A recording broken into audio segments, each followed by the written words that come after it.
Phone for warning me.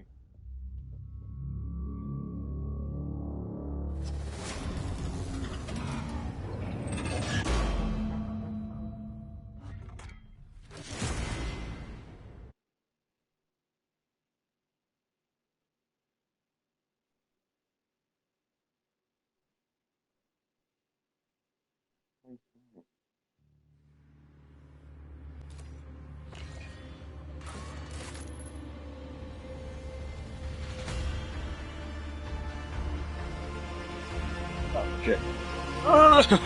Anyway. Lollygagging, dogging and lagging. Oh, fuck I just said. Anyway. Loud. The TV is loud. Therefore, the primitive animal brain that I've been given by God himself and genetics of Mother Nature have forsaken me to the point where I'm nothing more than a pack rat that is not in my primal grounds of fucking New York. So yeah.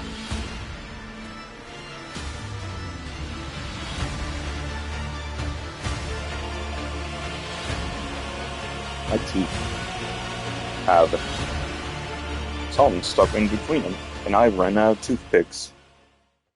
Anyway, enough of that rambling and jambling. Let's continue where we left off.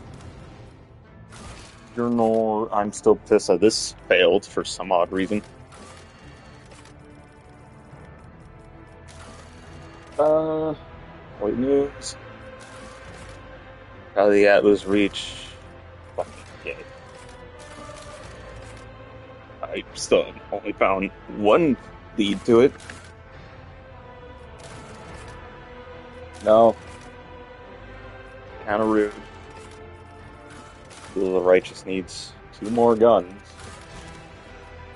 How are the colonies coming together? Work guide. Dersian reputation. Need Flogstone. I'm at a dilemma with that, to be honest, but we'll just have to wait and see.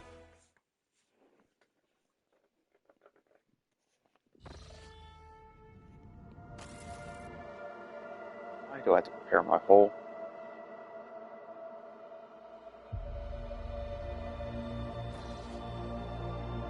Oh.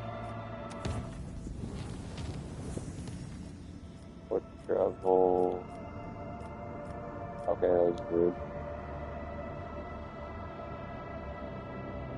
Neither of these two. I pushed them off for like way too long. I can't tell which path is which because of the jigsaw puzzle that is this map. Oh my god. Alright, just people coming in fucking windows to the soul.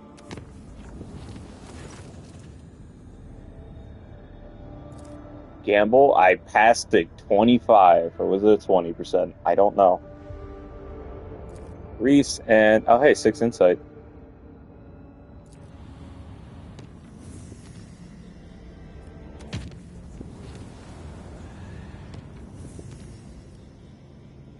Shard.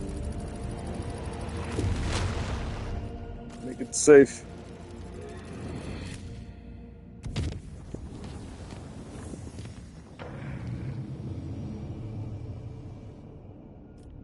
Turn that to yellow.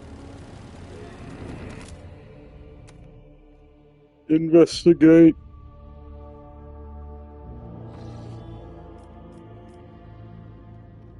Eldari ships and whatever the fuck is happening on that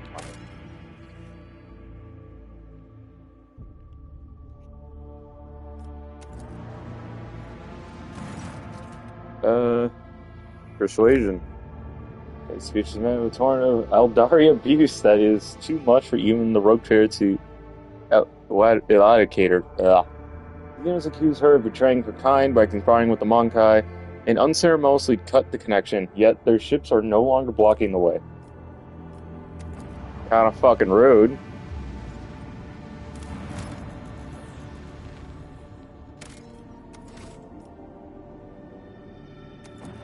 Okay.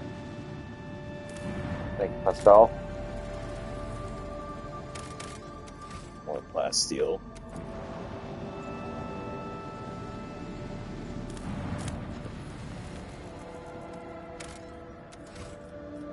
What's going on here? I go down the surface. Why can I not go down the surface of the planet? The world is declared off limits due to the litany. Off limits to the lightning. Due to the sacred rites of the Dust Mechanicus being performed on its surface, I am afraid the restriction applies even to your lordship. What kind of secrets are they hiding? Rumors say that the servants outside are calculating the formula of ultimate destruction in the secluded cryptex of this world, seeking to confine it to a rigid system of previously unseen weapon primers. Other whispers that the local denizens have dedicated their lives to the restoration of a ruined divine weapon from the dark age of technology, whose power and technological perfection are so holy that the mere glance from a layman would be affront to the Messiah.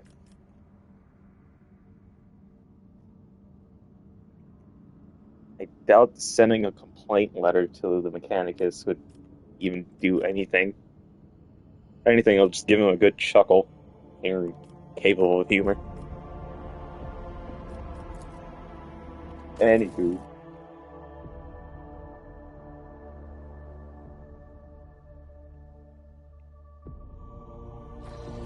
Somehow burnt my tongue, not gonna lie.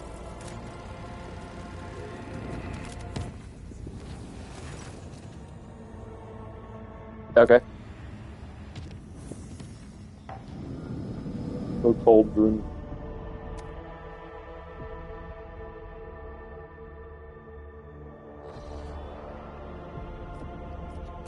Planets! Promethium.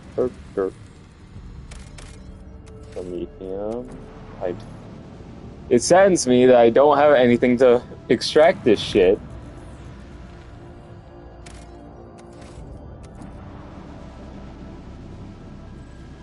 Get me the fuck out of here.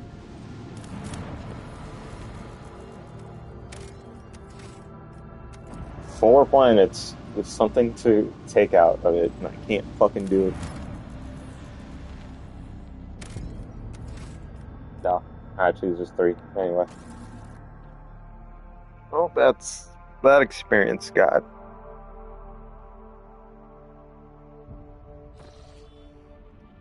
When in doubt, save. Oh, hey. It's uncharacteristically somber for almost 2 watchings, but several hours on ship. Oh, it's just everyone getting phased through by ghosts again.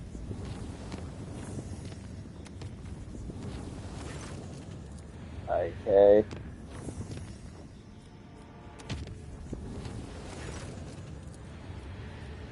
People losing their shit once again. Who the fuck did I leave here that I couldn't kill?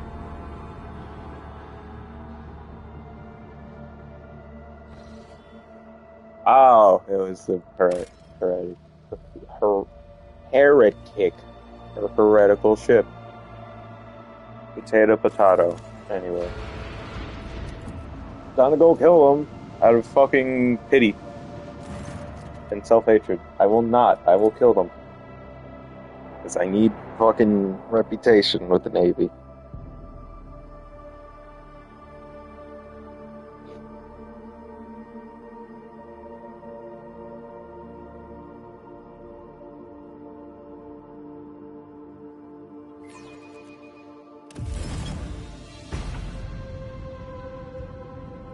Okay, one big one, 2 small ones.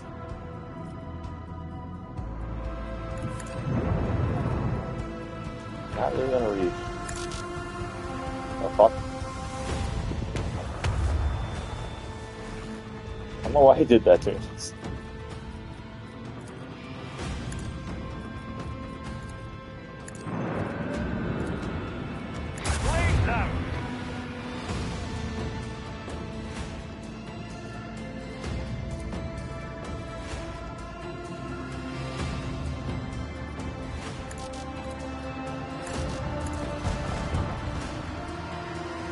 Weird that didn't hit, not gonna lie. Either way, Max fucked up the first turn. I realized I had the...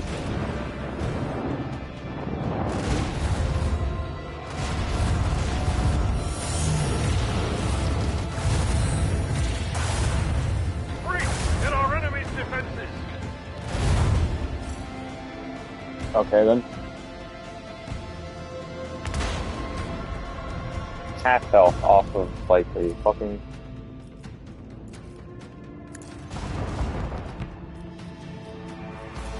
This part's going down.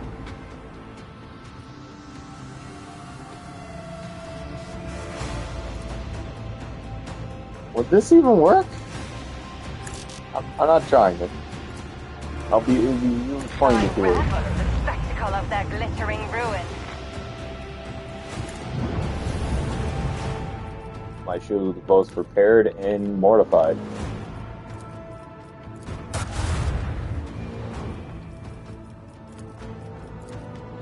Can't just... Man is one cube away from death. Ah. I'm okay. Mildly concerning, not gonna lie. Death be upon you.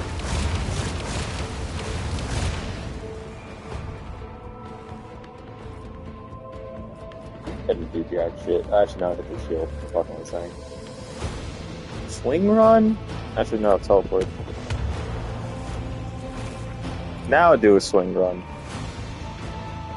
Actually, fucking no.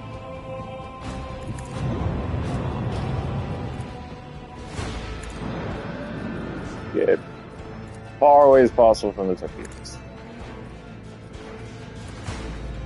I cannot barricade.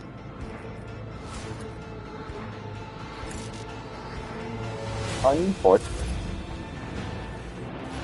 Still surprised those torpedoes didn't blow up, but alright.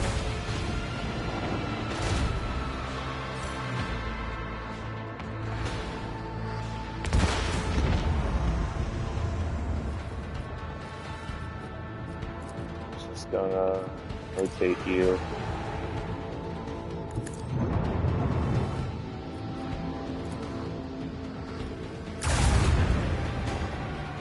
Damn.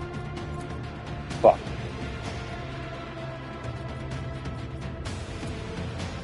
Come on.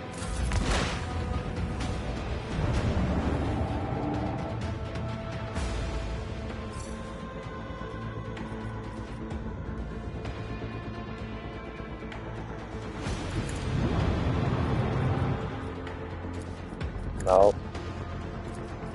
There it is. Perfect. Except for the fact there's just one ship left. It's just a fucking pilot. Okay, there we go. Gotta... yeah. An engine off that. Full speed is strong acceleration of braking. Okay.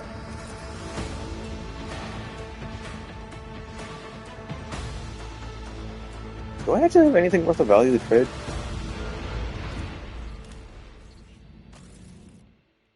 I gotta head back to Drongus too, because event.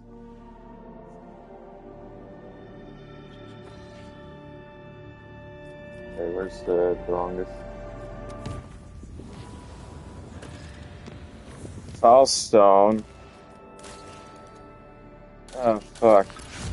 But hey, medkits. I can't see shit. The reputation with this guy's already good. I'll take these guys.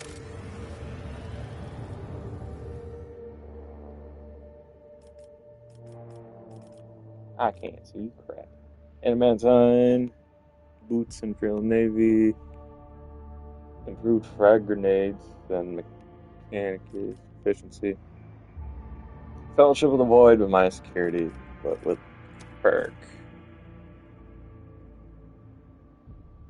I don't really proc attack of opportunities that much. Other than like a few rare cases that I do.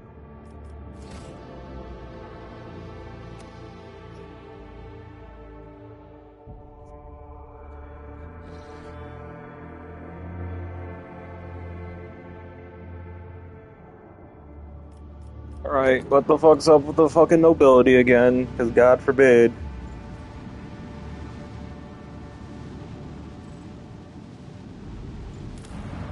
What's up, fucker? The world is preparing an annual, really a fucking annual event. You could have just done this amongst yourself. Fuck you. The world is preparing for an annual event, fiercely popular among the common folk, a Groxback race across the central continent. Hundreds of participants have been raising and training the beast just for this occasion. Give participant weapons to make the race more entertaining. Ban the race and butcher. No, I'm not fucking over the phone. Personal factor, or profit factor, the race and send out invites to representatives of the dynasty, more prominent allies. So give them more guns, or you know what? Fuck it, I'll take the money. Stupefied by Rogue Trader's attention, the people watch and awe of Lord Captain overtakes the other competitors and prevails in the race. The Rogue Trader's reputation grows both among the common folk and his allies. I mean, $2 whole is $2 whole. Now I have to go to the Faust.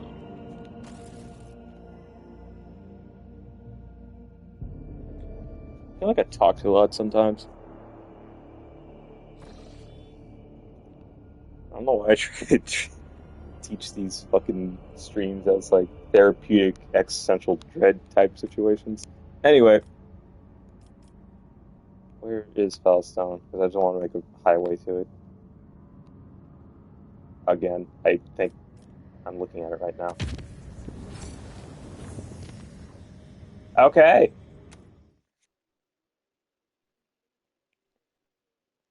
$8 profit factor in a span of 10 minutes or so.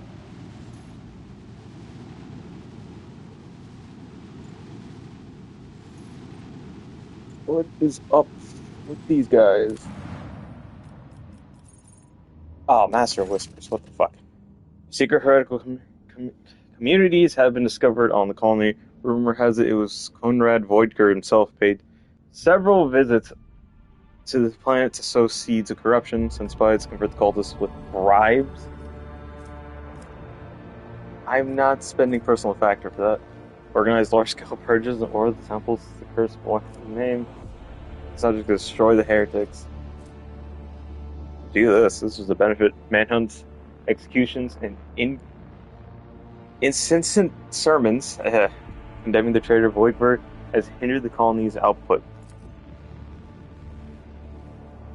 You sure? Because everything seems to go pretty good on that planet. I'm gonna get these guys. I already got this. I don't want to smack. Can't get this. So Crusade is out of the window. Rhine is more expensive. But I get Durston reputation for it. But yeah, so this one's I got it. Go with this. Haha. Colony management. KV camp. Do I have anything to KV? I just need guns. Fuck it, guns. Actually, I do need guns for another project. Or, I think. Adamantium. Fuck, still can't. Didn't I already get this? I didn't.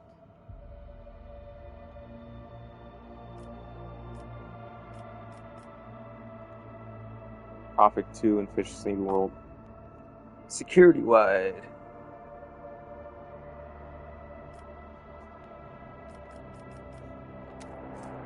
The L servers just seem convenient to have, to be honest.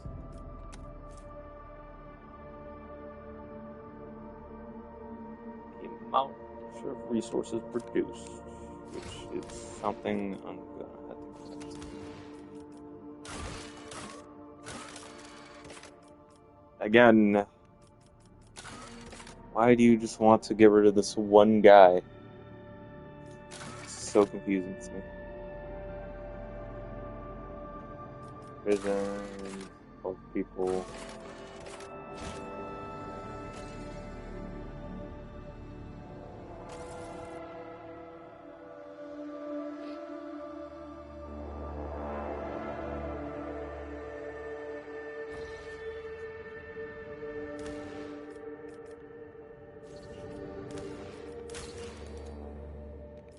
Can't get anything called because resources. Just taking out a check. I have to keep checking this because I don't remember half the shit I got.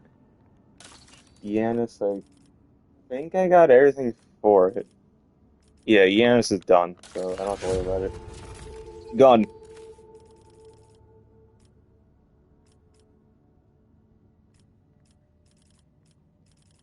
Uh, I lose complacency, which also ruins my profit factor. Efficiency, though, and provisions. Yeah. Can't really do anything other than Holy Servitude, which also blocks Flare of the Void and Extratum Metallica. Gives me mobile extractums.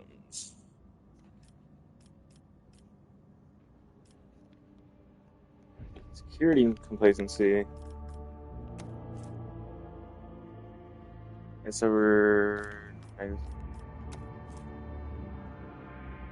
and hit chance.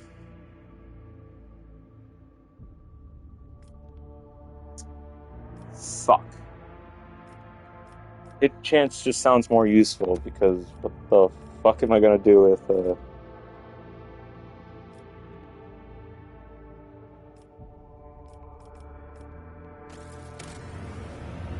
yeah, no, hit chance just sounds more useful.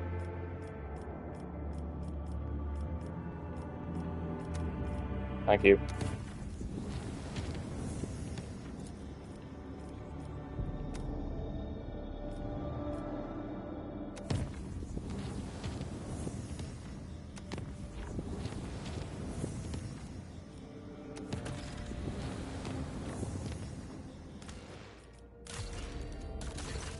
Oh, hey, Lord Captain. The mine of Vivo 6 are once again in turmoil. At the depths of MD Zeta 05, the Overseer has discovered a mountain of mutilated bodies, seemingly crushed by the millstone of the mining machines. All the dead are convicts. The Overseer believes that there is a cult of heretics operating in the ranks of prisoners offering human sacrifices. Prisoners themselves claim that this atrocity was committed on the order of the warden to rid his prison of the more inconvenient inmates. The warden tried to reason with the raging mob, but was mauled to death instead. His defiled remains were found inside one of the cells where prisoners were being tortured during the investigation of the strange convicts. The Overseers have managed to isolate the rebels inside the mining facilities, but an assault would result in high losses of workforce. On the other hand, the prisoners are ready to lay down their weapons, cease the violence, and repent if the rogue trader would only demonstrate some compassion towards their plight, possibly by reforming some of the more severe punishments. So who did kill the people found in the mines? It remains to be established. The riot has complicated the investigation. Perhaps it was the work of the warden after all, or perhaps there is a cell of the cult of the Final Dawn operating amongst the prisoners. But the few pics of the corpses that the Overseer managed to take contain an oddity. If one were to use their imagination, they could see certain patterns in the scattered bodies. One of vaguely familiar to the ones of these inconvenient prisoners had been seen drawing. What do you think my advisors had to say? Sure, if the governor and a pack of overseers cannot handle the duties, should they not take the place of the rewards? could there could there not be worthy administrators among those who oppose them, those who could do better? Mob of commoners mauled a noble soul who was attempting to reason with them. How awful. Perhaps the underground madness was spread among them and assumed a new form, turning them into monsters in the process. It would be cruel to kill them if that is the case. It is such more humane and intention to excise the brains in order to curb their ferocity and penchant of obedience. My house did the same whenever the serfs rebelled in their ignorance, a rather merciful step. I don't care about the overseers, the convicts, or their problems, but what bothers me is the dead bodies. Who left them? What is the important question? If the bodies haven't been destroyed yet, then we could conduct a certain kind of divination. Ritual is less than appetizing, but a psyker with a strong stomach could learn more about their deaths. The trace of deaths are like an open book to a disciple of web. A skilled spinner can go to the mines and reveal what brought death upon the convicts. Mercy of the Fallen. Let's do to resolve. Okay, that's the same thing. Scourge of Evo 6. Critical hit chance. For allies, not me. Mine. Dodge reduction against enemies. Dark Revelation. All allies get... I mean, at this point, they're just kind of throwing nothing but Jakari at us, I think. So this would be good for the current moment.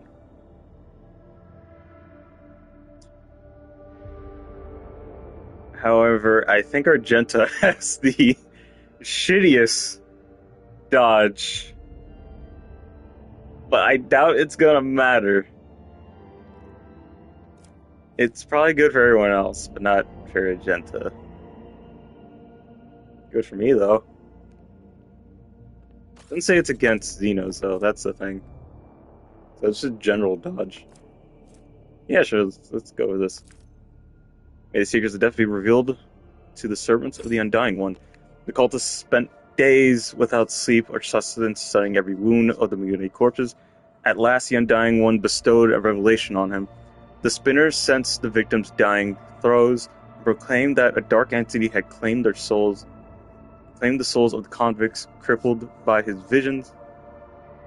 The man lost his mind and kept rambling, spouting gloomy prophecies of the terrible advisory.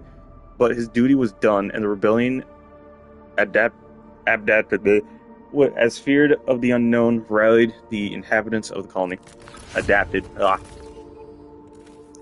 So no longer everyone's at each other's throats. They realize something's worse with them. Not sure if that's a good or bad thing. Oh, colony-wise. Cannoneer torpedoes deal 15% more damage. Hunters, killing fields, Promethean chemicals. What is the perk?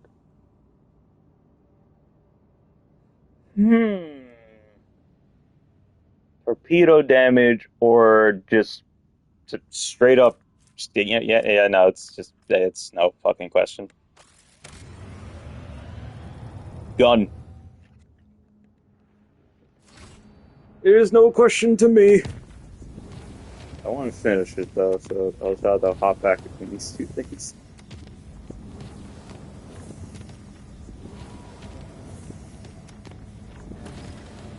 There we go. Gotta get rid of that. Colony management. Yay! Lord Captain, the Astropack Choir has caught a glimpse of a horrifying vision coming to Vivo 6. Something has reached the colony from underground. Soon after a new sector, deep tunnels have been put into operation. It was overrun by monsters. They lurk in the darkness, swarm in the shadows, quietly attack quietly, and leave nothing in their wake, consuming flesh, plasteel, and rockcrete. The occurring of thousand claws herald their approach, and desperate cries can be heard in the silence of the tunnels. Praise be to the Golden Throne. These creatures do not seem to be interested in getting to the surface. However, they have seized several active mines and are doing Emperor only knows what to them. What are those creatures? Few have faced them and have survived, tell, so the information is sacred and hardly reliable. Their accounts, if you will, are jumbled facts mixed with speculation. The frightened workers call these monsters a swarm because they crawl along the tunnel like a wave. They say the enemies are vast in numbers and resemble insects. One of the fortune survivors, made mad from the horror, emerged from the mines holding a wrench engraved with strange markings. The pattern was exactly the same as the ones made as the one that the mad convicts had made etching onto the wall. What do my advisors think? The threat is unknown. Establishing the nature of the threat is the top priority. Collateral losses are insignificant. Requesting authorization to coordinate an offensive operation to be carried out by penal battalions in order to determine the nature of the attack. We have to block off the threat and protect the people. To do this, we must blow up tunnels, but to make sure that the plan works, it has to be done in areas currently occupied by this unknown enemy. I am sure that dozens of brave souls can be found in the colony, ones willing to accept the grace of martyrdom and carry explosive into the darkness below. Carapace fragment. What does that do?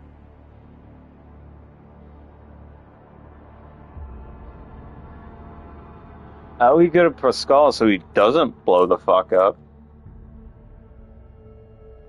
I'll probably take guns. Master the Inferno.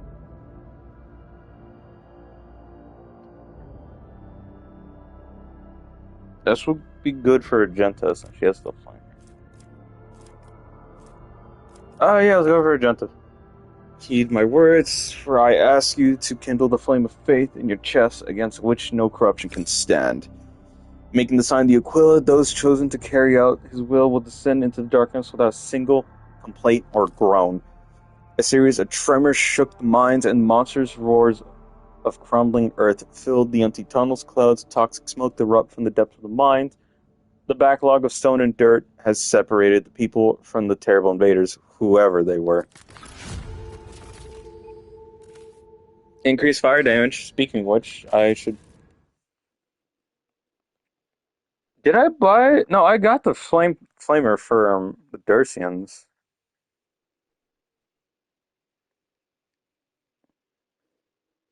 Huh.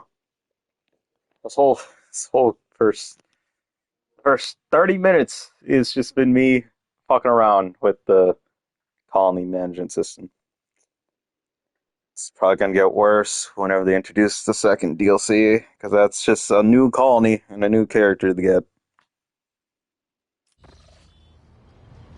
I don't remember what that character... They stated what the character's supposed to be, but I don't remember what...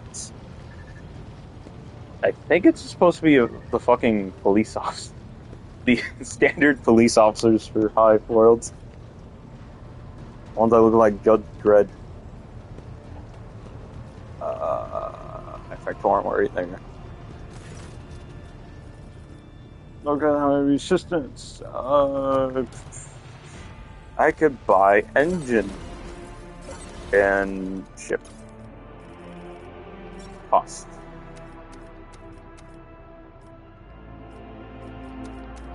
Just heretical trophies. Why are heretical trophies cheaper than Eldari trophies? It's just weird, in my opinion. Dursians have fucking all. I was going for this, but it's just... I got outbeat. Unfortunately. Focus, multigun. Range of 5, and it shoots in a straight line. Oh.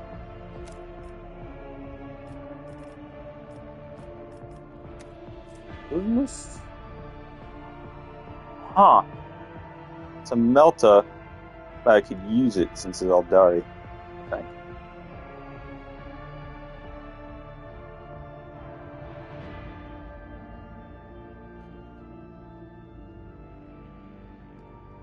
Yeah, it's going for armor pen. You know what? It would do a high amount of damage on my character.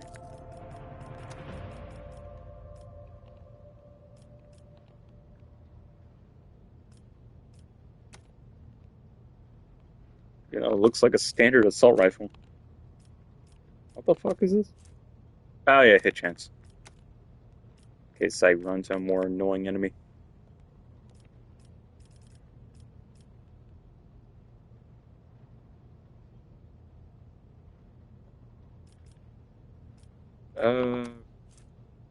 Imperial Pride, which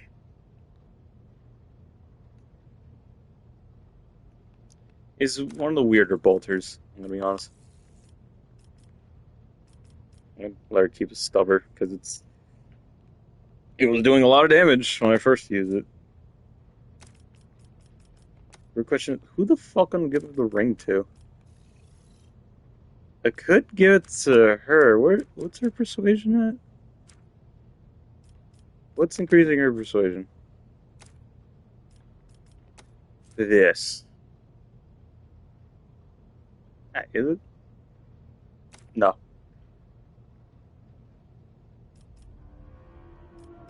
Oh, it's the monocle, isn't it? What the fuck?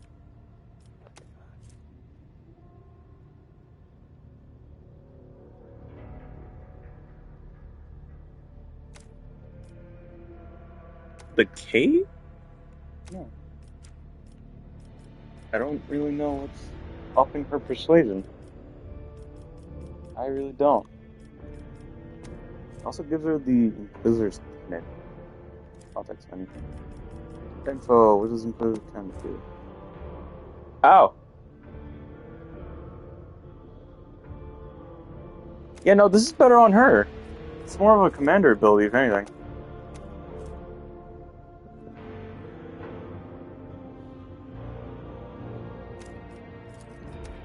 Yeah, let's give that to her. Fuck it. 177 persuasion.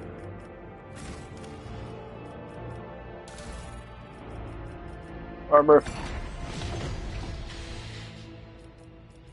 I like the flak ammo. It's more funny. The ships are good.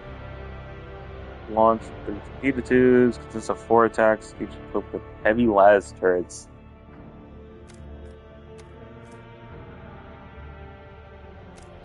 This engine's better. I'm debating. Okay, we'll use them the first time. If the game doesn't decide to be rude to me and deny me the right to use them. Alright, that's enough stalling. Let's get started with the fuck shit. The cream of the crop. Ah, my throat. Ugh. Sorry.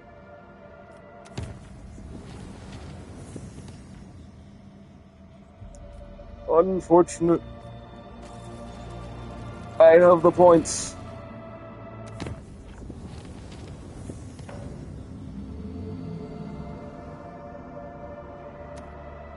Oh my god. Lord Captain, according to our templarity, you have arrived at the coordinates you specified. The orders do not register any activity on the surface of the local planets, biological or otherwise, but maybe the Xenos are using their arcane technology to conceal their presence. Despite this, the Augur crew managed to locate a faint signal at the system's edge. According to the data, it is coming from an unidentified vessel drifting in orbit of the local gas giant. My kin could have been faced with a new threat, scavengers like pirates or something worse if they were taken prisoner. Yarlad's voice is trembling with something that could be not either anger or fear.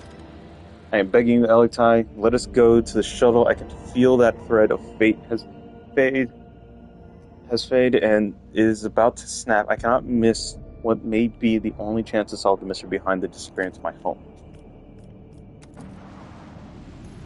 You can wait like 5 seconds.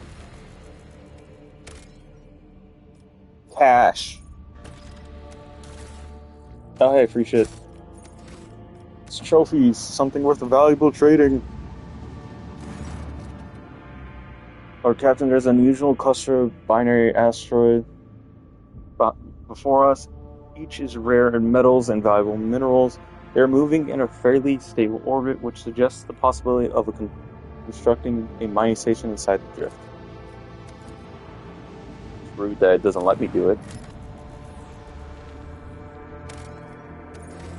I need that. What the fuck is space dust?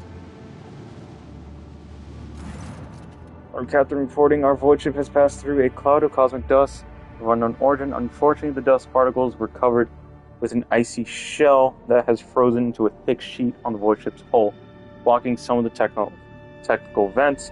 It will take some time for the surface to clear the ice. Until then, our maneuverability will be somewhat reduced. What if I didn't fly through that? Yes. Fuel. I feel like it's weird.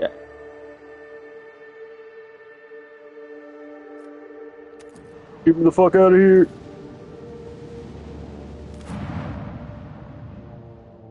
My fucking head. Ah, shit. What the fuck? Okay, cancel. Where is she? The game's forcing me to bring her, so might as well fucking dispatch. Oh, it's just dispatch. Until the end of the target, dispatch loses half of its current armor.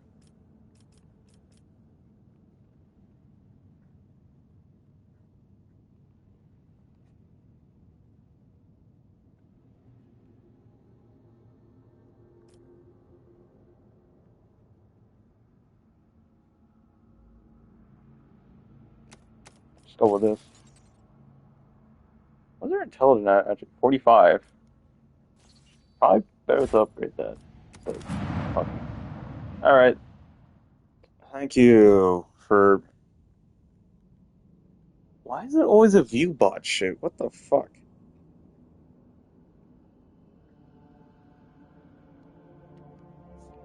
I'm actually astonished by, like, how fast they crank out these bots, to be honest. Yeah, made yesterday or today. No, it was made 2 days ago.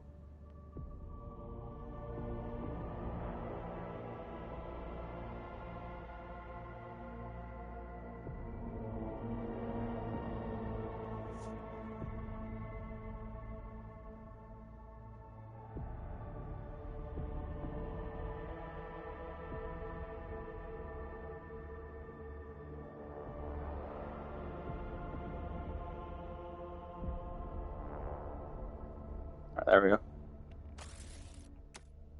Start it!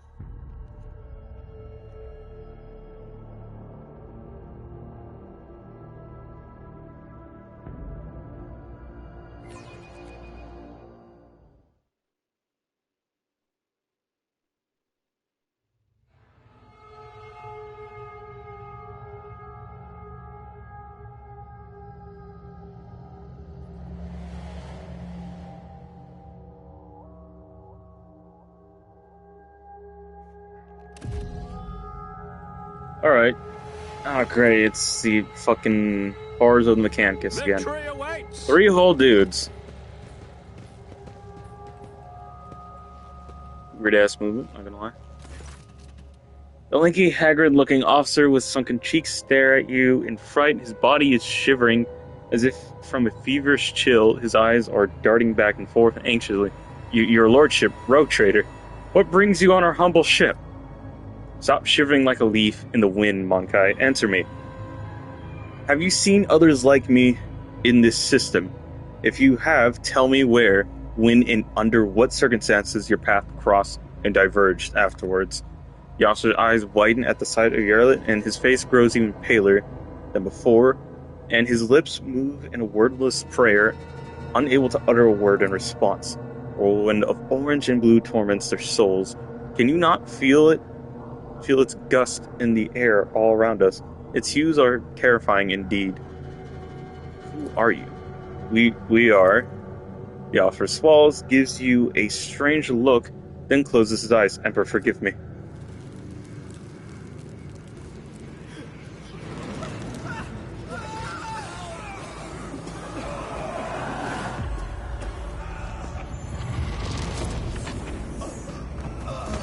Okay, then.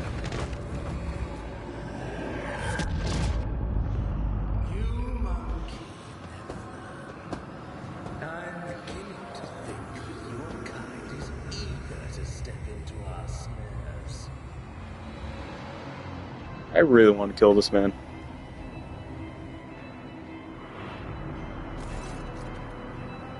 gas sucking in the poison air, each breath scorching your insides with a liquid fire. From throat to lungs, every cell in your body is engulfed in a maddening pain, as if you're being doused in molten metal. Skinned alive, subjugated to yet another form of torture. You hear sounds coming from somewhere far away, the moans of your people, the suffering of bare feet, and light footsteps slowly getting closer. Rogue Trader, a long-awaited meeting, indeed. You can barely see anything through the haze of agony, but you still remember the voice. You still remember the voice well, the voice of the Xenos who devastated your capital world. Mazari. His face is hidden behind a helmet, but his tone leaves no room for doubt. He is smirking. Who's writhing in pain next to you is barely able to breathe out. No, what have you done? Are you dissatisfied, my kin? I promised what you would have your precious craft world survivors. And so you will. I will take you to them. I might even be there to witness your jubilant reunion. Servo drives flying under the tech priest's scarlet robe in a dogged but fruitless attempt to lift his body. The inferior flesh has betrayed me. Let's go. Nice to know you're still pushing. You must have punished it poorly, Iron Monkai. Actually, no, I need to say it his way, monkey. No matter. As a captive, you will learn how to apply the art of torture to make it fear the very thought of betrayal. Violet reaches for her weapon with one hand while trying to support herself with another. How could intoxicants overpower me? I was warned that one of the Monkai was fond of experimenting with incapacitating substance. The gas contains something prepared just for you. Okay. With a gloating sneer, the Xeno steps on her head, pushing it into the floor with a crunch. Nazari takes a closer look at your companion, squirming in agony, then gestures nonchalantly to someone you cannot see. Bring in the injectors, the monkey I promised to... Sorry. Just the way this motherfucker says monkey is just... Thank you, Games Workshop, for introducing the one brave space elf to say monkey to a human. Anyway, I promise the Terrantais are among them. I do not want these wretches to move an inch till they are in the hands of the Archmanticore. I hate words. As for you, there's a disturbing gleam in the Dracon's eyes. You will have your share of paralyzing dreams, too. But I'm going to keep you. You are far too precious to be surrendered to a madman playing with fire. You'll rule to negotiate with things and still come to an agreement. Really, you dreadful witch. It tries to respond, but the best she can muster is a tormented groan. What a display! Did you truly put your trust in my cousin? Did you think that between a monkey and her blood brother, she would choose you? Nazari's laughter drips with poison. Remember this, and never forget it. You are an animal. When we have need of a monkey, we use you. When we require something more, we turn to our equals, just as Yurley turned to me. His last words filled your head like a deafening echo of a ship's siren. The gas creeps deeper into your lungs, eating away at them hungrily. As the agony spreads down your every limb, you are suffocating. Are you enjoying the sensation? I had this poison made for you. Who would have thought that a monkey would one day earn such an honor? A special gift from the Dracon. But you're suffering. The Xeno leans closer to you. I knew the taste would be exquisite. Were I to add a touch of the Drakari's talent for extracting anguish.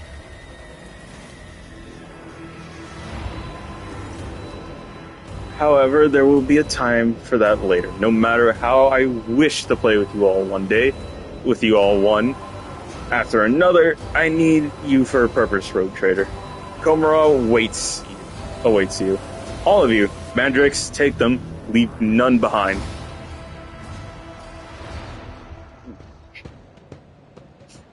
Thank you, random pillar support. I can't even... 16 hours and 40 minutes. That's oddly Pacific. Obsidian Court. Great. Now I gotta answer my crimes towards the multiple war crimes that I've committed nonchalantly.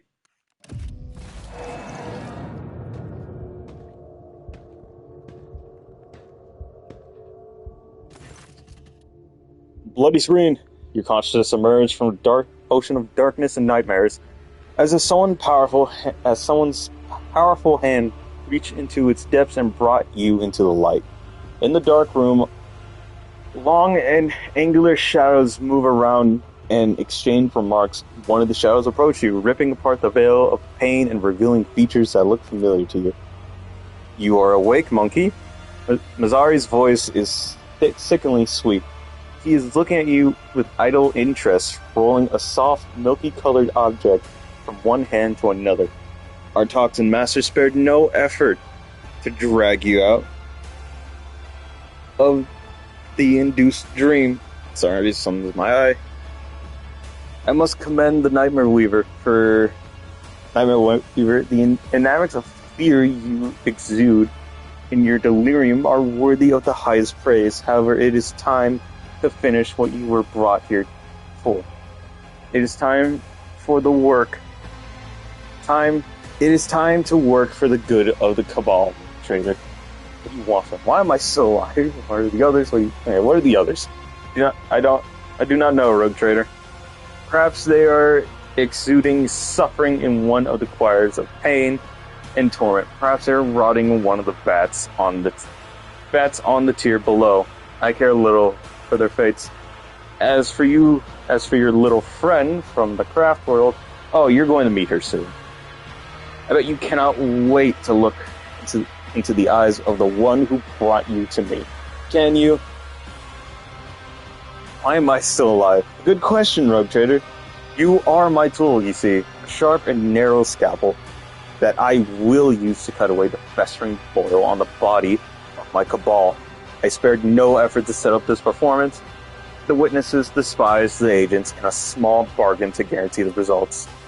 All that is required of you is that you quietly play your part. I will even go so far as to put you in your native surroundings, in a matter of speaking. But if I see you stepping out of your role, I will make sure that you bitterly regret it. I might be able to play my role better if I knew what it was. So do what you want. I have enough of suffering. How about we make do without roles and posturing? There's still a chance to strike a deal. Play a role if I knew better. It's time for a few moments playing with the mysterious object at hand. You monkey hate creatures. You monkey hate creatures aliens to your kind. What the fuck? Anyway, and this hatred is fueled by primal fear and awareness of your insignificance. To us, you are cattle that exist to be butchered and to entertain us. Sometimes we use you in our little games, but to involve you filthy brutes in the politics of Kamara, let alone in feuds between cabals, there are few worse ways to bring dishonor to oneself and one's cabal. From the first day I saw you, I knew you were being controlled by another hand, far too experienced and flexible to belong to another monkey. You stayed ahead of me, and Tarza anticipated our moves, fought back with surprising skill, and I can guess, no, I know exactly how you were able to know so much. Only one creature was significantly aware of our tactics, raid plans. You will help me expose her and restore the Reaving Tempest to its former favor. I have a secret for you. Fuck it. It passed! I passed a 12%! Something about the tone of your voice makes Mazzari freeze and then comes closer and lean almost in your face. His black eyes really devour your sight. Really devour your slightest movements, and his voice drops to a mocking whisper. Very well. I'm listening, Monkai. Strikes in the face. I will kill you. Your entire strength, a flash, and dazzling smile, powerful, really easy to... I like this one more. The slender-fingered Cavalite's glove clutch at your face, the claws leaving deep scratches in your cheeks and forehead. The edge of a razor-sharp blade presses at your throat. Mazzari furiously hisses something incomprehensible, but then he releases his grip, suppressing his desire to kill you on the spot with an enormous effort of willpower. The Yukari gesture to one of the shadows near you, and your head is forced backwards. Mazzari brings the hand holding the strange object closer. You manage to make out translucent glossy skin, bluntish pulsating organ beneath, and a little head with a serrated jaw before the Drukari pushes the larva into your face.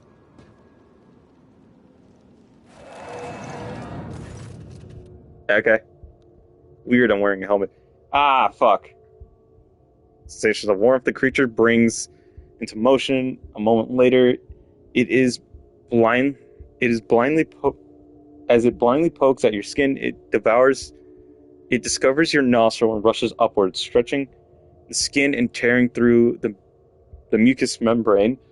Unbearable pain overwhelms you as the larva begins to force its way through the soft tissue and cartilage, each of its movements causing a crunching noise and reverberating through your skull. The creature greedily bites into the flesh and moves ever upward past the bridge of your nose, past your eye, and then something alien invades your consciousness. Darkness clouds your eyes, but the sensation of an alien presence does not relent. This is not a conscious mind, but something primitive yet unbelievably strong in its unknowable pursuit. It is crawling around in your thoughts, scratching them with its sides and changing their shapes. Perhaps all is just a bad dream. A quirk of the intellect exhausted by the endless troubles, a colony of a mind too weak for the burden it was made to carry. A stray light dawns at the edge of your perception. Oh, hey, what the fuck?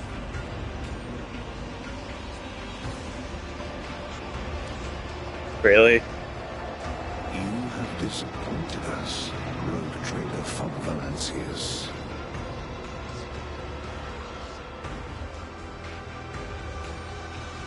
Just a shit ton of bodies. What the Voxmaster? Is. See, you ask what the message of wrong is.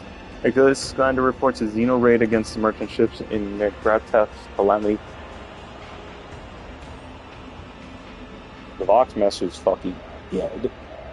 New message of the Master Scanlord, Lord Captain Achilles' aide, have reported that the Xeno's leader will be heading an attack on the Paradise World, Grantis.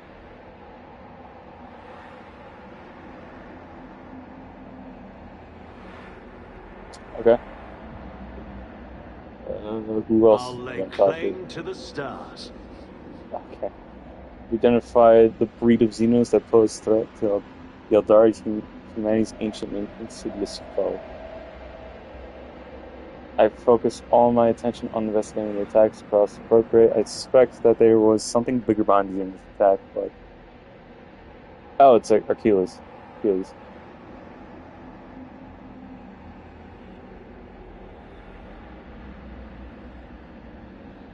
Okay.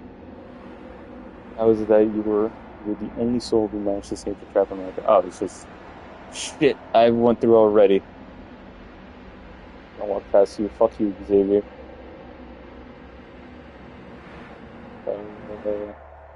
Oh.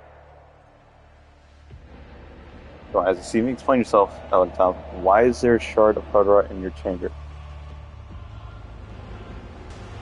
Okay, oddly Pacific. How much blood?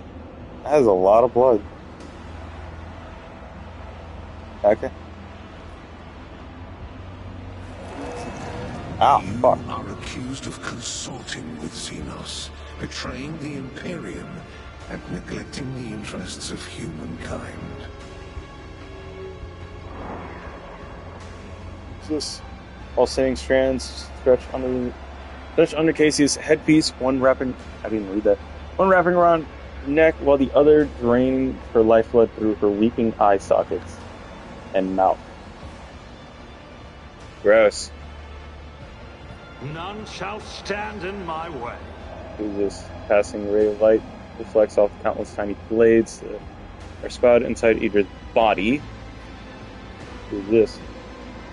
Every exposed area of Genta's skin is melted into apparent pattern of scarlet blisters, crimson indentations, and charred tissue. So she was burnt and sewn back together. Kalia's skin is covered in countless injection marks. Black tendril-like webs of burnt nerves radiate outward, around each other. Who's this? The gold-traded bones were broken. Her augment arm was ripped from its socket, and the bones of every finger that remains on the remaining hand are twisted and sticking out in strange angles. Who's this? Pascal's organs were separated but not extracted from the body place where the plates that were connected into the organic tissue teeming with predatory millipedes feasting on coagulating blood and acute pus. Rodent limbs were amputated and sewn back together onto his body with remarkable skill and precision using human tendons. Okay. Weird, but okay. The tribunal is waiting for your explanations. Come closer. That's Hendrix, not Xavier. And here comes our principal witness, the rogue trader himself. Hendrix gives you a cold look. If the presented evidence was not enough to convince you, this testimony will conclude this confusing case full of oath-breaking lies and heresy. You dragged this boy into a trial and now expect someone will lend an ear to a lowly heretic testimony? I thought better of you, Interrogator von Collix. I was so very wrong. Lady Theodora's voice sounds with even harsher anger than you remember. Lord Inquisitor makes a vaguely dismissive gesture, enough to continue. Shielded by the powers of the Warren of Trade granted by the Imperium, Theodora von Valancius more than once allowed herself to openly collaborate with Xenos. You have never seen such a contemptuous grin on the interrogator's face. She plunged her entire procreate into apostasy and heresy, including the current rogue trader, and went out of her way to prevent the Inquisition and me, personally, from maintaining order inside the Expanse. Does rogue trader admit to fraternizing with the Xenos? You served the Xenos, rejected his light, you reveled in the heretical desires, and craved base profit. Sir, it's gone. Why is Lord Busy here? And Theodore Manor. Actually, I'll go this. Fuck you. Died, you say? But you are the one. But who are you talking to if I did? Get one simple truth into your empty head. Your role in these events is negligible. You shall think me the Emperor of the Golden Throne, if so I choose, and think me dead if it strikes my fancy. But this is not what matters right now. Just looking in your direction makes me sick. Why must I speak to filth? The last words are obviously meant for the court, not you.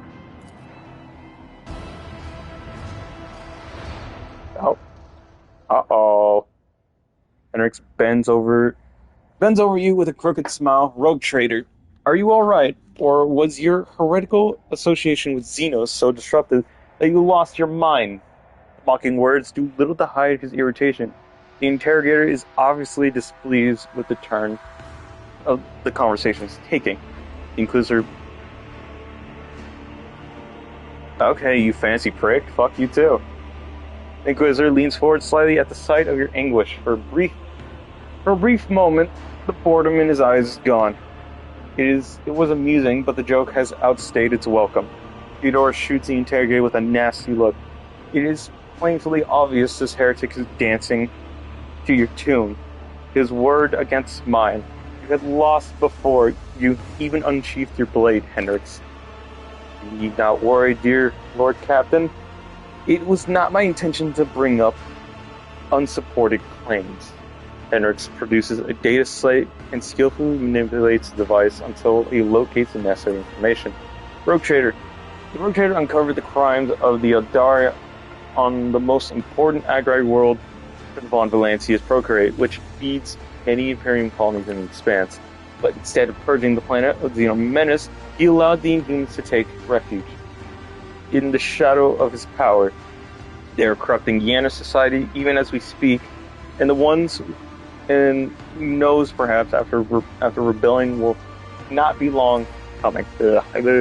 Except he did not stop at purging heresy from the planet. He let the Xenos take charge of the entire colony. Millions of human lives have been tainted by Xeno corruption. Not even the warrant of trade can justify such a crime against humanity. Rogue Trader has often been accompanied by Xeno companions, and though the warrant of trade does allow one to be granted sanction to individual specimens, what is this if not a confirmation of Von Valancia's family loyalty to the enemies of humanity? The Rogue Trader's ties to the Drukhari, a different subspecies of Eldari, are just as obvious. Who else could help him divine the carefully prepared plans of the Drukhari, if not other Drukhari? Karga von Valancia's always ended up in the location of the next Drukhari raid, knowing for certain where they were going to strike. Or the court, the god of himself, I plead guilty to all these charges. Submit to illusion. I'll say that. As you can see, this is a confession straight from the horse's mouth. What other evidence can the court possibly seek? The rule remains silent, although those present cast an ancient glance at their predecessor. At this point, the tribunal probably wants to know what the true intentions of Von Valancia's dynasty are.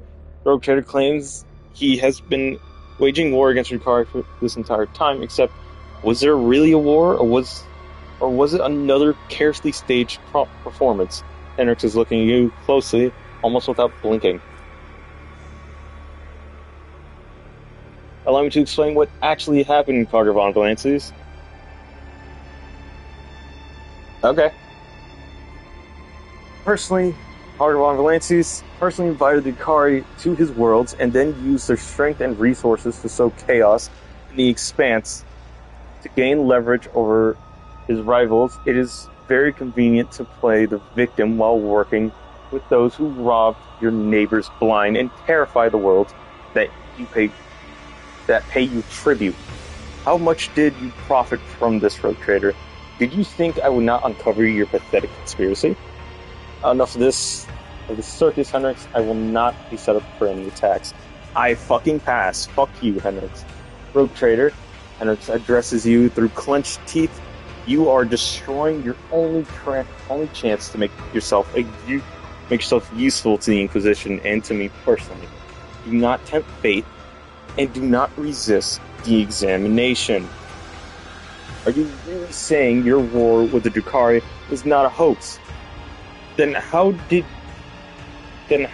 you and your foolish subjects know the coordinates of the enemy ships every time? How did you know their targets? Do you think your experts on all things Xenos was shrewd enough to divine the carefully devised plans of the Cabal's finest? No, only other Drukhari could do that, and even then only a few. This means you were in you were in collusions with them. My fucking English. Bullheaded stubbornness does not benefit a man of pedigree, rogue trader, but since you have decided to deny everything, I will summon another witness. I am sure everyone will find it interesting to explore their sordid story from another angle. Fearless silently takes a graceful step forward. If the court so desires, my speech will run like a river and wash away your doubts. I found a shard of my home in the rogue trader's chamber. An entire craft world vanished amongst the stars, the only clue to its fate resting in the hands of this Monkai. That was then I began to suspect that he had something to do with the misfortune that had befallen my Korak. Do not be deceived by his breed. There is a cunning predator lurking behind the fluttering of fragile butterfly wings. The Monkai before you is a bizarre amalgamation of qualities not usually inherited from his feeble species. He has mastered the mysteries of many of his world's cultures, the secrets of the universe, and ancient artifacts, the fine arts of war, the inaccuracies of deceit.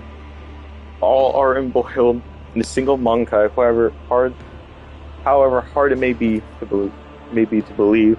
However, the thread that bounds our paths broke the moment I realized the Monkai's involvement in the disappearance of my home.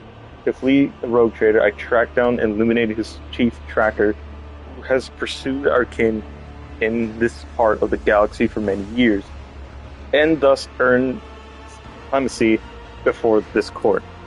So Achilles did not simply vanish, you helped him disappear, Henrik nods curtly.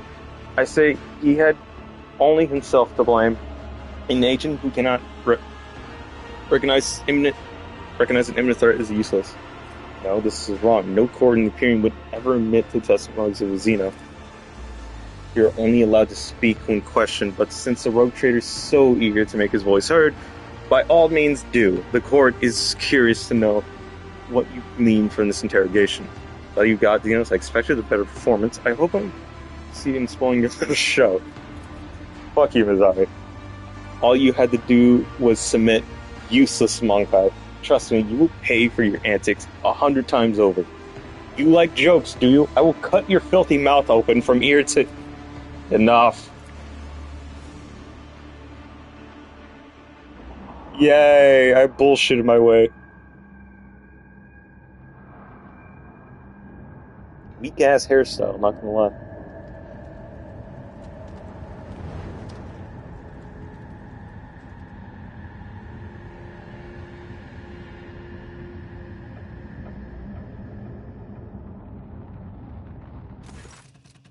After the spell is lifted, staggering pain pierces your body, darkness clouds your vision, and nausea creeps up your throat. But the wounds you managed to forget soon remind you that you are still alive.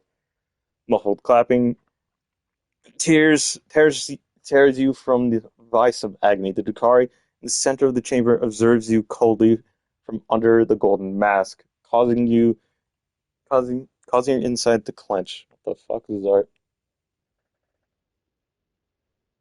Okay, then. Overdramatic bitch. A Dracon of the Cabal of the Reaving Tempest has been cast down by his own ineptitude in an attempt to take part in a Italian I don't know how to fuck your words. Never did I think that my eyes were destined to behold the greatest disgrace for a Dark One, a true-born, humbled by a lowly creature before the Council of Archons. Look at the female of the Kari. Xenos wearing armor encrusted with jewels and stands calmly next to the speaker. Such behavior is typical of the Xenos occupy the higher tiers of Kari hierarchy, which means you are facing one of the Archons. On the throne, the buff turning visage, the other half is showing a malicious sharp leer. Xeno's elaborate armor is decorated with skulls and patches of human skin. Impaled on countless blades and hooks, he carries himself with authority and ease. There is genuine horror in Mazari's gaze. Fuck you, scam call. But his face remains impassive and calm. At one point, he catches your eye, and you can clearly see he is lusting for blood, your blood. Really? Yuri absorbed every word, occasionally wincing in pain and covering her weeping wounds. Her posture and gesture are full of tension, like prey cornered by a pack of predators. Yuri shrieks under the hungry stars of those around her. Stares. With the greatest respect, Almighty Nazarkai, Archon of the Cabal of the Black Heart, first among the chosen, voice of the Overlord of the Dark City, bringer of the Demise, conqueror of 100 worlds. Nazarkai dismisses Mazari like a bothersome fly. The Council of Archons has heard enough of platitudes. Durkon Mazari and no longer wishes to. Sigh, intrigue, ruthless chill, two jagged eyes, turn lips to tongues. Okay, fuck you. Don't let me read your text box. Oh, Voitori verbose, the cut and thrust keep time with fate's own machinations.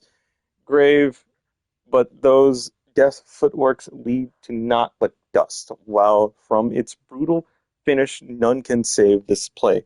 The puppet master granted me through murky stalls a path of obligatory. The puppet master has Vect himself invited you to this chamber. The Archon croaks on his own words, but quickly regains his composure. No matter.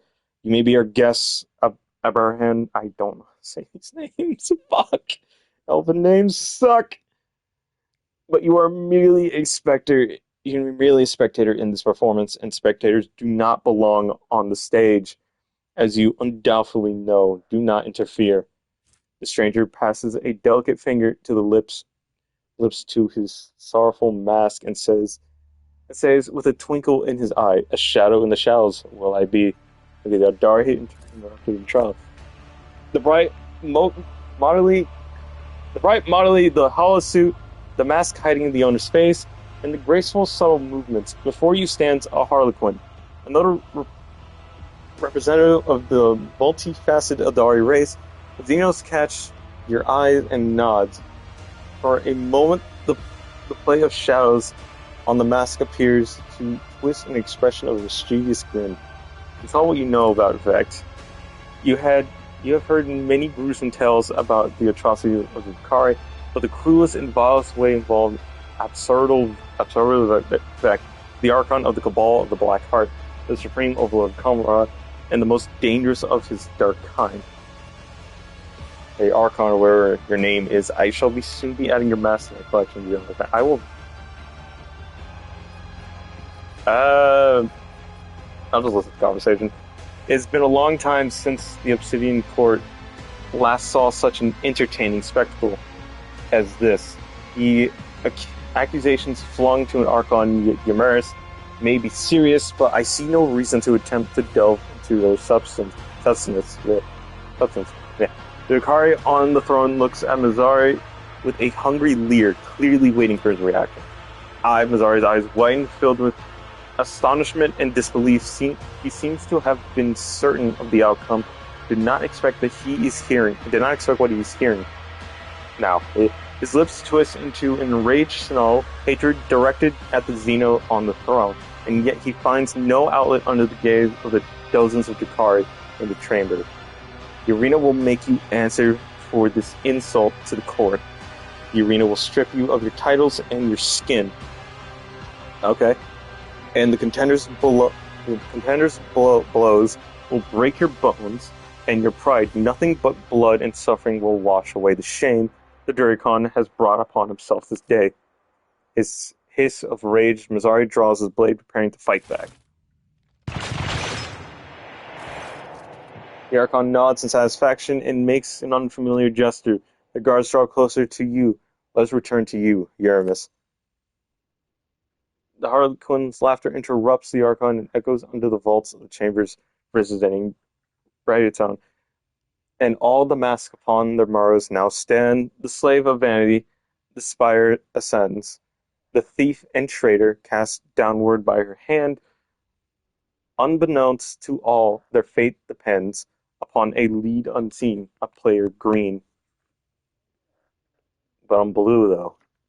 I'm wearing blue. Arquin leans forward and eyes you with a genuine interest. Is this how you treat the hospitality, Comrade Abraham? Abraham. The Archon angrily balls his fist, the shadow of his wrath hanging over the Eldari's interloper like a thunder cloud. I thought your words were worth more. You insult me by interrupting the trial again. Xenos sweeps into a theatrical bow without taking his eyes off Mizare's face. You, Archon, speak a just rebuke in truth. Fate's melodies and snarls, fantastics have entrapped me here, and when I heard them play, I could not keep my lips from grinning wide. Here comes an hour of shadows to retreat. For shadows to retreat, to where the curtain waits to rise. The laughs, with no beginning, now sends forth the call. Okay, rude.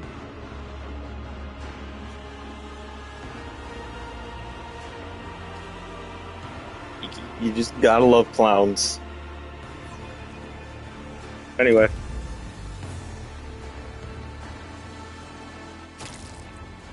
Fuck.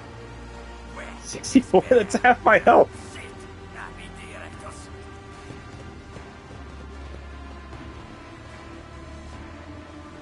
Are you gonna stitch me up? The world is an impenetrable haze of warm pain. You lie motionless. No, you rest.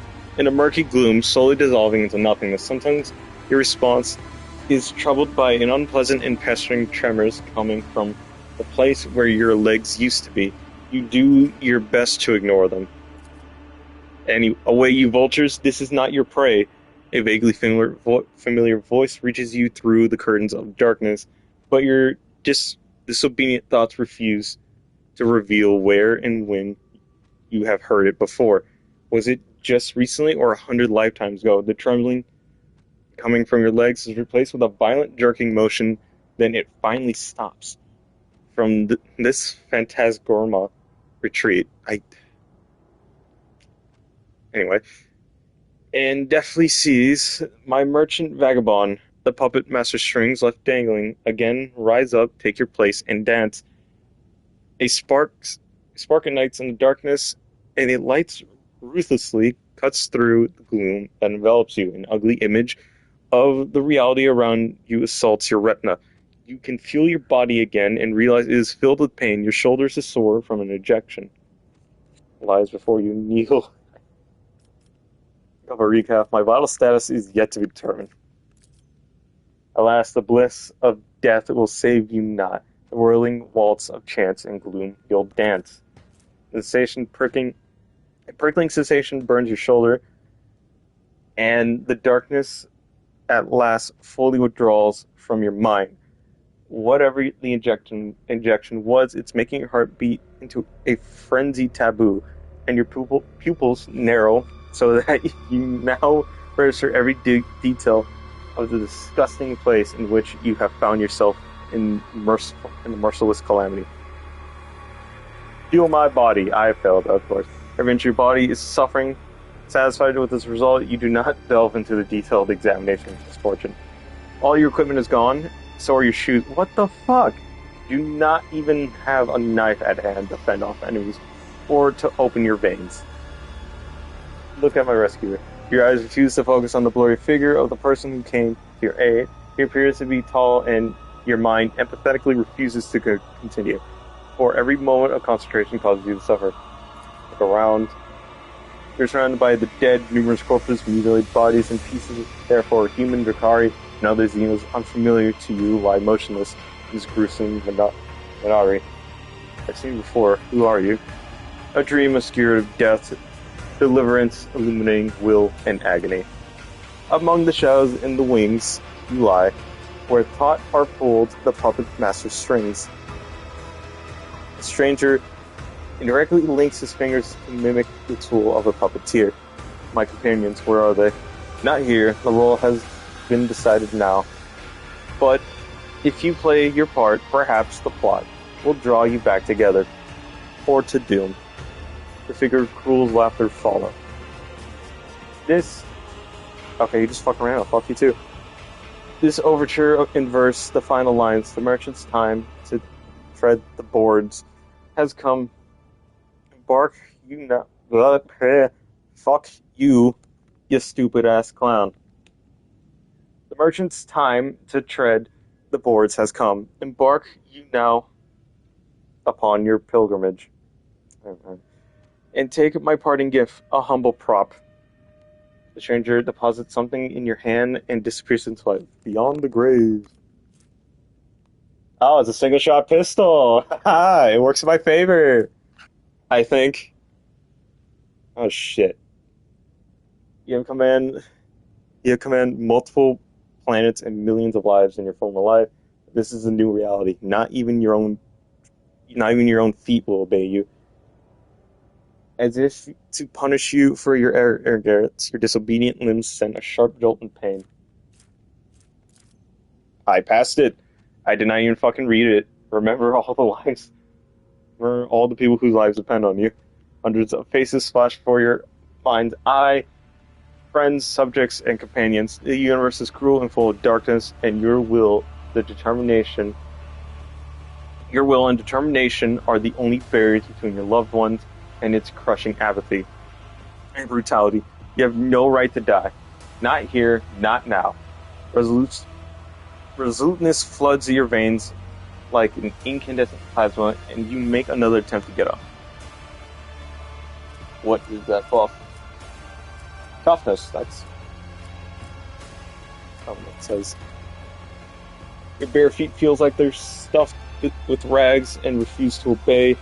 You have to draw upon all your willpower to suppress the rebellion and stand upright. The pain that engulfs your whole body immediately makes you question the wisdom of this act of defiance. Smiling with a warmth, whispered quietly, "It's over. Will you join us?" Cool. I have all my ship parts though, one strength. I can still shoot. God, the fuck is that? Oh god. Okay, what are the under the wounds, your body is mangled and cruel torture, you are on the verge of death. What is the downside of it? It's just the title again. And this is self-inflicted. Injury, that's all. Deformed bones have been formed, curved, and misaligned, making your movements clumsy and your body feel alien. Darkened eyes, you can feel something crawling inside your eye. You've lost most of the vision in it. Hamstrung, your tendons have been carefully cut with a thin, sharp blade in order to cripple you, without completely robbing you of your ability to move. Agony of flaying. Something has upped your skin's sensitivity 100-fold. Even the slightest breeze is now causes you a searing pain. Toughness. So I'm gonna fail a good majority. Actually, no, my intellect should be good. Intellect is fine. Ugly beggar. It is nigh impossible to identify his horrendous spawn dressed in rags as a human being, or rather a genetic anathema. Descends from human beings. The mutant's hideous appearance is complicated by brutal scars and a partially flayed face. You seem to have made an equally poor impression on the wretched beggar. He sizes you up and raps, "You look like Groxpat." Like a Groxpat. How are you still breathing with wounds like that? Perception test it. As you take a better look at the beggar, you notice a certain detail that is at odds with the rest of his appearance, namely his boots. It is not him wearing boots that catches your eye, but the indisputable fact that those are your boots. I don't have agility, so no. Hey, those boots are fucking mine! I can't pass this. I can't pass a single one of these. Fuck. You say to trade, will you return if I give you something in exchange? Trade? What kind? No deal, I need my weapon. There's better. Live. I'll return. I want you to help me. Do it. Fine. Who else should help to help somebody who's insane? I'll take you somewhere safe. I mean,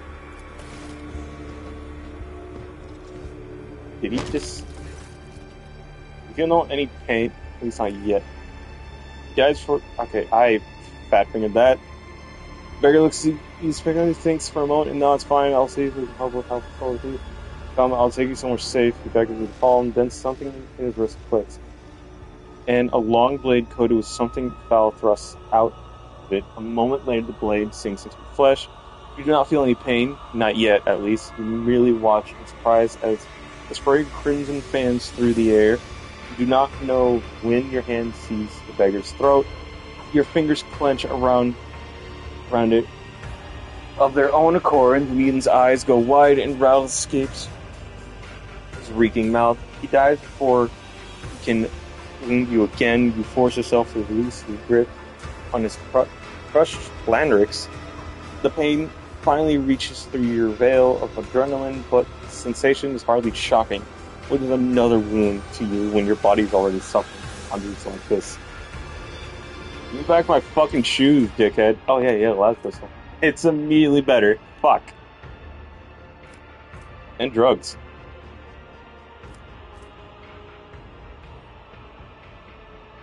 Alright, what the fuck? I never had these boots. Take the knife, though. Inventory. I don't really have the thing.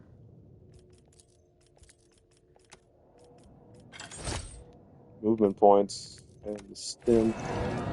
Shit. My awareness is 70. Will I pass it? I did. Machine right. Beggar. Hands off, that corpse is mine. You're fucking dead. I hate skill checks, especially in this situation. My body is shit, and I can't really tell what the hell I'm looking at. Please pass. Fuck. Beggar. Got nothing. Okay. If you surrender to the cough and lie down, it'll be easier to breathe and your lungs will stop burning. Fine help. 75. Better than 70. Removes one trauma. A new challenge for me? Do these count as traumas?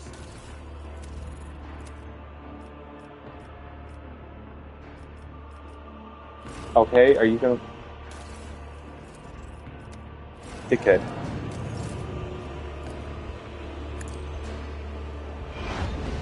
I may have used it, but if it... Do they count as trauma? No.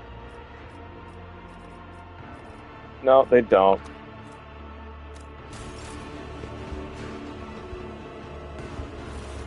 Hands off, the corpse mine at all. They're lying down on the ground. How is it a corpse? Okay. Search. God damn it. I should probably stop searching these things. Beggar.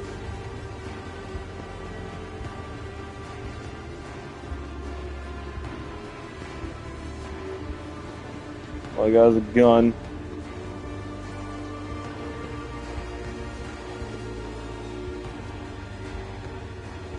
I won't tolerate weakness. A demolition charge. Stop. Fuck me. Make me lose it. Search 65. 65s. Fuck. I passed it.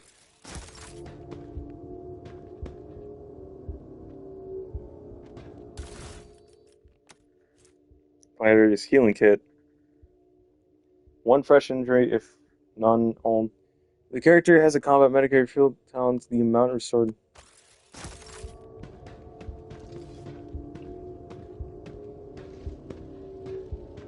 Ah. You fool, do you have a death wish? You're good people like us. When you try to sneak past, maybe they won't take you notice. Jesus! Fuck. Yeah, no, I'm not passing that. I could sneak past them.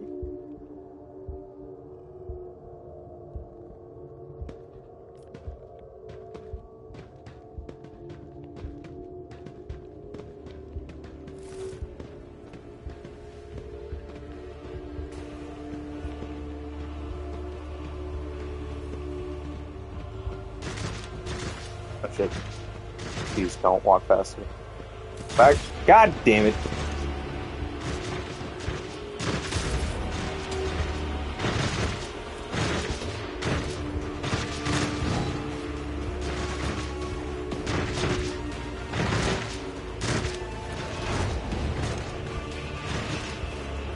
I gotta take a stim.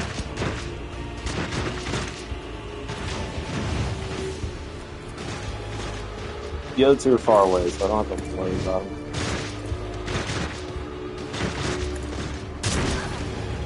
Ten damage.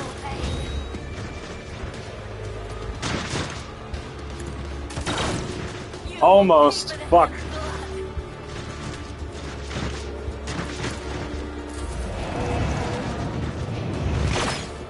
Oh, he missed. Thank fuck.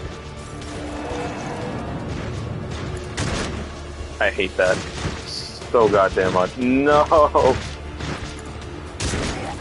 Oh my god.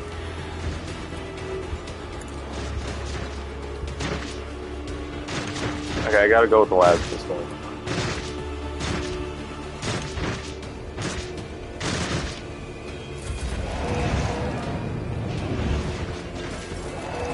Oh shit. Already done. 42 damage. 6?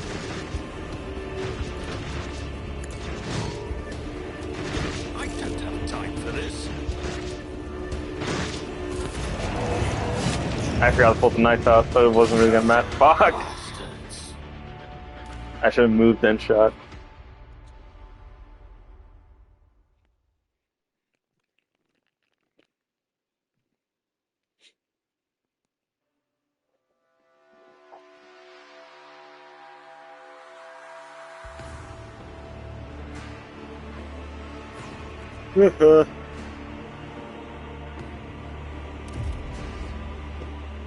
Try that again. But should I really have the fucking 7 to 14 skills off of intelligence too? Medkit. If I somehow end up getting their guns and weapons, I should be good too. Victory awaits.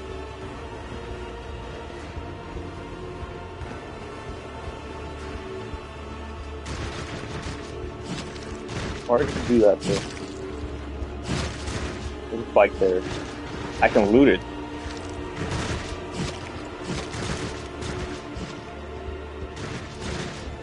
I want to kill him too.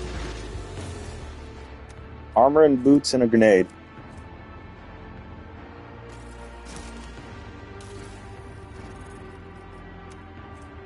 Grants +5 agility and dodge against attacks of opportunity. This is probably the better one to boots.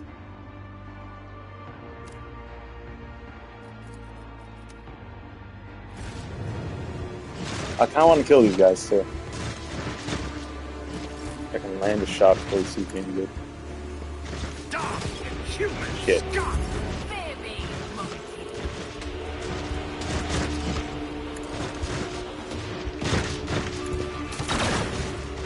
Okay, crit on that. You will take this blood.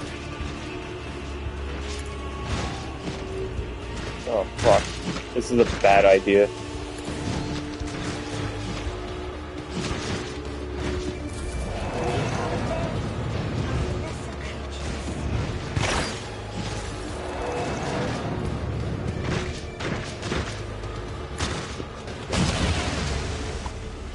Death.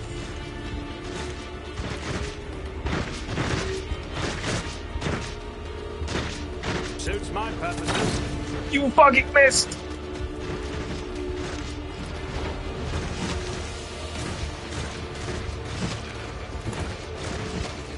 Had the knife out just in case.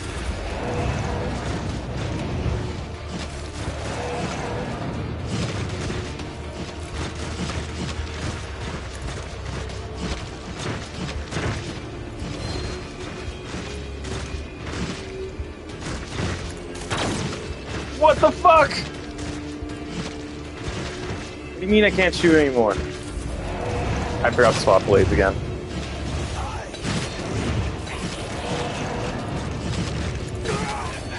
God.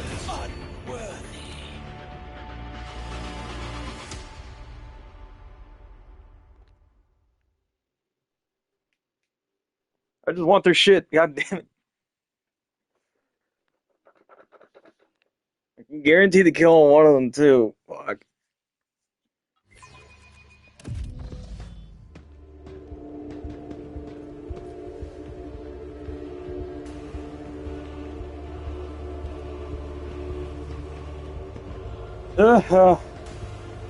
Do it again. Still weird by the fact that I couldn't shoot a second time. Oh wait, it was the drugs. Yeah, it was the drugs. Fuck. Yeah, no, I can't do anything about this.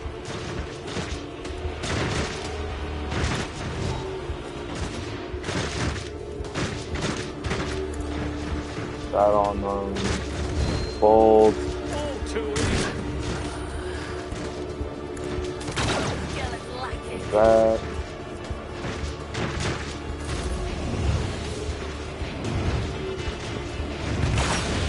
Poor things are hitting me.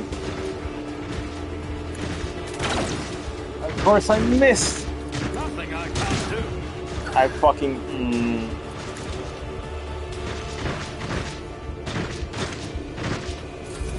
Yeah, no, I'm dead, dude. Yeah.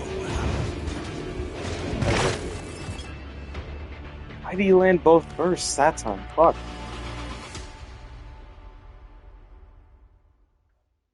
I can get to those fucking boots.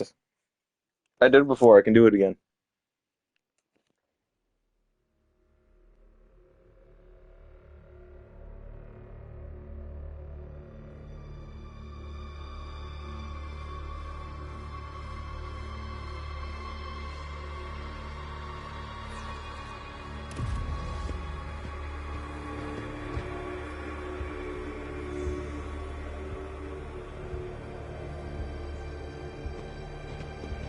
Follow my lead. I'd say that one's still looking my way. Fuck you.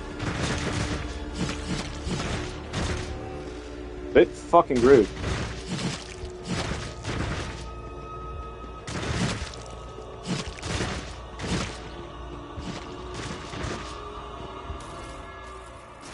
Yoink. Get robbed.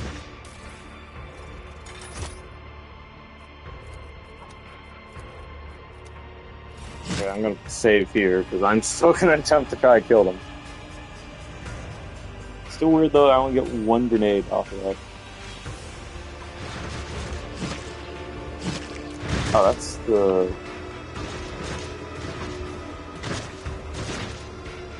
Oh, that's the range movement.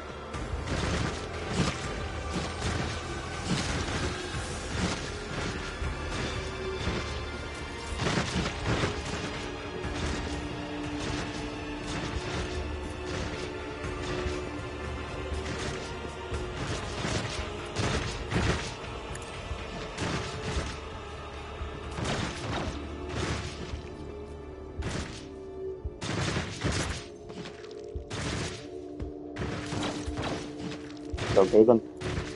Solving to see if I could hit him before.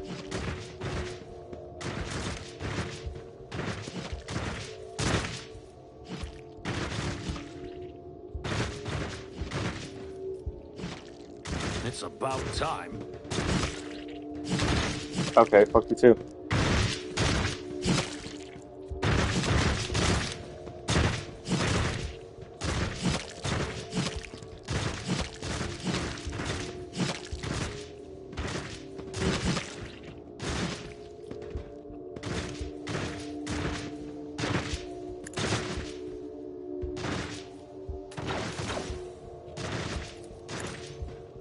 My guy is that shit angry? He is. Alright, fuck it. Never mind. Hoping to get like a free shot off.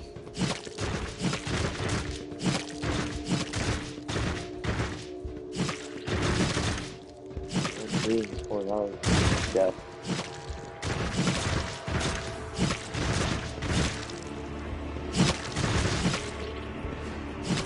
Oh boy. Yeah, no. Fuck it. Spin! It's lucky enough to steal that shit, to be honest.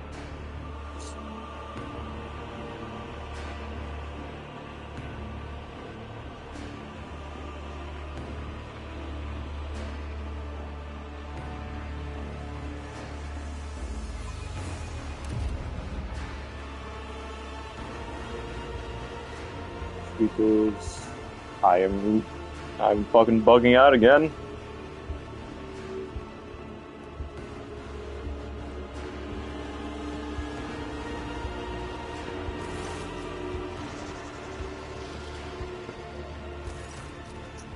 Den you have found yourself in is filled with heady smoke. Now, with heady smoke and walls are lined with living shadows. The center of attention is a snake-like Xenos.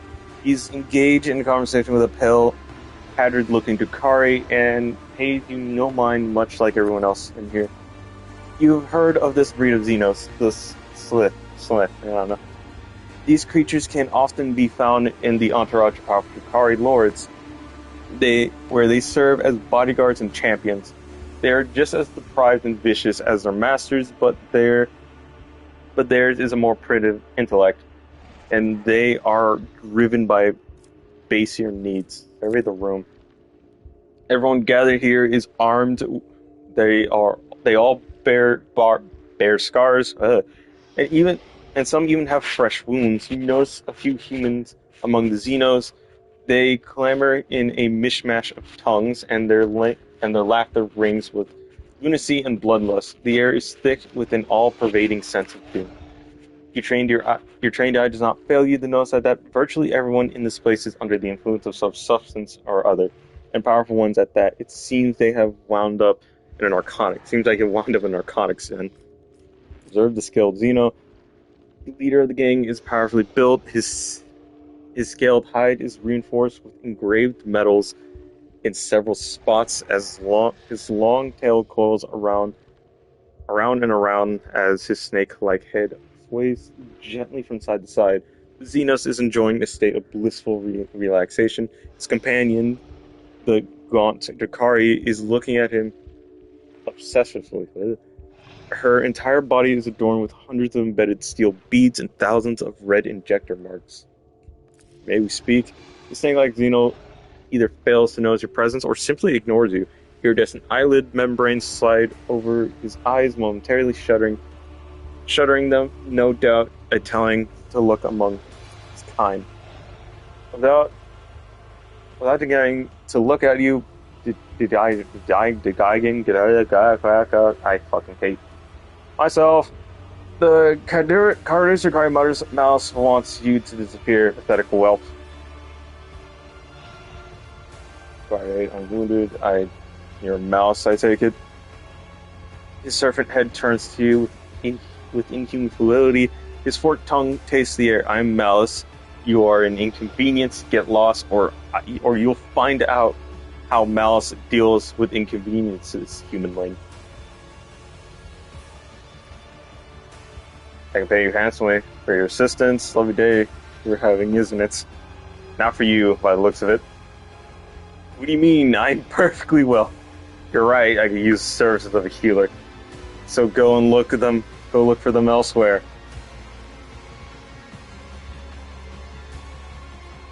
I require aid. I am wounded. What makes you think I care? No, don't answer. I don't care. What makes you think that? I can pay you handsomely for your assistance. You have nothing. Don't waste my time. The Xeno keeps his attention focused on Dukari, but his scaled fingers holding an elegant-looking injector clench into displeasure. He speaks slowly and indolently like a snake about to enter formation. Kari in the head. Can't pass a single one of these. I render values hers in exchange for your assistance.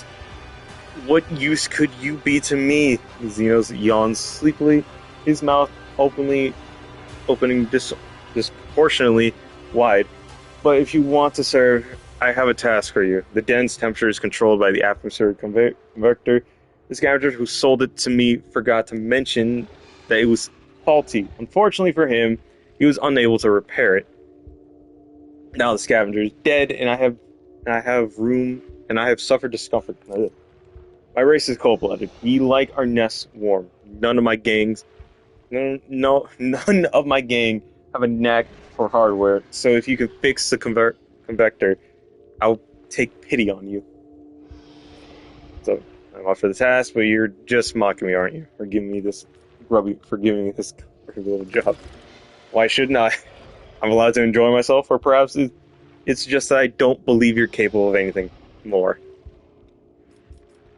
I see. He gestures with his fingers imperiously, as if dismissing you. The motion is slow and full of sweet sluggishness. Step away from Xeno. Can I talk to anyone else here? Shrieker. Okay. Oh, hey, I can pass this. Excellence matters. Powers such as technically subside, even the twisted spirits. Alright. I fixed your fucking heater, dipshit. Now give me my drugs. Wasting no time, you approach the scale, bring glitter into the gravel. Xeno is clearly more comfortable now, and sleepy torpor induced by low temperature has been replaced with a languid ease of undisputed leader in his element. The convector has been repaired. Help me. Why should I? Alice looks at you with the contempt. The convector's fixed already. What's the point of me helping you? The little strength you have left in your body has run out. You collapse on the floor in the darkness that nearly extinguished your mind permanently envelops your vision once more. Through the drumbeat of your heart, you hear Mouse's voice somewhere far away. Fine, patch up the humanling. He's proven to be more useful than the rest of you put together. I don't know why I'm struggling to read lately. I don't know why, because I'm actively sleeping like shit, and it's slowly coming back together. Sensations slowly return to you. Your body is still in pain, but you are no longer on the brink of death. Your wounds have been completely closed with metal clamps, and your throat is pocketed with injector tracks, as though you have been wearing a neck pillow of needles. The one who rendered his first aid to you was clearly not qualified surgeon, someone who would typically be permitted to minister to the person of the illustrious Grow Trader. It looks like you're back with us. I don't know whether to offer you my congratulations or conversations. A skilled Xeno looks at you without the slightest difference. Thanks for your help. I do not want your thanks, humanling. You will earn back every stimulant I spent on you. As soon as you stand, you are seized by a strange sense of unreality, as if you are still there, in the wicked darkness, and everything around you is merely a twisted mirage. Doubts seep in your mind like a poison, sundering its contact with your body. You have to make a deliberate effort to hold onto the thought that you are you. What is your mind maggot giving you? What is your mind maggot giving you trouble? I saw it latched onto your spinal cord when you were being patched up. A fat, well-fed grub, it was. With lots of teeth, it's dying now. They have a short lifespan.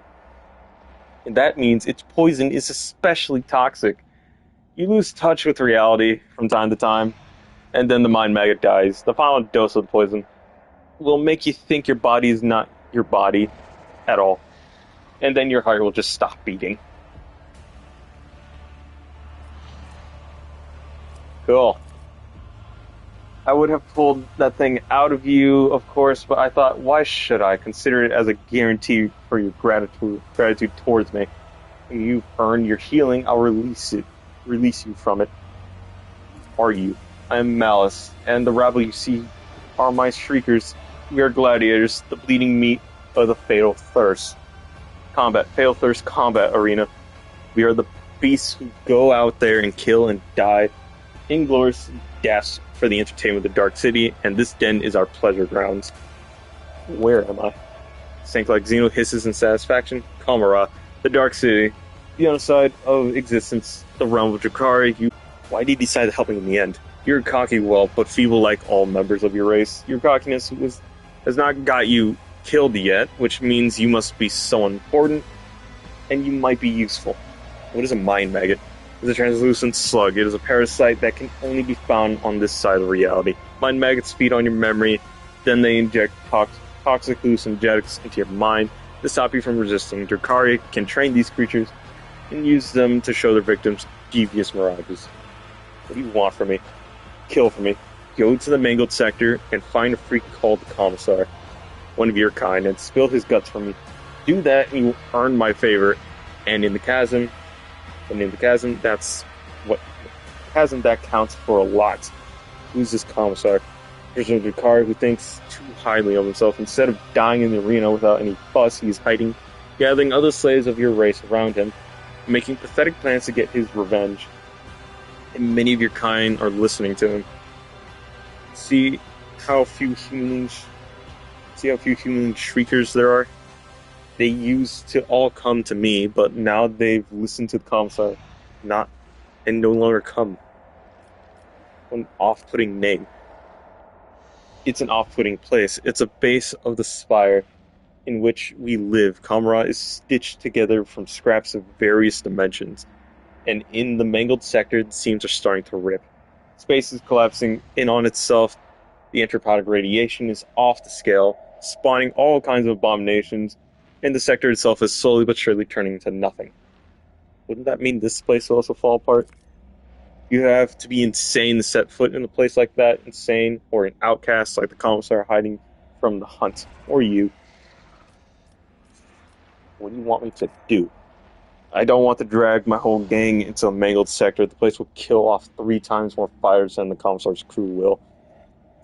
That means I need to send an assassin. The Commissar's fighters know my shriekers, but nobody knows you, and besides, you don't have a choice, which means you'll see through it in the end. I'm going to need a more serious weapon. Prove that you're useful.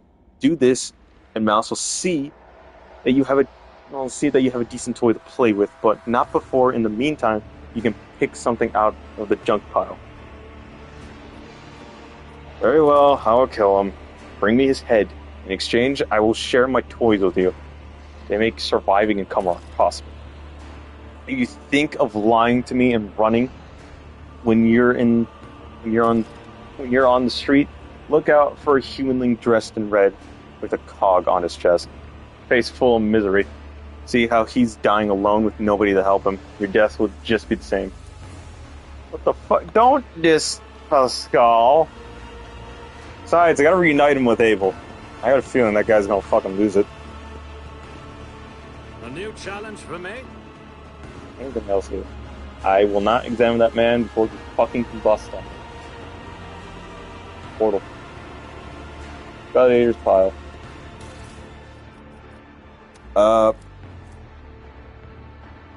Dari long rifle.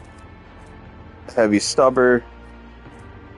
I'm gonna take this. I feel like I need it.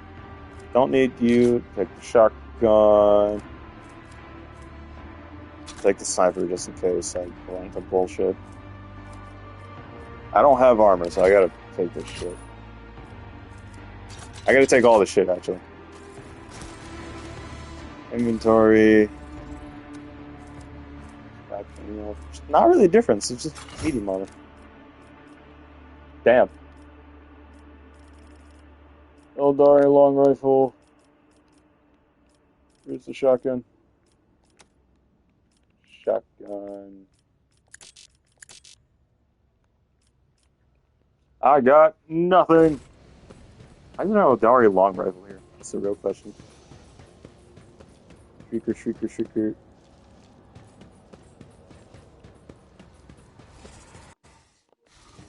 2 hours.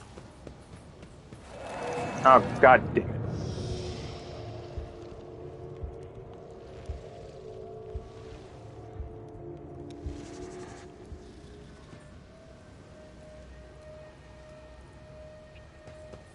None shall stand in my way. Actually, that does beg the question: why the fuck is a singular human or a singular commissar able to round up a bunch of people without getting someone's interest? So far, Miles is the only one generally telling me, "Hey, he's a dickhead. Kill him." Hey, you guys are still stabbing each other. Cool. God, fuck. Flash searing pain causes the contents of your skull to burst into flames. Cool. Shriekers. I guess. Oh, fucking A. Eldara runs a hand over her face before turning to you. Her pale skin is tightly stretched over the bones of her skull. Her eyes have lost their glimmer, and her neck is stooped under an unseen burden, and yet you still recognize her. Yarely Lansby, your former companion, and the reason for your imprisonment within these dark walls. Eligny glanced at you, her eyes widening slightly, but that is the only change you can detect in her tense expression. Whatever emotion she may be feeling, she is suppressing them well. Elika, you're alive? Yarely looks at you in disbelief. Your voice. Do I hear a semblance of jubilation? But how can that be, Elika? Because of me, you. One of the Xenos who were watching Yarely torture the silent victim steps before it. Did the Monkai come for a taste of pain? Then you must have the patience. Our little guest here has so much suffering to extract from her first victim. Your prey is far from empty, Yarely. Do not hold back. Yarely grasps the blade in her hand and immediately winces. Her spirit stone is emitting a red glow. She touches it with an expression of anguish. The suffering overwhelms me. No more. I cannot bear it any longer. Why are you doing this to her?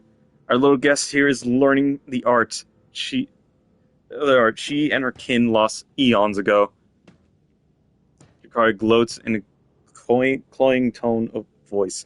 The art of delight, unhampered by meaningless taboos. The art of extracting rapture from another's flesh against the will of its owner. The art of walking the path of the Drukhari. Isn't that right, my lost Sarnai? The path of Drukhari. Here echoes the Xeno's words, and sound of her voice is a feeble and hollow as an echo.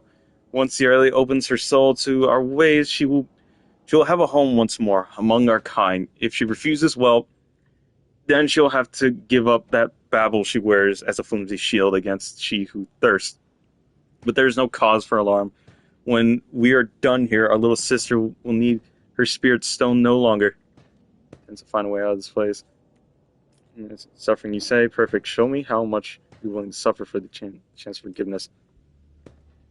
Sorry, who just spoke to you? Lily's mine. You cannot have her. Find another place. What about you? Her gaze is in surliest. Are you inviting me to come with you? Inviting me to the stars, Eliktai. Yukari grabs Lily by the shoulder. You are losing focus, sister. Your spirit stone is at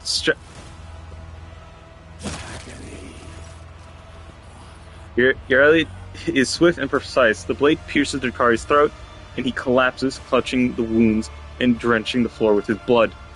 His kin move to draw their weapons, but freeze, transfixed by the sight of their brother thrashing in agony. Enough. It is hard to tell whether Yarely is shouting or wailing. Enough of this senseless, aimless torture. This is not my path. It will never be mine. She turns to you with a faint glimmer of hope on her gaunt face. But first, I must ask, Zelata, after what I did, drive away the night of my blindness with a morning ray of clarity. Have you truly found strength to forgive me? Your reasons make no difference to me. I forgive you. We will yet have a word about your deeds. However, it is time to leave. Your reasons make no difference to me. I forgive you. Alexander, your generosity both shames and sublimes me. For its light carries my soul over the grime of my own deeds. Her Her reply, grateful and soft, is barely audible. And now let us walk away from the nightmare that sinks their stings into the darkest recesses of my ravaged soul. Okay, just run away. That's a threat. You got jack shit. I am fucked. You got no guns. Or armor, actually. Didn't I have your car, your armor? Medium armor. The armor deals 10 to 15 piercing damage with armor penetration to any target in melee range when the wearer makes a melee attack. It's the only armor I have at the time, so it's the best thing she has. Fuck.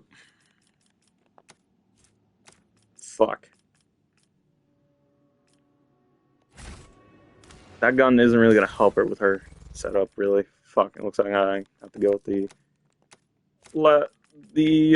Dollar Sniper. You will take the assault rifle, though. Greedy son of a bitch. I won't tolerate weakness. Can't pass that check. Beggar.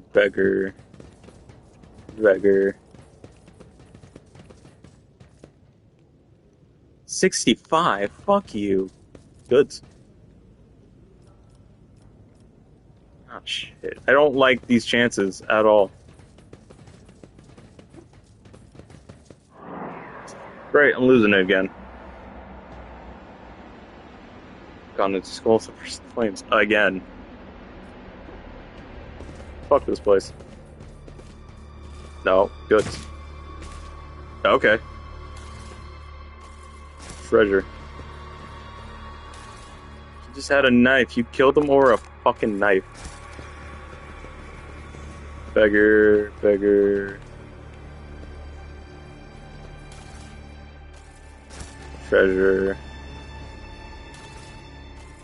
Treasure. Victory awaits. Oh, secret. Nothing good than treasure. Well, time to go to the mangled sector, I guess.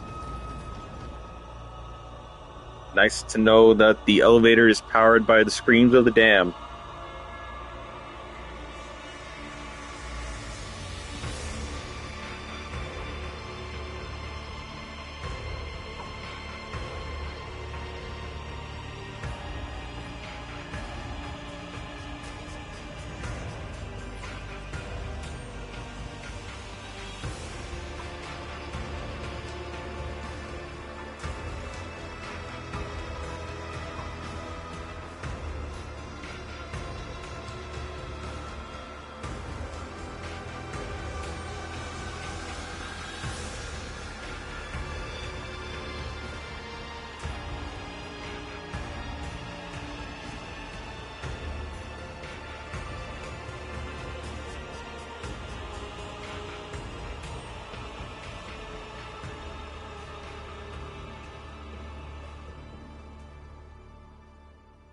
Okay, I did not know it actually readied. Okay, this place looks fairly calmer. Carry forward. Someone got shot. That was a shuriken pistol, I think. Cool. Oh. Trash. It's a 50 athletics. To this place?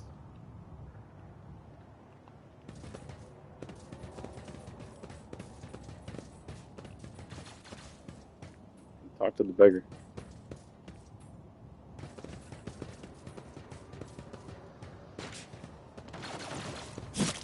Again, you're just stabbing. Okay, then. Got shit on you? Skin the corpse. What?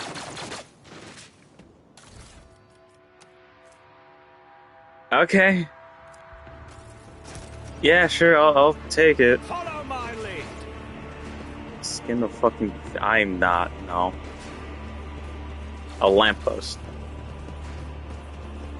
So Jakari have such fine craft and goddamn texture. A broken chest. Soul trap, gems. I'm losing my mind yet again. Rolls breaking the connection between body and soul. I think that's what it said. Yeah, no, fuck that. Oh, hey. Argenta? That's stubborn? She has just stubborn. Rogue Trader, Sister Argenta greets you with a glowing gaze and confident smile. The God Emperor did not forsake his chosen one.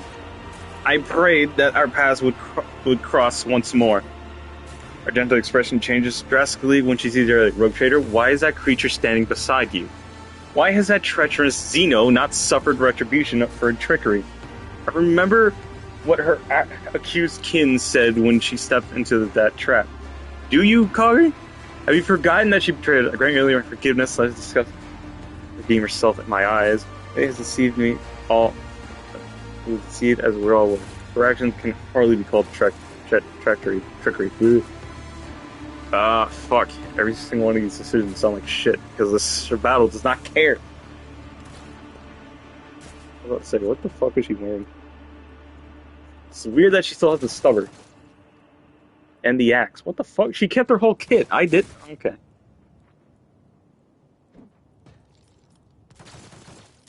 In discussion there, eyes flared with wrath. Forgiveness is a great gift that precious few deserve. And even for them, forgiveness comes as a chance to die for just cause. As Sister Repenta died with a prayer on her lips. This is a Xenos and a traitor. What forgiveness could you possibly speak of? It gaze at her from beneath a veer of cold aloofness. Your judgment have no weight before the Electons will. Do not waste your breath on attempts to intimidate or assault me, for your words are like picked leaves that the wind throws against the cliff. You truly aren't worth the breath I have wasted on words. Argenta politely turns away from her. Argenta gestures at everyone around her. Your arrival is timely indeed. With the Empress chosen on our side, we can come out of hiding and exact vengeance upon the enemies of humanity. But I shouldn't take up your time. Speak instead to the Commissar, the one who leads these valiant souls. He will tell you everything he needs to know. What happened after we ran into that trap? My memory betrays me. I lost consciousness. Soon after they dragged me into the shadows, I came to in a filthy arena. They had set some clawed beasts against me. When I slew it, they sent another. I killed them all, one after another, and the unseen spectators demand more and more. At last, I had an opportunity. One of the beasts I fought damaged the enclosure, and I managed to escape the arena. You should have seen how quickly the scum who leaped and cheered in the stands set off after me. I forged a path with sword and bolter, and wandered for a long time in the darkness, and then I wound up here, where a loyal servant of the Emperor found me and gave me a chance to serve him again. Who's this conflict you speak of? A loyal servant of the Emperor who has not lost his will to fight, even the impenetrable gloom. He has mustered resistance. Everyone who can hold a weapon and refuses to accept the fate of a toy in the clutches of Valve. You know, the dweller of these dungeons are a myriad, and most are lacking in soul, courage, or willpower. The Commissar and his associates seek out the true champions of the Imperium among them and prepare those people for the battle against the Xenos. Providence itself has brought me here. I assist the Commissar in search and hopes of finding you among the captives. I devoted myself to helping the faithful yet frail plucked up their strength and guiding the able yet desperate towards hope, and my effort has already borne fruit. 2 squads have gone on a scouting mission to discover safe passage out of Kamara. There is no safe way out of Kamara. You are lying to yourself and to these poor people. Wherever you send them, the Dark City holds only death and misery for the Monpact. Your poisonous words cannot break my spirit and my faith, Xeno. I would rather die fighting evil than surrender. Argenta clenches her jaw, and you notice the spark of doubt that flashes in her eyes. Uh-oh. his audience. Who are these people? I found them, subjects of the Imperium, who were taken to the den of misery and despair. Scattered across the vast chasm, they were condemned to suffer for amusement of the enemies of humanity, but the beasts were wrong in thinking that we could simply resign ourselves to our fate. I share my fate in the future with them, the future that we will claim with his name upon our lips. Things in here. I must kill the commissar. Against the subtle chains and gleaming eye, they began to resemble glowing embers. Perhaps this accused place has affected you after all. You speak of madness that is tantamount to heresy. For you would be beheading the resistance and leaving these animate hearts. His fate is fateful without a leader. I cannot let that come to pass, Traitor. I hope you do not intend to execute this plan, Ernest. Will you join me, will you not? Gentle looks at the people around her and nods. I have served the resistance for as long as I could, but my duty to these people is done. It is high time I rejoin you and pursue my original mission. But first, allow me to offer a few final words of guidance. My flock. Argenta turns to the audience, and her voice fills with zealous fire. Servants of the Emperor, children of humanity, be strong in your resolve and pure in your faith. For our deliverance is at hand. Steel your hearts, for the great trial lies ahead of us all. But the reward for passing, it is freedom. A new Okay. challenge for me? Time to save, see what bullshit I have to go through. That is not the safest place to stand on, I'm not gonna lie. Great. Goods. Yes! Like, I'm always ready. Commissar!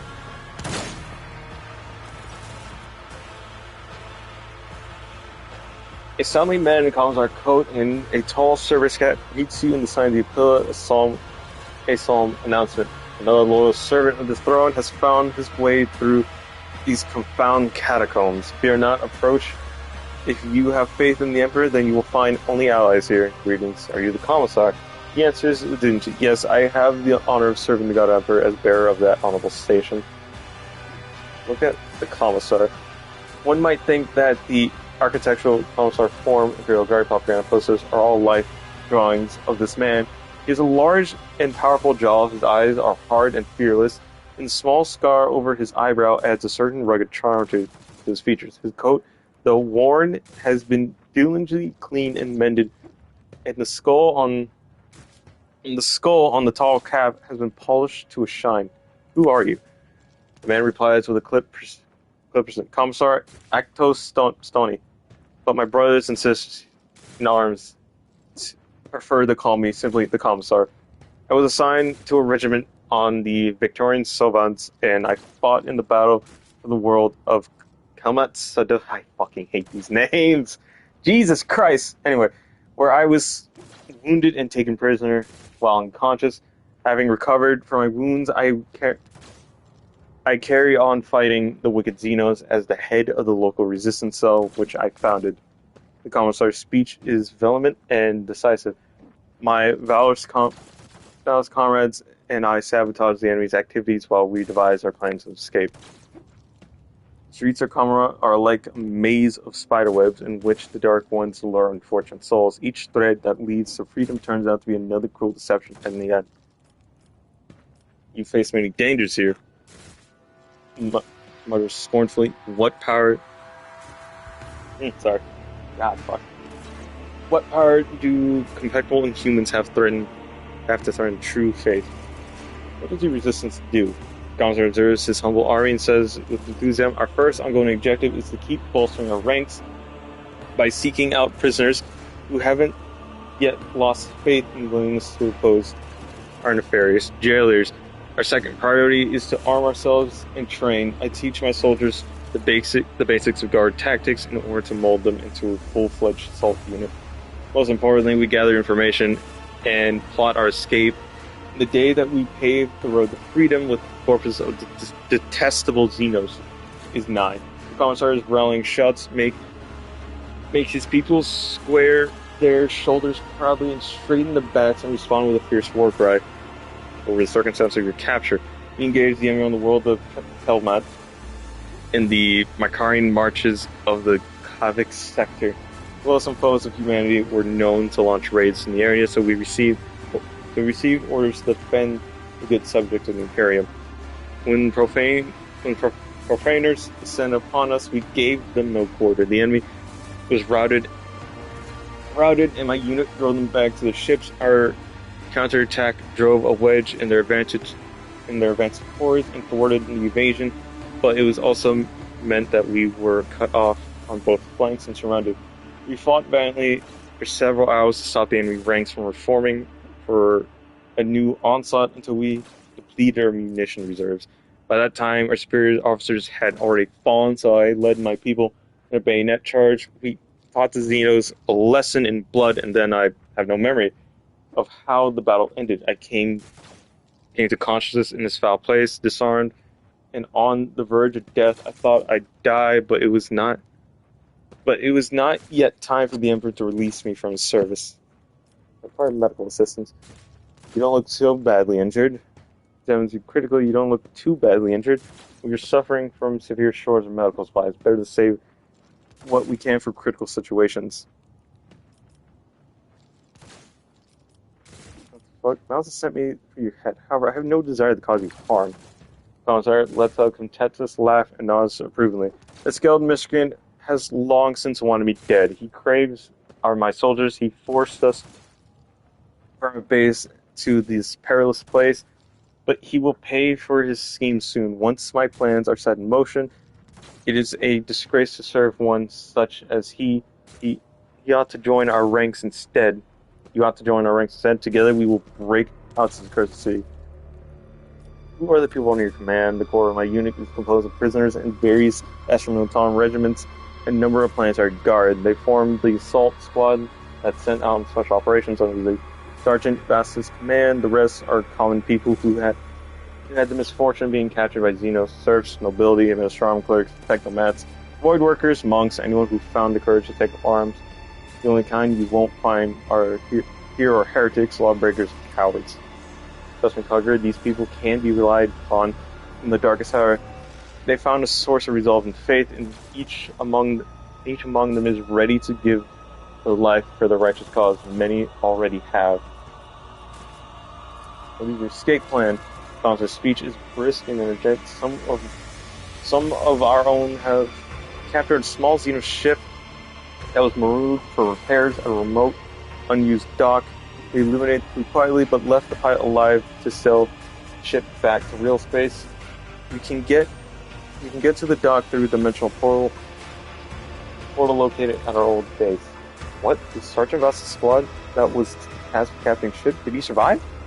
The Emperor protected him, and he did not fail the Emperor. Vastus is in good health and is waiting for us to arrive. The Monkai have managed to capture the vessel. They are permitted to do so. If they were permitted to do so, the plan is doomed to fail. Regrettably, Mouse and the Shriekers drove us out and took over the base, so the first order of business will be to confront him. I propose that you take him by surprise and deliver the first strike. We will support the attack from the outside. Logic, the Council's plan is bold. The odds of succeeding are bleak. However, it seems improbable that anyone in Kamra is prepared for such a decisive action. How do you manage to accomplish so much? For most intelligent. Fuck, I'm actually. Fuck it. Ugh. Maybe I failed the logic test. What the fuck's my logic after? Oh, I wonder, my intelligence down by 10. 62. My throat hurts. Yay.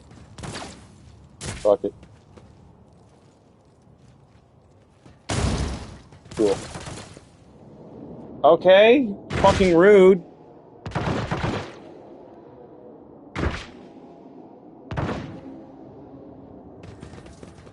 Goods. A helmet. Definitely dodges, repairs, oncoming attack to gain 10 momentum. Whereas an assassin successfully dodges a parry, enemy's attack is automatically creates an additional opening. Where grants everyone using swords.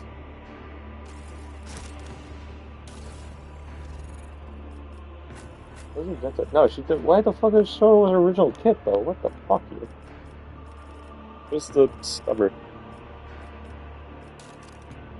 Why can't you not? Fuck. As gun it is. Shotgun? Shotgun. Sword and last pistol.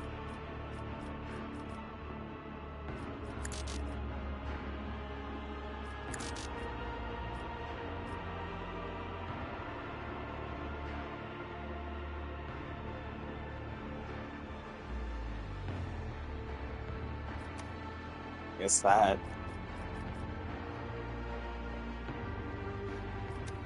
I'm gonna give her both of these and see if it really work well with each other. This all sucks. I hate this place. I'm not using a fucking thing to do that.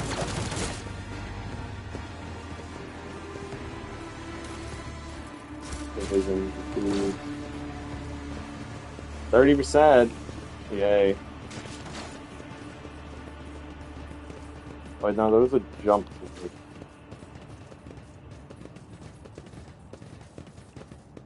80. Alright, I'll take that. Perfect. Ow.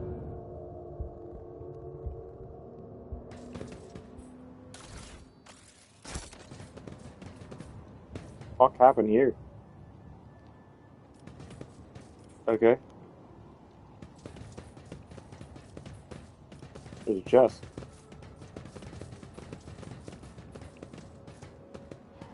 Chance, I swear to God, if you blow yourself up. Task should Fucking. have been accomplished easily. Fucking! Fuck you, Jensen. It's about time. Get the fuck out of here. I swear to God, you get a trauma for this. I'm pissed. Fuck you, bugger. I want that safe. I know damn well I'm gonna fail it.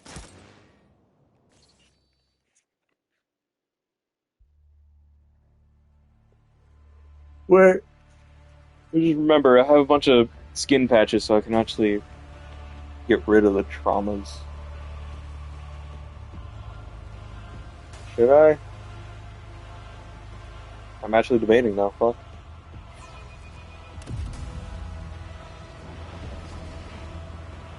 Okay. Then sailing disappear. Both these astronomical opera. What?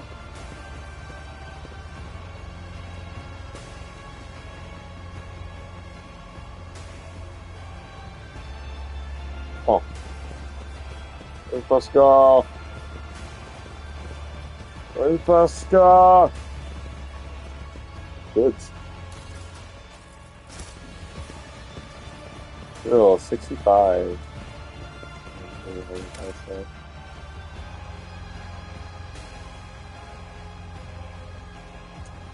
Alright, let's see if we can actually land this shot.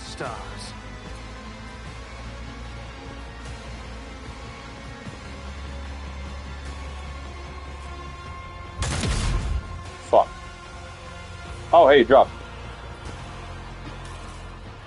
Boots and oh, hey, tracking boots.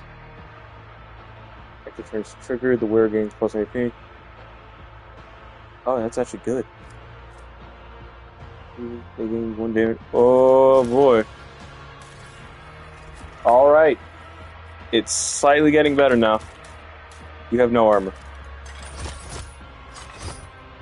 I don't know what the fuck that was about. Stabilizing gloves.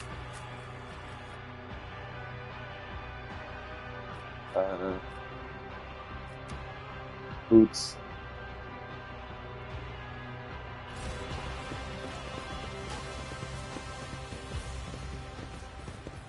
Okay, good.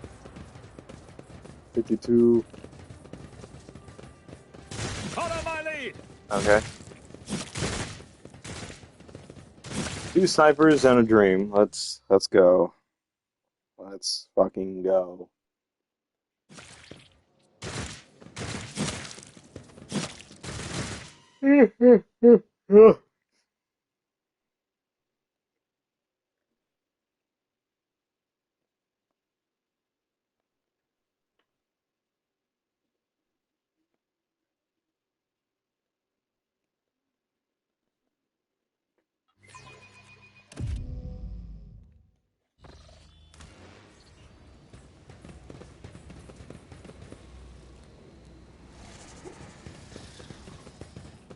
What's up, Malice? If I was to go, I required decent equipment. No, I have some questions. What is your game from? How do you think I wound up here? Nothing really going on. Comments as well. Two humans have plotted against me. How predictable. Shriekers killed humanlings slowly. I want to enjoy his torment. Okay. Oh, Malice gets to go first. If I end up fucking up, I might as well just kill the Commissar.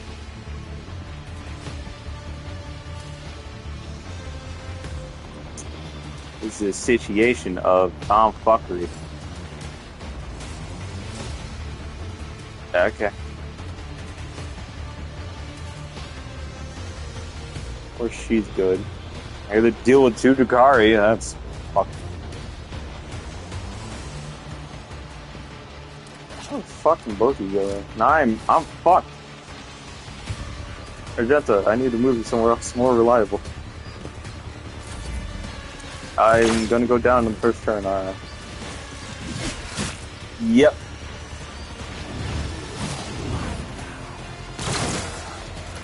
And I'm out of it. Whoop you fucking do. Great.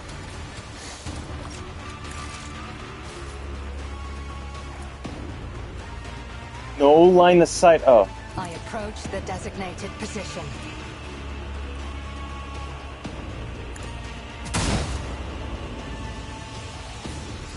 Please, sign a fucking shot.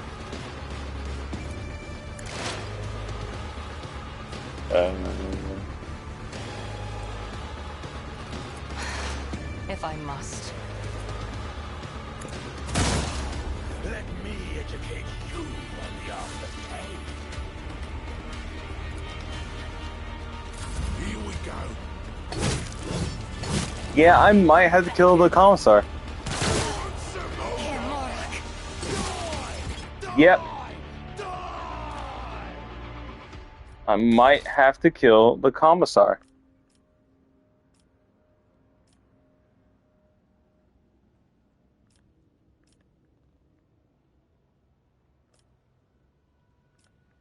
The fuck?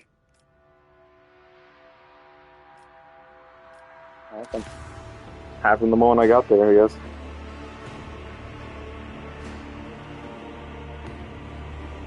Yeah, because this is gonna end up the same non-stop. What the fuck was that about? None of my guys are good at melee.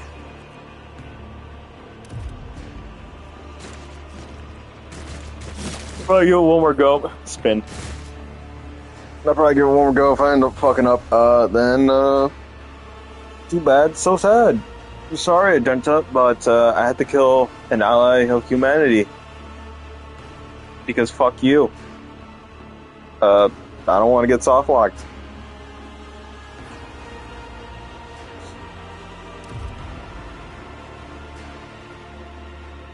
They say a little bit of humility never hurts anyone. I help others better themselves by wholeheartedly humiliating them at every step. Okay.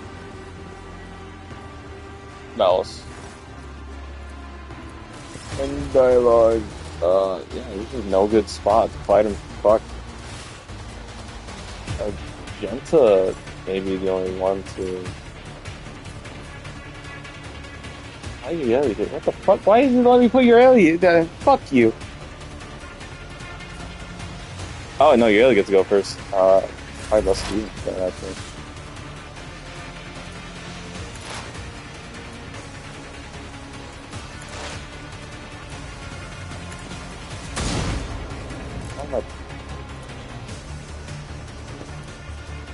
No. Ah, shit, it's gonna hit me too. Fuck. No weakness is Thank hidden fuck from it didn't my hit me. sight.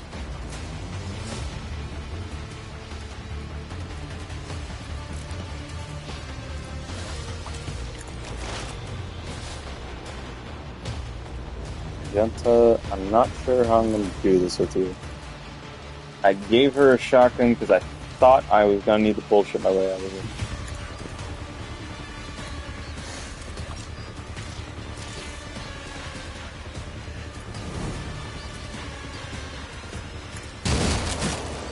Oh, I forgot. Shotguns do that.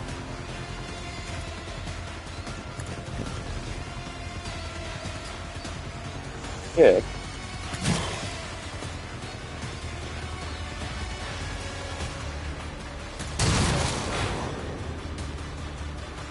Have the melee out.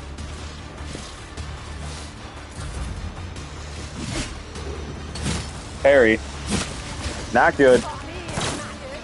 Worse. Extremely worse. Oh, you fucking great. Perfect.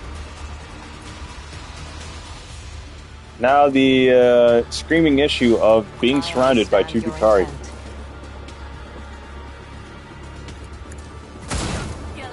Fuck. If it serves you. Of course. Why does the Dukari assault rifle have 100 rounds?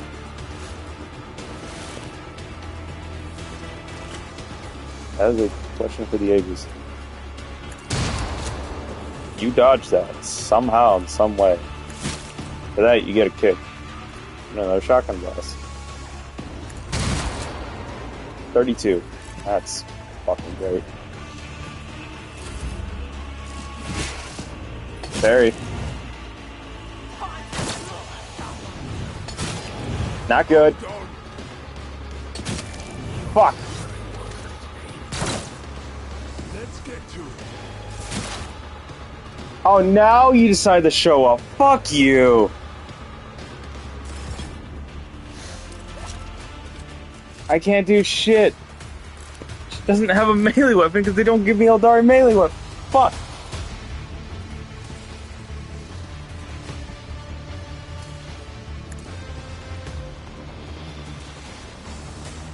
Lowest priority target, I guess. Fuck, I can't do shit. Yeah, no, that's the only way I think getting her out of there.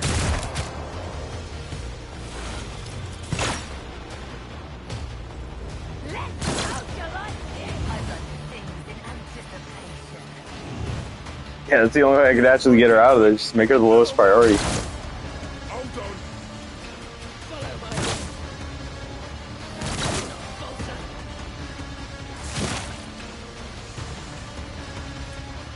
I am not. Alright, he's down now. Put down.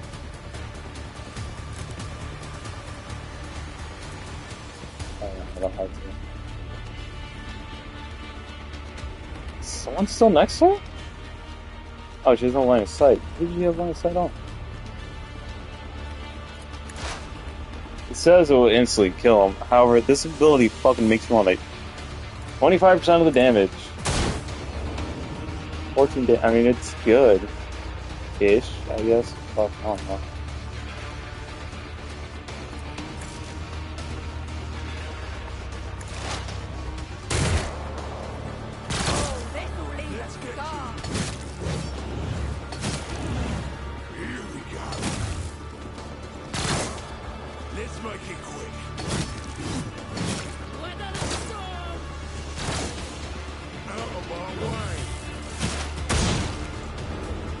One dead.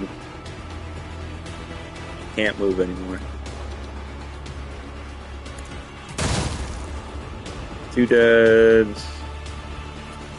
Anyone you can mark other than the commissar? No. Low priority it is then.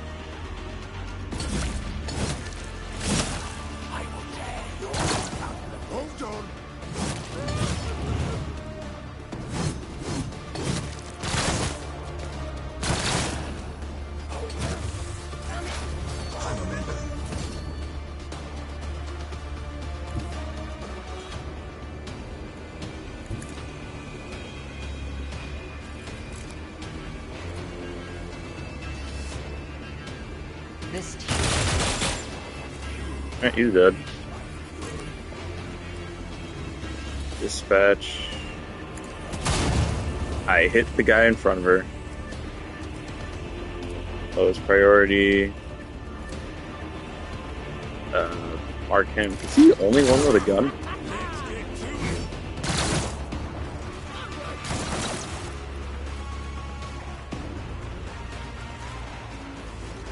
Fuck.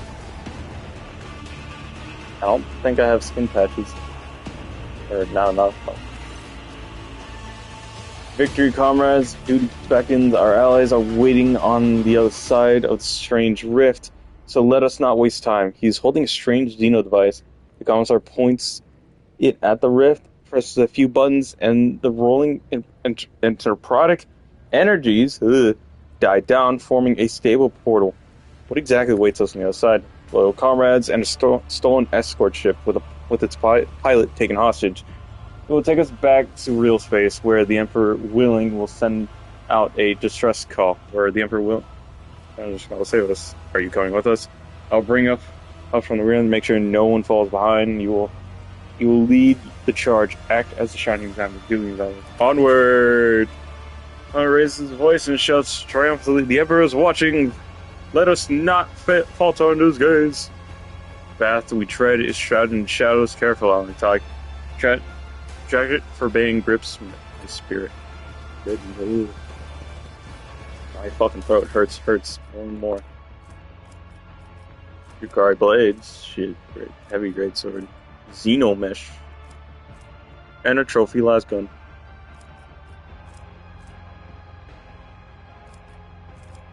No one can really fire. Fucking pound me. I'll leave like. I don't have that many melee units actually. I'll just take the two. Inventory. Nothing here works. Is trophy lasgun? Maybe it does work. It's better on her.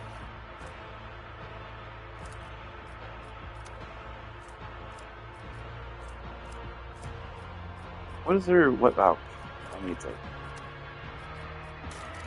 Do I have any more skin patches? Yes.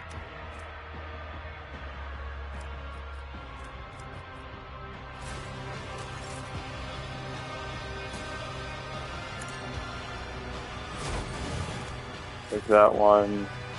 Blessed be the hand of the healer.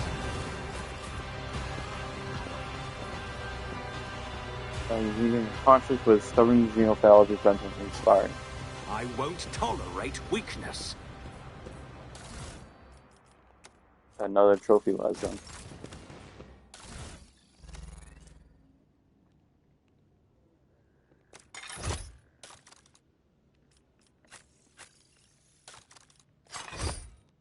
This is the best thing we got for armor.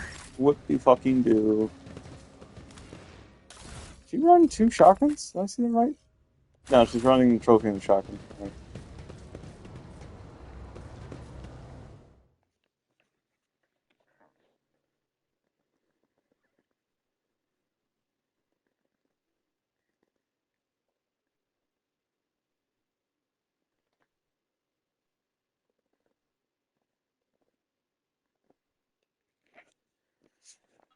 Medicaid, technological, and all lore checks.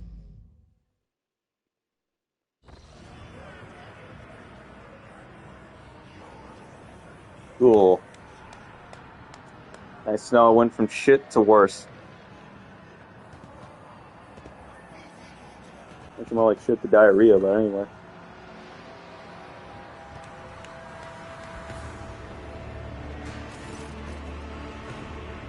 The moment you cross the portal, you realize something is amiss. Thousands of Yukari all around you, and a towering bulk of abnormally bloated muscles whose face is hidden behind a black mask, and none of it fits Commissar's description of a quiet dock.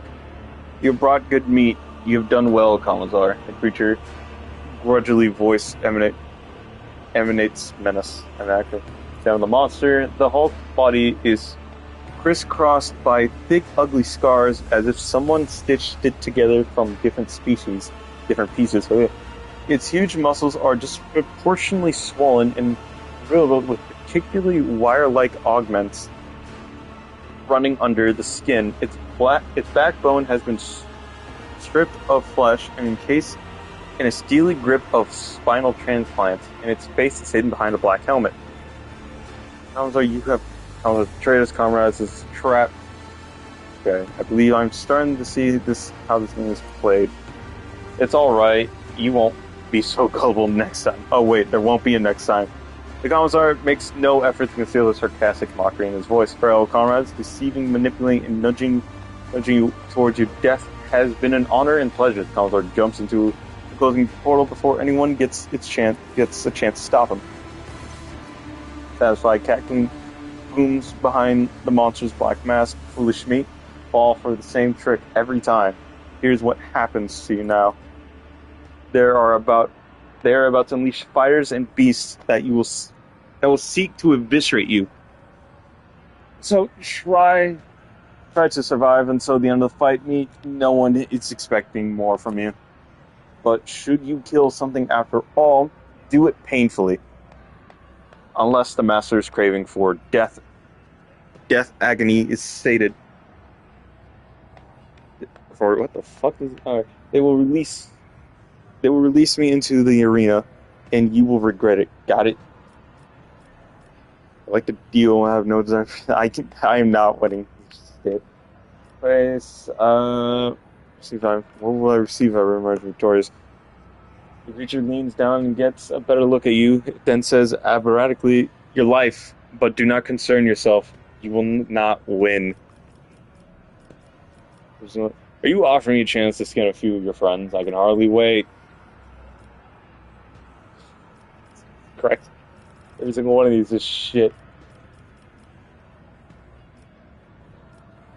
I'm ready to fight, then try not to die. Most pathetic death. Off with you, meat.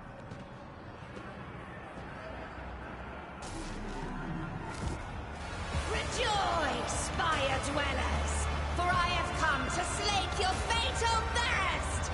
May the vicious hunt commence today. My wild hounds will enter the arena to taste the blood of its wretched challengers. Bathe your souls in their suffering.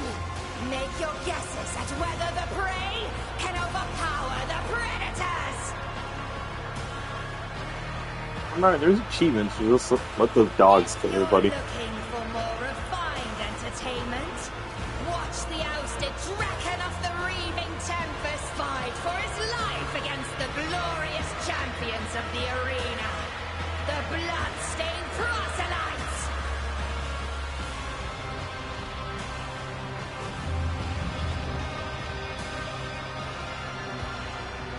If your soul is so hardened that only the triumph of violence can soften its scars, enjoy the massacre of the fearsome flesh gorger. Today, we will try to kill him again.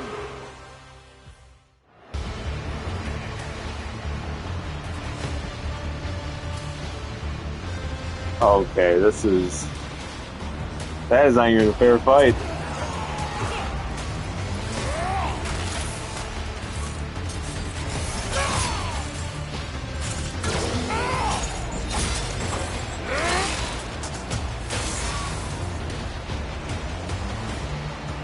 Alright then.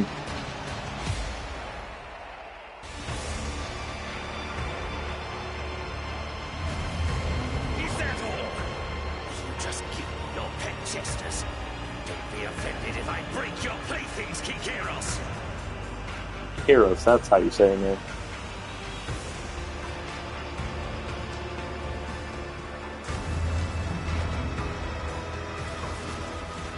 Let the fatal thirst be quenched!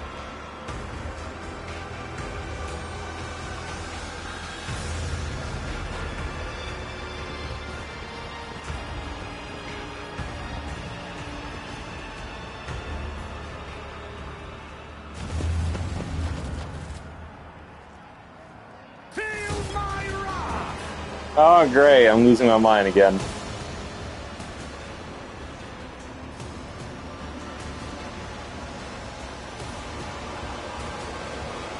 That's great. No, moves itself with repetition, making a grinding sound, becoming a high and sharp like the teeth of a chainsaw and tearing into your eardrums. Ugh.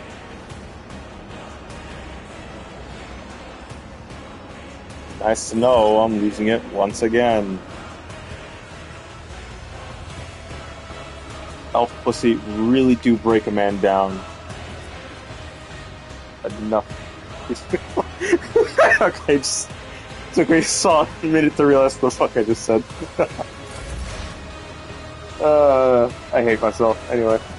I am not your Xenos pet monkey. Thank you. You're in the worst situation.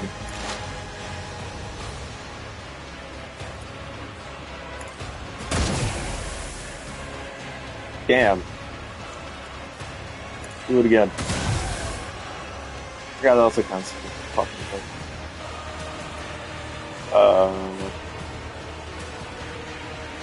Actually, no. Low priority, then mark.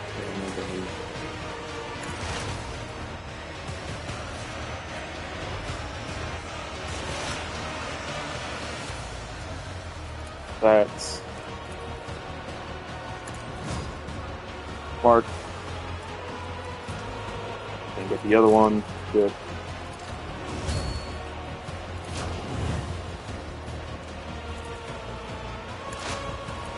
I know. Fuck it up. It hit, and I forgot it's had the barrier.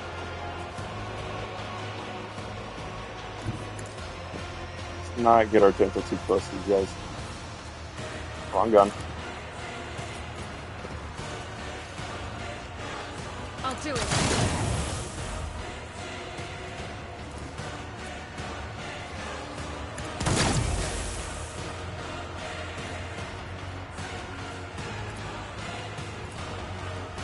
I'd say stack quick scrap.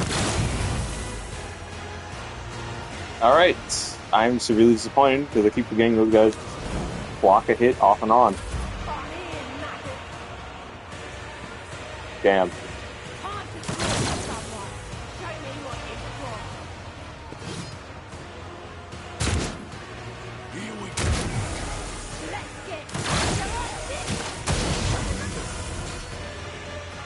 Perfect. Actually, no. No, this thing has berries, though.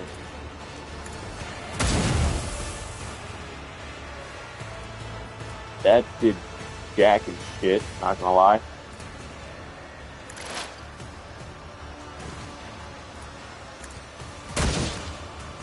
Did it miss? It missed. Fuck.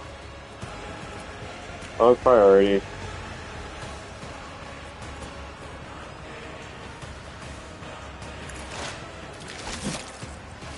One dead. Two dead. Oh, that guy. Never mind.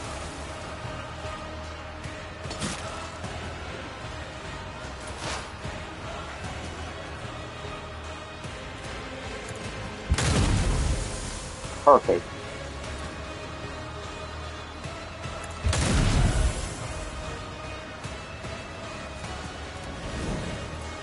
Not a problem for me.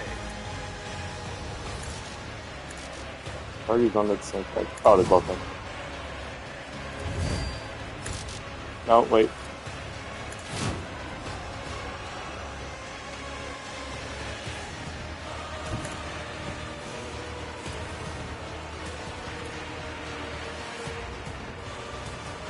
Oh.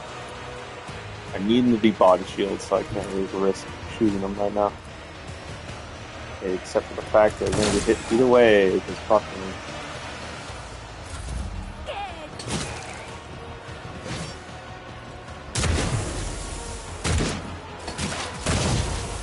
Okay. Jesus.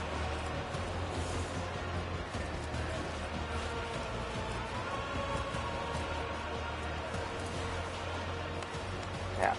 Fuck. Don't hurt one of them. If it serves your weakness is hidden Except I from chose my the wrong sight. one.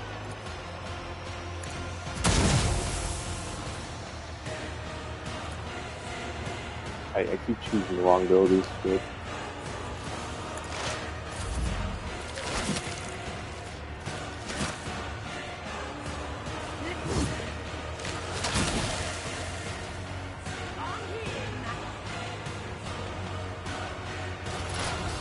huh.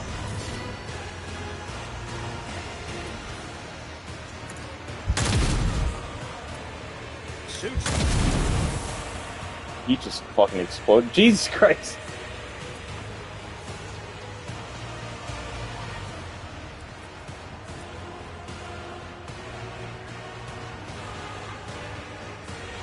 Done with prey in combat, he's fast to use attack.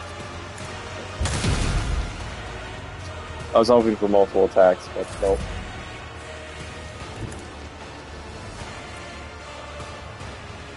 Faith, this is why I was chosen. That's cool.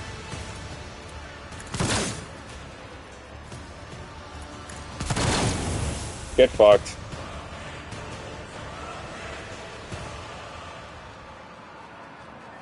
Oh, fuck, I can't read many winners. Oh, god fucking damn.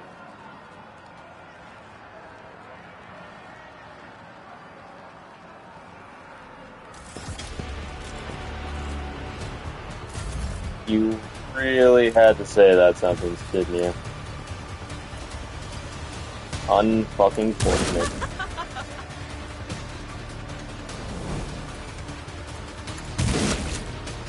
Unfortunate. Or just to kick his balls.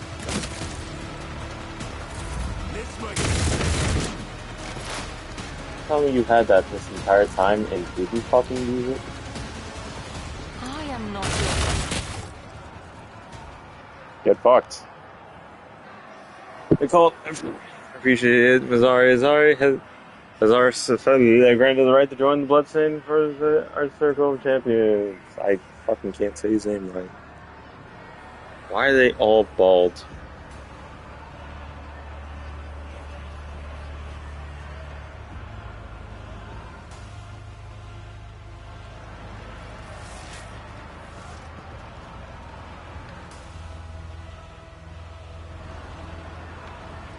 Monkfight Jones survived the vicious hunt. Did you savor the sight of the flesh gorger devouring his mangled enemies? And did your fatal thirst quenched? Yeah. There's no fucking. She's supposed to say that, but she ain't saying it. Yes, it is quenched. Yes, it is quenched. Yes, it is quenched. Ooh. Die be quenched. Die be quenched. This entire section is just gonna be hell on the psyche. Anyway, free shit. Arena Beast. Launch with chainmail. A new challenge for me? An auto gun that may help? And Xenomesh. Auto gun goes in, Xeno. Other. Where's the exit? Where's the exit? Where's the exit? Where's the exit? No. Magenta? Oh! He followed Johnson's gaze, soaring to Kari craft and screaming, throwing blood, body nailed to its side. That's Sergeant Vasquez. I recognize him. I know his voice. Carter, help me. We have to save these people from their torture. One of the Dakari on board sneers upon hearing Argenta's shouts, eliciting a wave of approving cheers. The Dakari kicks one of the groaning heads, blatantly savoring his... what the fuck is that? Untouchability. I do not think they can be saved, Elektak. I can see, even from where I stand, how unnaturally twisted the joints and how badly clipped the tendons are. Be quiet, you despicable Xeno. All this is your work of your kin. Argenta hisses angrily and grips her weapon. Elektak, Yareli looks almost sympathetically. The only salvation that we can give to the unfortunate, is the grace of the end of their suffering.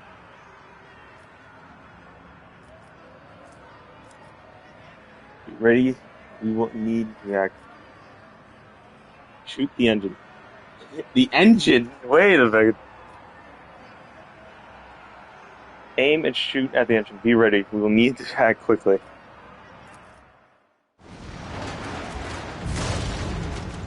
Oh shit!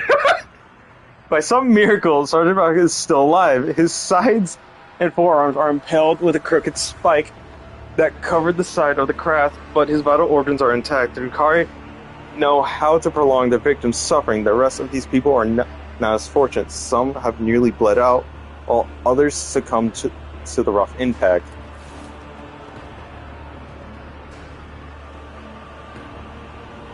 She killed the man? What? What? Your Medicaid skill ain't that high, though! Argenta hesitates for a split second as if to confirm that she is not imagining what she's seeing, and then rushes over to the sergeant and lifts him out of the wreckage. She applies pressure to the wounds before turning her head to you and whispering, "Thank you, Cogger." The fact that he just casually let me blow up one of the platforms nonchalantly is funny. It's about time. I mean, fuck you, property damage, get fucked. Laz! They had Laz? What the fuck? I mean, good for me, it does more damage than the sniper rifle. I'll take 2.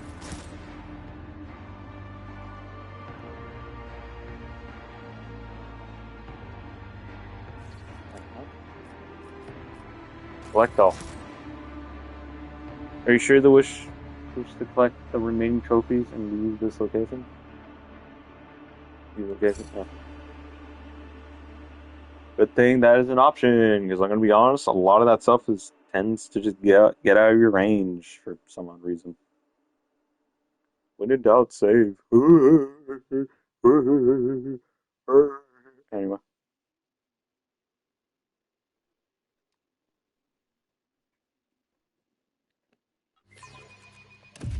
The game is an inner psyche of me being shit at reading. The stranger standing before you brings to mind a multicolored, long-limbed doll abandoned amid carnage and detritus. Oh, fuck man. The bright color of his sleek costume seems comical against the unremitting gloom and hostility of this place. Only the sorrowful horned mask that hides his face, the dark hooded cloak he wears, pays tribute to the overwhelming air of hopelessness. Every move the Xeno makes sings with theatrical precision and a predator's grace. You cannot decide if the person is an accomplished dancer or a master assassin. A shiver runs down your spine. This is the Harlequin, the deadliest of all Dari warriors. You have heard of a small Harlequin trope taking out entire armies of enemies, whirling in their memorizing and terrifying dance of death. Oh, that's fucking great. I forgot, isn't the mask supposed to represent witch or their fucking deadliness? This crib of putrid flesh offends your taste. Oblivion comes now. Here, its nocturne plays. I am that starlit strain that chills the soul, the peace that doom throngs pitches into dance. I don't know. You are among them, merchant vagabond. So tread the steps, I say. Escape fate's grasp. Your takes involuntary setbacks. Her face is filled with fear. Abraham, doom incarnate of all the places in the galaxy. You show yourself here. The outcast and the merchant. What a pair. Bereft of blood and hope, without a path, the parent cloaks and cradles once again. And babe is doused in darkness as before, but death is near. Assyrian child, make haste. Forget your riddles for a moment. I am looking for my missing parent. Forget your riddles for a moment. Do you know about the whereabouts? His life so dearly does the merchant prize. Boldly now distributes it. Where to find Pascal, my tech priest. Amidst the shadows dancing around us, here a crimson streak I spied my flesh consumed. Malevolent, but not his own. But not his own. I fear a vagrant languish alone and doomed. Whenever Acacia is missing, I doubt she will last very long here on her own. The one who mastered flesh's mysteries, the soul's enigma, is that plagued his mind. All those who glint unnoticed by the rest, holds prisoners within the halls. The business is done. We must resume our dance. It was a dance we're so intense and drawing to. Before beginning conversation with Broke Jersey, it is customary to bow. I'm waiting. I'm not testing my chances here. What is the dance you're so intense and drawing me into? Steps you know already, vagabond. Knife edge, minute. You must perform between oblivion, foes, and your friends. So heed my sonnet well, and it holds the key. A melody of snarling agony, beguiling now by rending flesh, be chewed. Bewitched? Yeah, bewitched by the. Why does it be chewed? There's no fucking. I embarrass myself on the daily. Through sinew, bone, and grisly pantry, it calls the blood-soaked drape to come unstitched. A haggard chorus in the halls behind. Their flesh employed the services of maestros' art. No prayer or mercy slips from the throats confined. The baton sets the beat of every heart. Alright. And entrails are for him an instrument in veins. A living stave stands parallel. Yet death to him is not infinite. For corpses' tunes do carry just as well. Through spectacles of blood and gore forged past, should carve your eyes and glimpse sunlit at last. Everything's perfectly clear. There's a certain maestro of flesh who conducts experiments on the bodies of others. He has a laboratory that can only be accessed by fighting in the arena to draw his attention. With the sentences, I will be able to escape the chasm. Oh yes, and his name is Nocturne of Oblivion. Have I missed anything? This is just an iconoclast text. Alright. Zeno stills and looks at you intently. He is not accustomed to anyone so adorably and quickly navigating his verbal labyrinth. That much is clear. At last, you hear a low chuckle behind his mask, and Zeno claps his hands slowly, saying only one word, bravo. The newest ripple passes over the Zeno's body and dissipates like a bad dream. I thought some illusions had clouded my gaze when I beheld Abraham at the Archon's court, for he is an omen of monstrous things to come. Care to tell me who that was? My brother, my kin? Like the Ricari, he is not one of the children of Osirian. You Monkai call those like him Harlequins, for they are memory, they are oblivion. It is a Harlequin's duty to remind our kind that, despite our differing paths, we have but one enemy, she who thirsts, and among the Harlequins there is no creature more unpredictable and perilous than the solitaire. Their entire lives are a spectacle, where the art of performance and the art of killing are intertwined. The solitaires differ from other Harlequins. Harlequins perform the dance without end, a tragedy of our people's past. There is one role in which only an Abraham may perform, the role of the enemy, she who thirsts, the reviled Salistresh.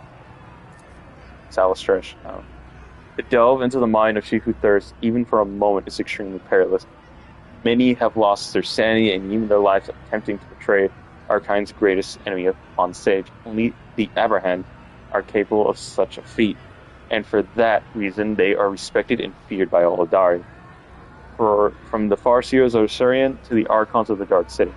Are you actually telling me this man is just casually binge-watching Slaanesch's fucking, what was it? I remember seeing a documentary on Netflix like a long-ass time ago where it's just like Life of the Porn Stars or whatever. It was very fucking weird. Never watched it. Just read the description. I'm just like, why is this casually here?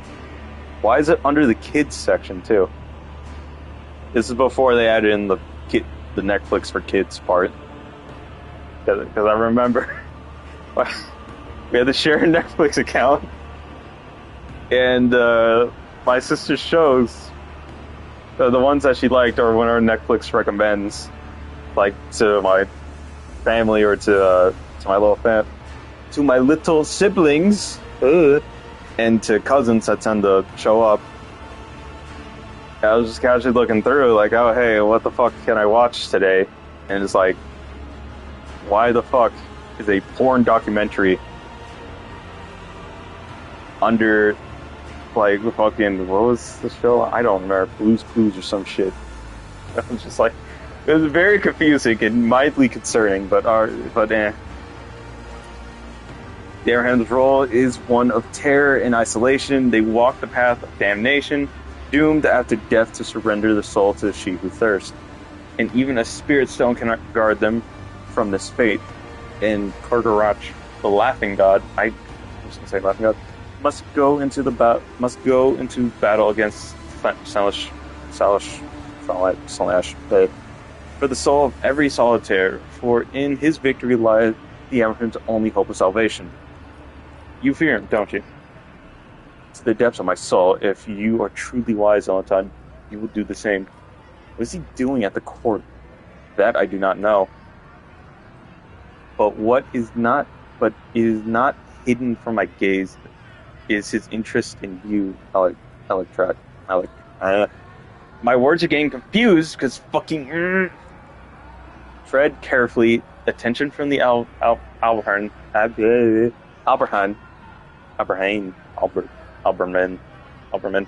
Bodes nothing good. Many believe that even speaking to one is tantamount to a death sentence. Why did he call me the merchant vagabond? Who knows? Those like him see the world differently and see no need to explain the metaphors to others. Let's go. We should not linger here. There's a path. I need to find Pascal. Where the fuck are you? None shall stand in my way. Fuck that. Oh, the man's getting dominated. Unfortunate. I leveled up. Yay! Exemplar 2. Catalyst. Characters increased.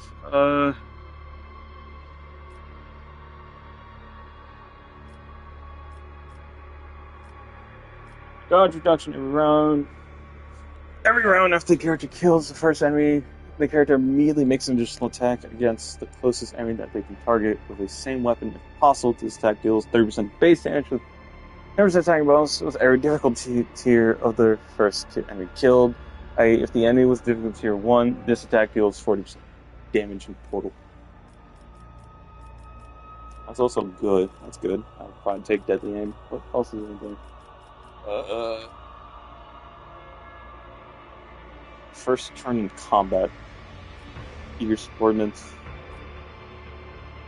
Your deals is increased by 1 for every attack they have made this combat. That's good for Genta. Know it all. When themselves willpower resistant. Single shot deals damage to the targets other than the main target of the. Wait. When the character's single shot deals damage to targets other than the main target, they gain +5 ballistic in combat. Oh shit. Did I? Oh fuck, that is good. +5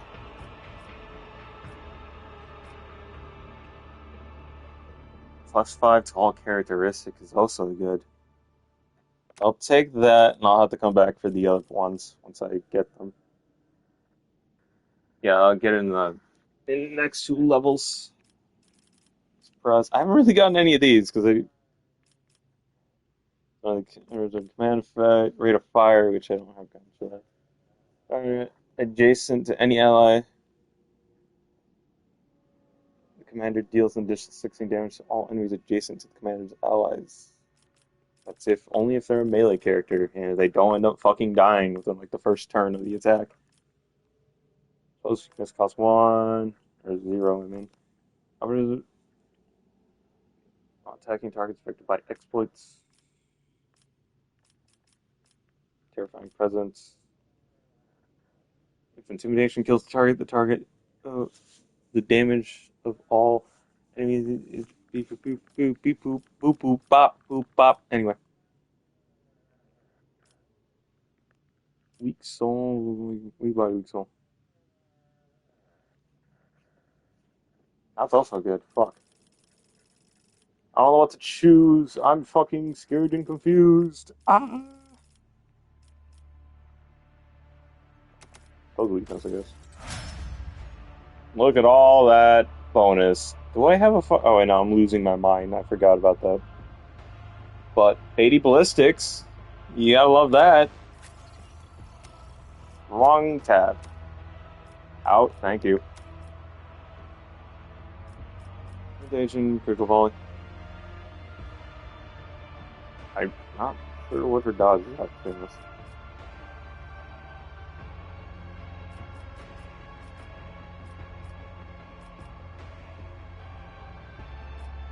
Deadly aim. Where is it? Fuck, Rose. I saw it. No, what? Death Dealer, that's it. Very equipment, combat insight.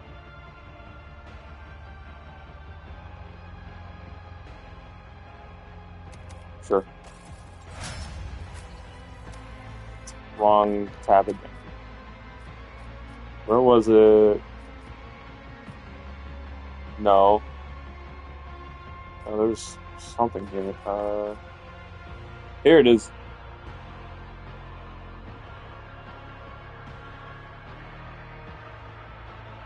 There's another one too.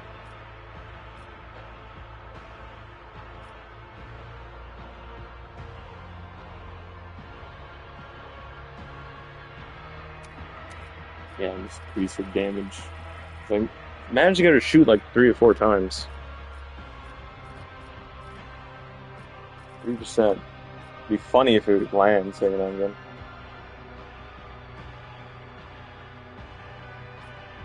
How far no one reduces damage. Let's go with that, because I did not know it reduces damage. Can I please go find the goddamn cog fucker, please? Without losing my mind, I will deal with the commissar later. Follow my lead. What the fuck are you doing here?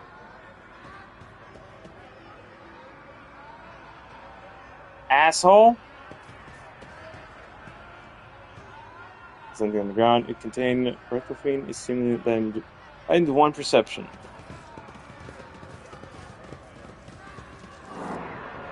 I just want to find one man. Hi.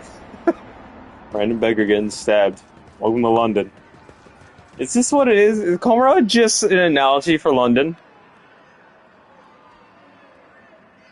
Is this what happens when the fucking knife bins just suddenly break apart? Oh, hey, finally found you. You got your plasma gun for some reason. Your figure wrapped in crimson looks nothing like Pascal Hellman. You know, before his silhouette hunched through, though it may be under the weight of his potential coil used to radiate authority and the power of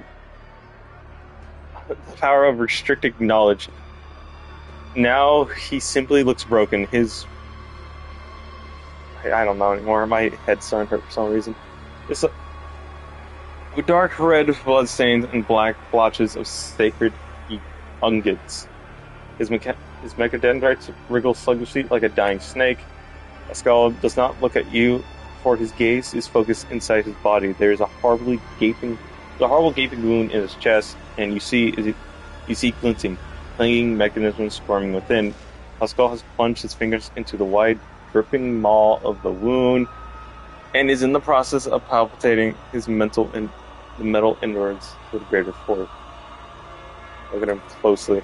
He's able to say this, the procedure Pascal has undergone was torture, sacred augmentation, or vivisection. His flesh is covered in fresh sutures, intercept with wounds that no one has taken the trouble to stitch up. An ordinary human would have long since bled out, but the Bertram Sectum sustains the bodies of the adeptus. The adepts of the machine god, his metallic insides are exposed to the eyes of all his vulgar, to the eyes of their vulgar and bloody nakedness. Pascal, can you hear me? The statement is true, Dodger. Pascal looks up at you, his skin has gone yellowish and clammy from the lubricant like sweat, and there is something strange about the pupil in his left eye. You look closer and realize that its shape no longer round. It's a tridacon. What happened to you? An act of defilement, this unit was subjugated to profane invasion. The dry words coming from the Vox speaker rustle like sand under the cold layer of formality. You sense panic. A Xeno touched my rectum sanctum, removed parts of it, and changed other parts, branded my true flesh with ulcers from forbidden metal. What became after you were captured, this unit was immobilized, transported to the laboratory of Xenos with the designation of Tranvista. The Archimedes studied atomized. It's atomized. Yeah. The box begins to vibrate enormously as if he is about to burst into a hysterical scream. Then this unit was changed. Its sacred augmentations were subjugated to restructuring, complete replacement, modification. Then this unit received basic medical assistance. Then this unit. The voice from the Voxer fades into a whisper, and he let me go. Where are the others? No data available. Optimus projections. They are dead. Oh, fucking Pascal, this is why you need a drink. There's a way I can help you. The statement's false. Voice from the speaker becomes drier and calmer. The impure augmentations were inserted into the mechanical cycle of operation of my true flesh. Their direct accession I can't say words. It's with an undetermined yet high degree of probability causes cessation of my vital function. Cessation. Right in the edge of the wound, blood mixed with sacred unguents trickled down like wax. Trickled down his wax-like skin.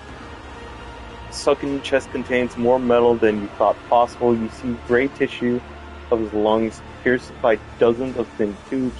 An unfamiliar organ made of synthetic fiber. Imprisoned in a cage of protective rings. The wide cover over his respiratory system that disappears into a trembling larynx.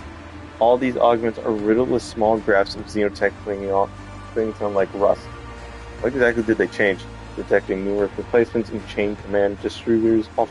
Alterations have been made to the operational algorithm of the encoder inside my cortical augments. Pascal now speaks with complete indifference and calm, as if reading out an inventory of spare parts at a warehouse. The chemical injection analyzers have been stabilized. He falters and hints of humanity creeps back into his voice. He sounds almost bewildered. There are other changes. I cannot understand what they are, what their function is. Why did remote be like that? Why did they remote be like that? No data available. I hypothesized that the purpose behind the alterations was entertainment, curiosity. He was curious to see what was inside me, then he remade me to see what I would do next. He wanted to watch me rip his gifts out myself. If they do not fuse with me, if I leave xenotech inside your body for now, we will deal with it later. Request denied due to the violation of the 9th universal law, the alien mechanism of perversion of the true path. My persuasion is shit. You're a warrior that comprehends to survive, then comprehend. I failed. I'm a warrior of comprehension. I will comprehend whether I survive or not. There's an open wound, Charles.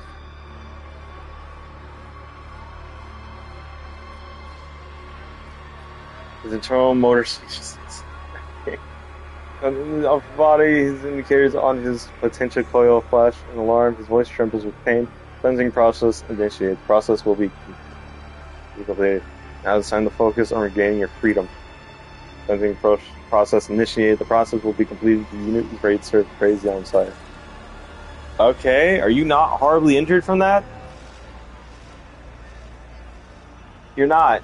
What? Okay.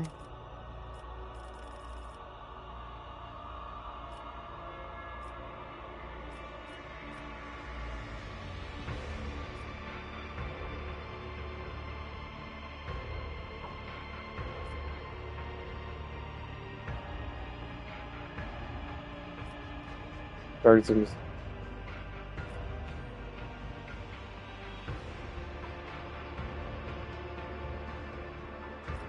Will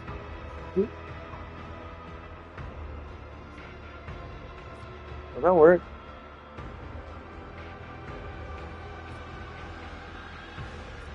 Fuck, I don't know which one of these will go with him.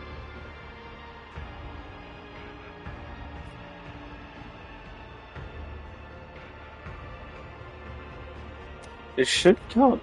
Yeah, no, that actually I was giving that.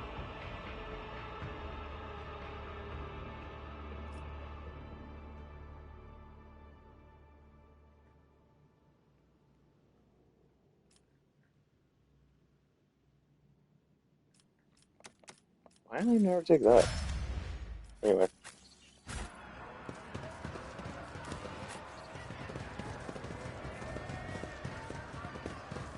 Let's get the fuck out of here. Victory awaits.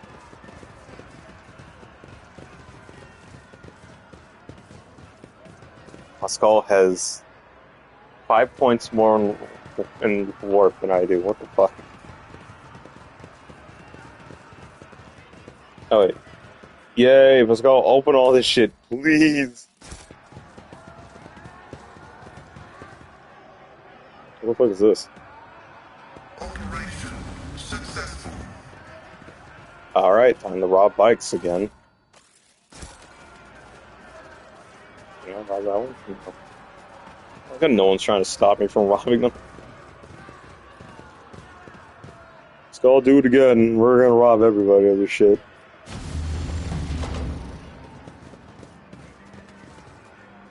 The Homo Association one, not like this. Some dude on a ship.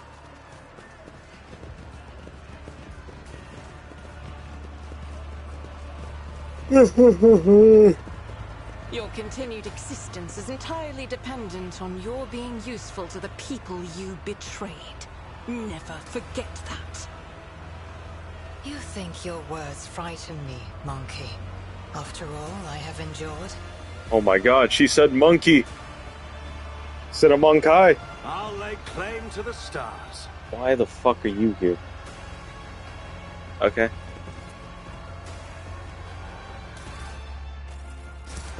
We shit. I realize I am running around with nothing equipped. My fucking bad.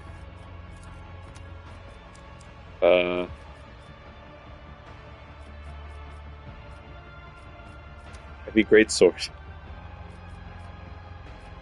Xenomesh.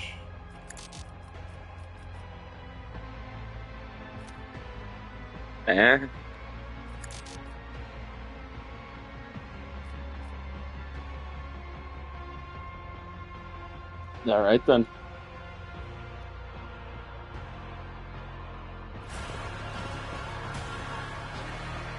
Transport. Oh hey. A sword. A...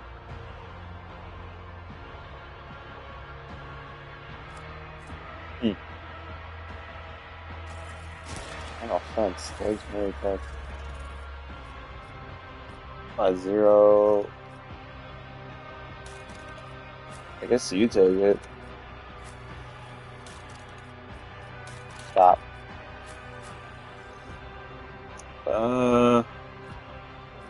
We work on Pascal? I guess I'll give it to you. I'm not sure if it's actually... Fuck it, I don't know.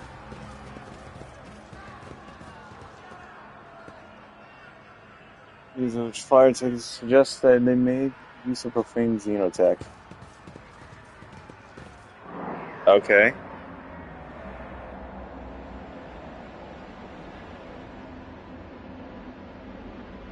Ugh.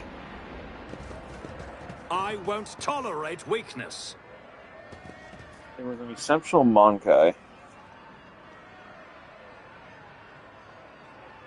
Common Monkai do not last long. He may have survived only by be gutted by the blood-sending outside smile. May be gutted by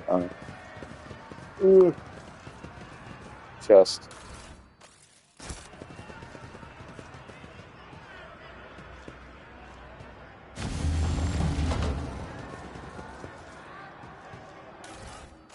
Oh, what do you do? Mystic Ward! Attacks opportunity. Don't mind me, I'm just robbing you guys.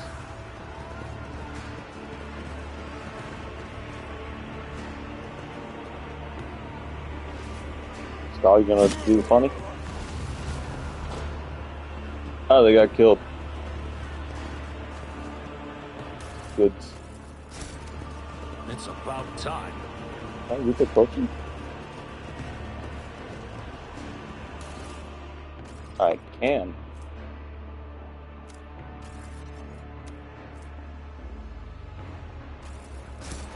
Not really working for me. So much xenotech. Fucking mission's gonna go by there. My bullshit. Those are live humans tied to a fucking door. Meet the master order that you let through. I wish to pass.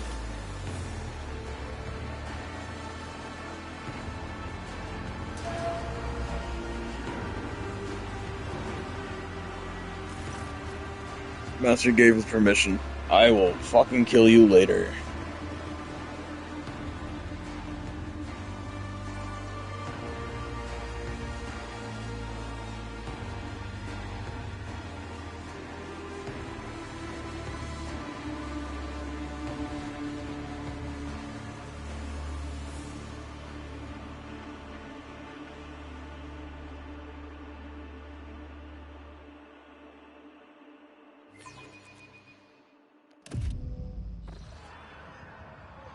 Oh great, I passed out again.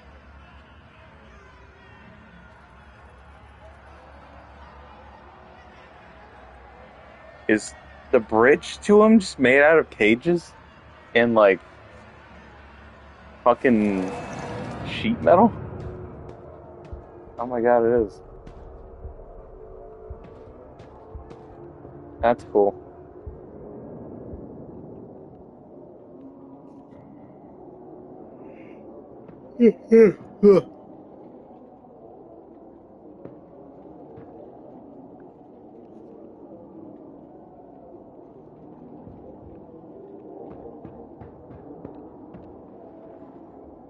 Oh, great.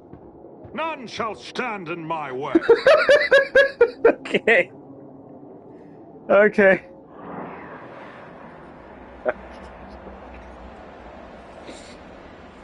Thank you.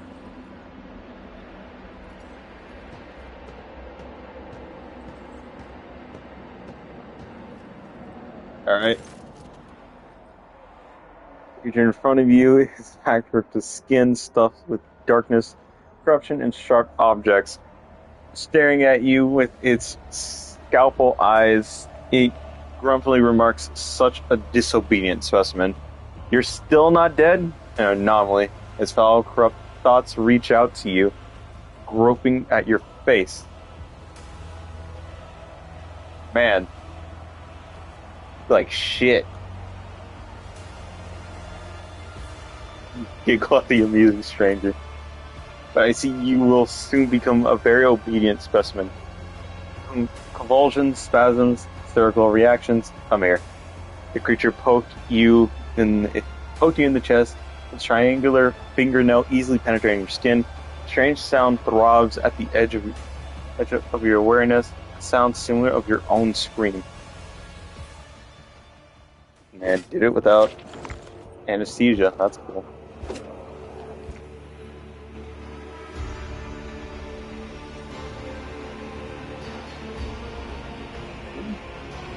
Alright, I was about to say, what the fuck was that? Alright. The vortex spider-like figure looms over you. Its limbs were frantically chittering and clicking as they rip something apart, then stitch it back together, and you realize its canvas is your flesh. Xeno's gaze is indifferent, and his low voice echoes through the room. The sample has been extracted, the specimen is alive, body and mind expect the functions within normal parameters, Makai. And with Xeno's, there's something fundamentally wrong with Xeno's silhouette. Its twitchy, abrupt movements, and it sets your mind reeling in disgust. Each of its mechanical tools appendages seem designed to be as sickening and horrifying as possible. What happened to me? The control worm in your nervous system detected my proximity. It signaled it was dying by injecting a lethal dose of hallucinogenic euphoriants into your bloodstream. A resource forms a visual. The thing in my head is your pet. The guy holds up a pale maggot, same one you saw in Mazari's hands. As you watch the tool appendages perform a swift dissection, the maggot's flesh bursts under the scalpel-like claw and blossoms into a disgusting, slimy flower. The Xeno's slow manner of speaking creates an unnerving dissonance with the frantic movements of his limbs. I grew this specimen specifically for you, Manka. During your interrogation, it intoxicated your feeble senses to limit unnecessary resistance. What a curious experiment it was. I usually extract control worms from specimens posthumously. You possess some degree of bodily fortitude. Xenos suddenly lets out a spiteful cackle and a surprisingly lively reaction for such a cold creature, which made for an unpleasant surprise for Dracon Mazzari, former Dracon, that is. That foolish whelp expected less of you, and you made fun of him, and gave me something to think about. A good specimen. Said, now, do you eviscerate everything you lay your hands on? Evisceration is one aspect of my most respected art. The scalpel fingers scraped together with a hushed metallic shriek. You did a poor job training your pet. If I was able to shake off its influence. With a gurgling sound, the Xeno slowly yet steadily moves his sharp finger to the eye. Closer and closer, almost touching, then stops with a sigh. Not now, perhaps later. Get fucked. The good specimen deserves a reward for its impressive performance. And after all this, you decide to grovel before the Master of Flesh? How very primitive is that? Shut the fuck up! What? Yielding to... it's actually good. I rarely use positive reinforcement, but your behavior has been obedient, so why not? Xeno reaches one of its smaller appendages inside of its own body cavity and pulls out a bundle wrapped in skin.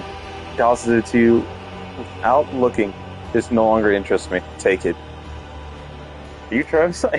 You're absolutely correct, specimen. I'm Travis the arc machinery, the homunculus, and the conductor of this place that staggers the imagination and soul. And my mouthful opera. I hate this guy. Big words are us. Anyway, but the Emperor will make you pay for your profane experiments. I've not granted permission to track a single song of them. So what do I owe you now? You will serve me such as life inspires. The Everhind urged me to pay attention to your allegedly gifted self, specimen. Let us see if we can make good tool. Same as you, little moth. Xeno points a mangled limb towards your alley.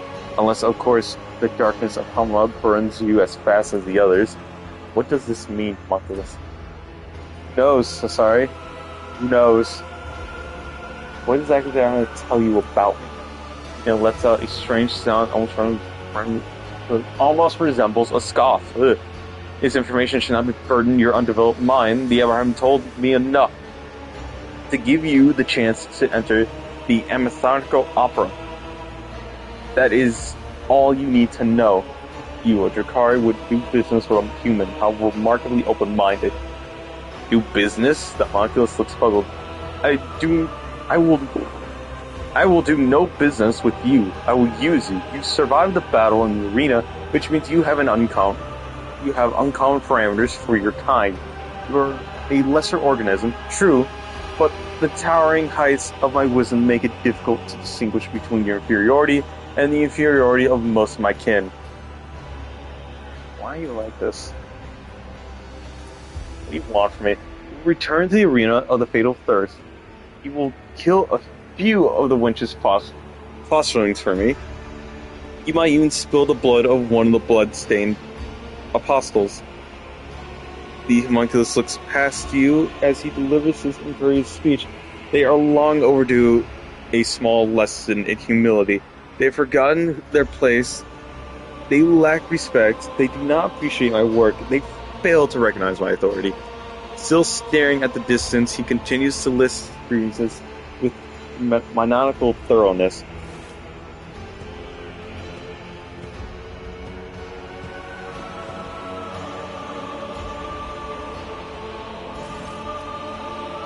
The homunculus making a snapping sound. Here comes Abbas and his fosterlings. The leader of the Bloodstained Apostles have paid a visit to the Anamrical Opera.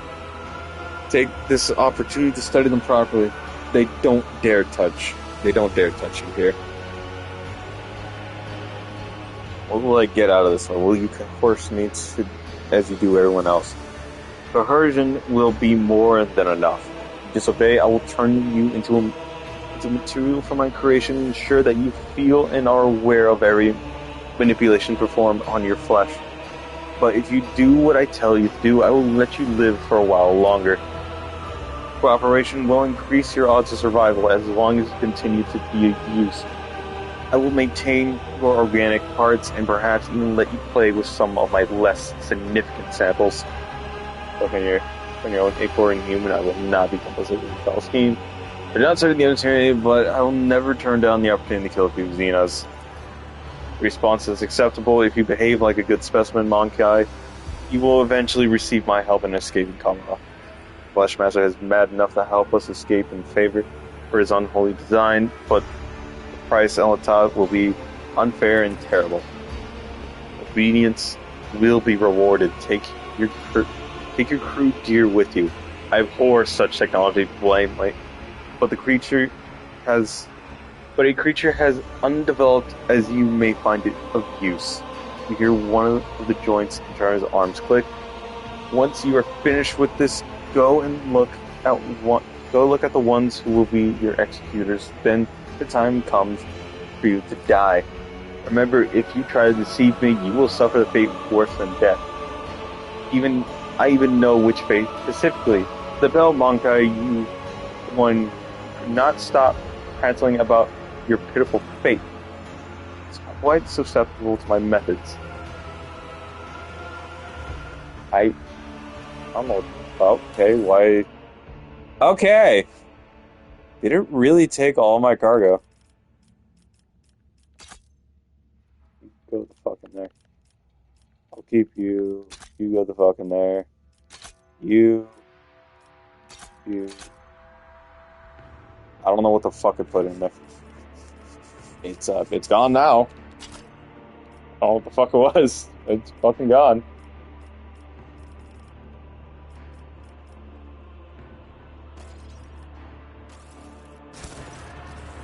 The sheer primitiveness of your technology. Go, specimen. Deliver Charm's message to the blood of the arena. Of blood to the arena wenches. I require your aid, Marcos.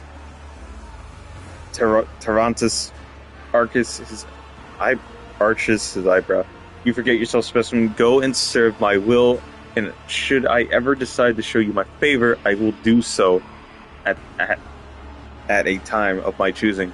You made a deal. You promised you would provide help. Do you think of what you agreed upon? A deal? Travis hisses. You wench, I do not make deals with the likes of you. I command you. And if you insult me by even insinuating that you and I are equals, ever again, I will deprive you of the privilege of cognitive, organic existence. Twice now you've taken advantage of my weakness. There shall not be a third time. Give me all that I demand of you, or live in regret it. My success benefits you. It is reasonable for you to help me. Anything I can offer to repay. Homunculus waves off the reputation. If you are unable to make yourself useful, I would rather wait for you to die and find myself a better tool. You should be worthy of my attention, not a drain of it. Often to pay, being such brilliance and attention is graciously granted me. There is a smile, a strange combination of contempt and pleasure. Your pottery possessions do not interest me. If you had something that could intrigue a master sculptor such as I, perhaps a remarkable piece of organic, then I might grant you a few short moments of my time. It is a sacrifice you want. Out of strand of flesh, then I am ready to offer myself as one. Girlet's voice vibrates, but she keeps her eyes locked on Tervance. Will you take my flesh? I will take more than flesh. I can extract something far more valuable from a single shred of your organics. Sorry. The homunculus smiles unnervingly. This does interest me. I will not remove much from her. Her functionality will not suffer. Why? This will be the step upon my path of atoning for the errors of my past, I would thought. If my sacrifice will bring you closer to salvation, I will commit myself into the hands of the tormentor. No, we will speak no more of this. Garely frowns and you catch a strange look in her eyes, a mixture of sadness, relief, and shame. Tervance shrugs and sparks curiosity of his eyes fade. I require a moment of precious time. I'm willing to pay for it. Curious, you have earned my attention. Fasting. Speak quickly. I shall need equipment to kill my enemies. My connection is very grace. Can you mend my body? Servants are always dragging worthless rifles in here. I have no use for them. Find yourself a club or a sharp stick. See for your ability. If you could try something more advanced, assuming you're not afraid of accidentally stoning yourself with it. Yay! Buying everything right here. Stealth is awesome.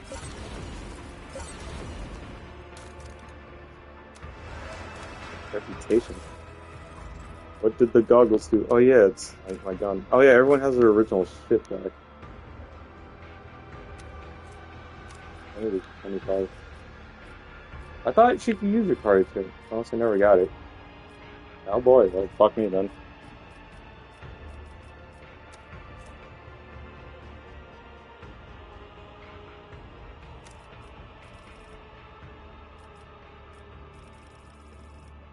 Oh, Dari weapons. Shuriken pistol.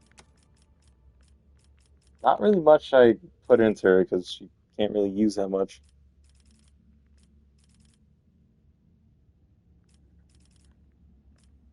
Uh,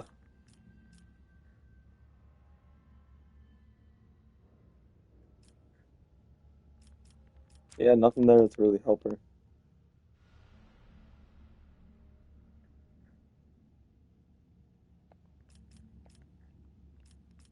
Hmm. Fuck. Seal of Death, no. Not really using pistols. No, nah, Medicaid. I really don't understand this. Fuck it, target designator. Boots. It's any time exposed weakness. Dynamo boots, I guess. Fuck.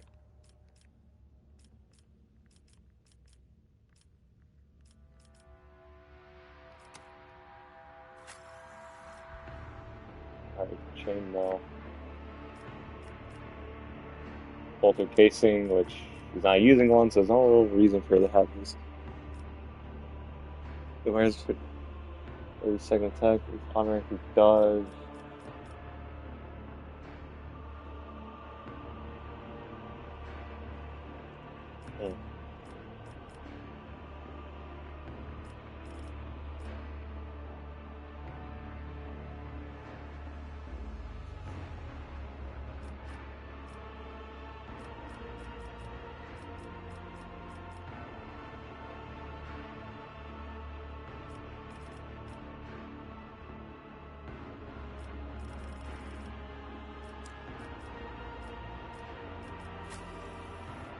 The skull has the original shit.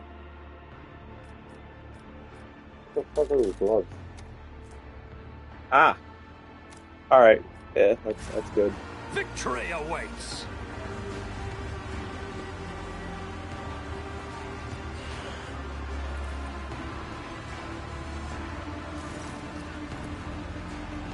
Sorry, eyes fire out and torqueous fire at the sight of you, and a immediate uncontrollable urge to kill the guitar sees the blade hanging from his belt and freezes at the shout of the metal-exploded Xenos.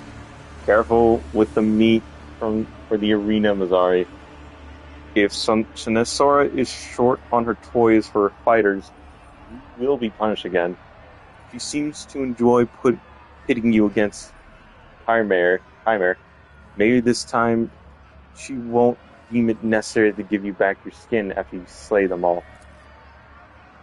Motionless, Mazzari turns his head towards his kin, and you notice a thin red strip on his neck below his ear, like a fresh stitch. Shaking with barely contained rage, the former Dracon stares at you in dark eyes. So you and your rebel are the champions of the local arena. Frowns at the sound of the hallucinator and turns away from you dismissively, exchanging a few words with the wench standing next to him.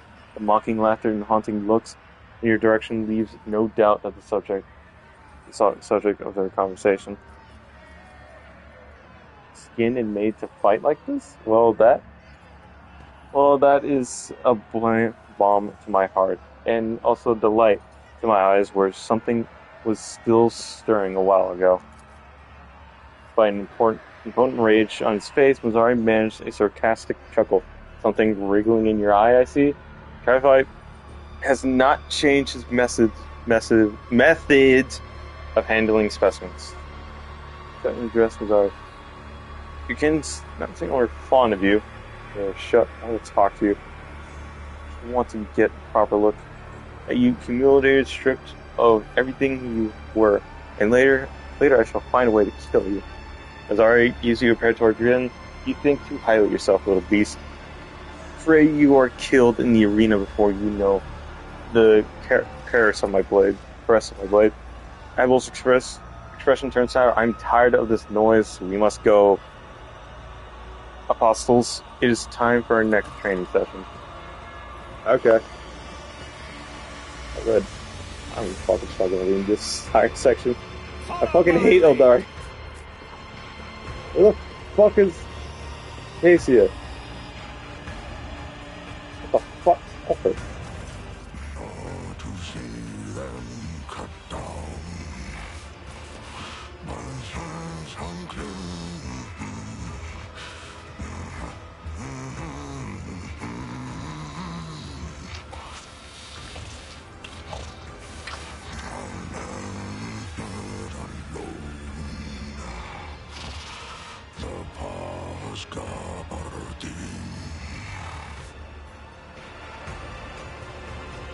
Okay then. Not recognize the giants. Less knowledgeable person might not recognize the giant humanoid, but you are well aware this is Space Marine, an angel of the Emperor. I felt my... Okay, his body is covered in primitive scar tattoos, the meaning of which eludes you. Or hails angel of the Emperor. Red brow perks upwards slightly in approval. It seems without breaking off from his meal, he nods at you. For an ordinary human, such show of regard is high honor.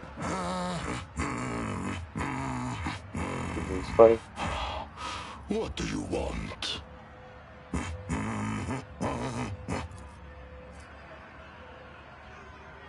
What is this song about? It is about starlight glittering in the blood of heroes.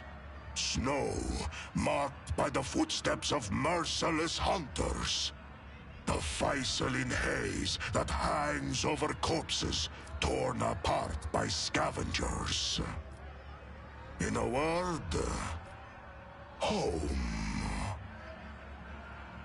Is it beautiful? Of course. The All-Father granted me the honor of tasting the miod of the Skjalds. I have composed 1,000 verses for my brothers. Verses of passion and pride, calls to battle. Verses that pierce the heart, and merry ones. Like the laugh of a madman who lost his sanity to a winter storm. Eddie the Man. Red hair, perfect suits, deep. The deep chilling voice of this man or of the beast and guys and men got the scars and tattoos of his chest, arms, and back. Who are you? I am a wolf. How do you come here? My pack answered the Inquisition's call and came to the Coronis Expanse. There was a battle, and then the young wolves yearning to be meat for their brotherlings. To a feast of bolters they went out roving. Though they were few, one long fang with them went loping. Not to see them cut down by scythes and clean. The pups he sent scattering, and there stood alone the paths guarding. For a foe he long spied, one worthy among unworthy. The song of swords singing, they clashed with clamor and skill, until stood the old wolf upon the bones. Then, by the birds of battle, was he brought down.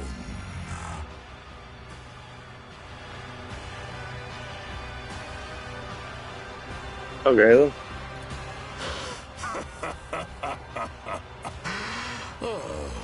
Was that clear enough? This saga sounds less interesting in prose. What's a monkey's keeping in the cage? For his own safety. When I am not busy killing inhuman spawn in the arena, the Xenos fear my will. I want to help you. Who are you to offer me help? You stink of Xenos. I see you are on friendly terms with them. You are not sitting in a cage, and you smell of someone else. Someone spiteful and cunning. You cannot help me. You must be a plan to escape, yes? And why do you want to know? I should know more, That brothers. butcher sent you to spy for him, did he? Or do they know nothing of the Emperor's Angels, the space wolves of Fenris, or the great Layman Russ in your corner of the galaxy?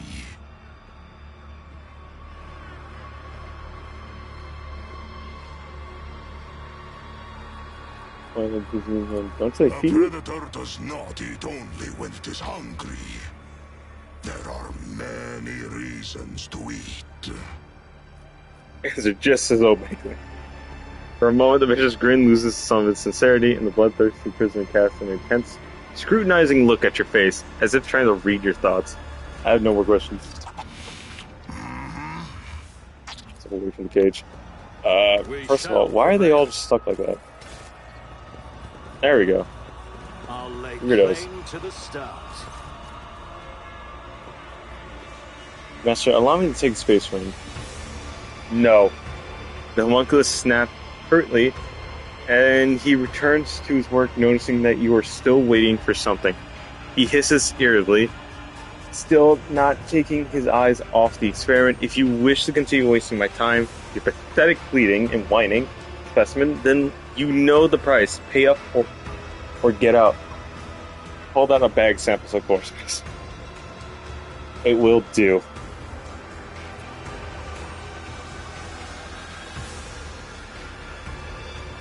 Onion specimen, so be it. You've earned a few minutes of my attention, and the answer is still no. Particular Monkai specimen is a phenomenal has phenomenal parameters. I previously studied 2 other specimens of the same breed, but have yet to untangle their genetic secrets. He also performs well enough in the arena. I will not part with the last specimen. With him, I could definitely succeed. It would further both of interest. Surely it's dangerous to keep such a prisoner. But what if he escapes and comes to your head? Would never be the work. Poor soul has surely nothing less than opportunity. Without your brothers, it would do further both of interest. There resides. If you are so helpless, then what use has there in letting you live? But what if he escapes and comes to your head?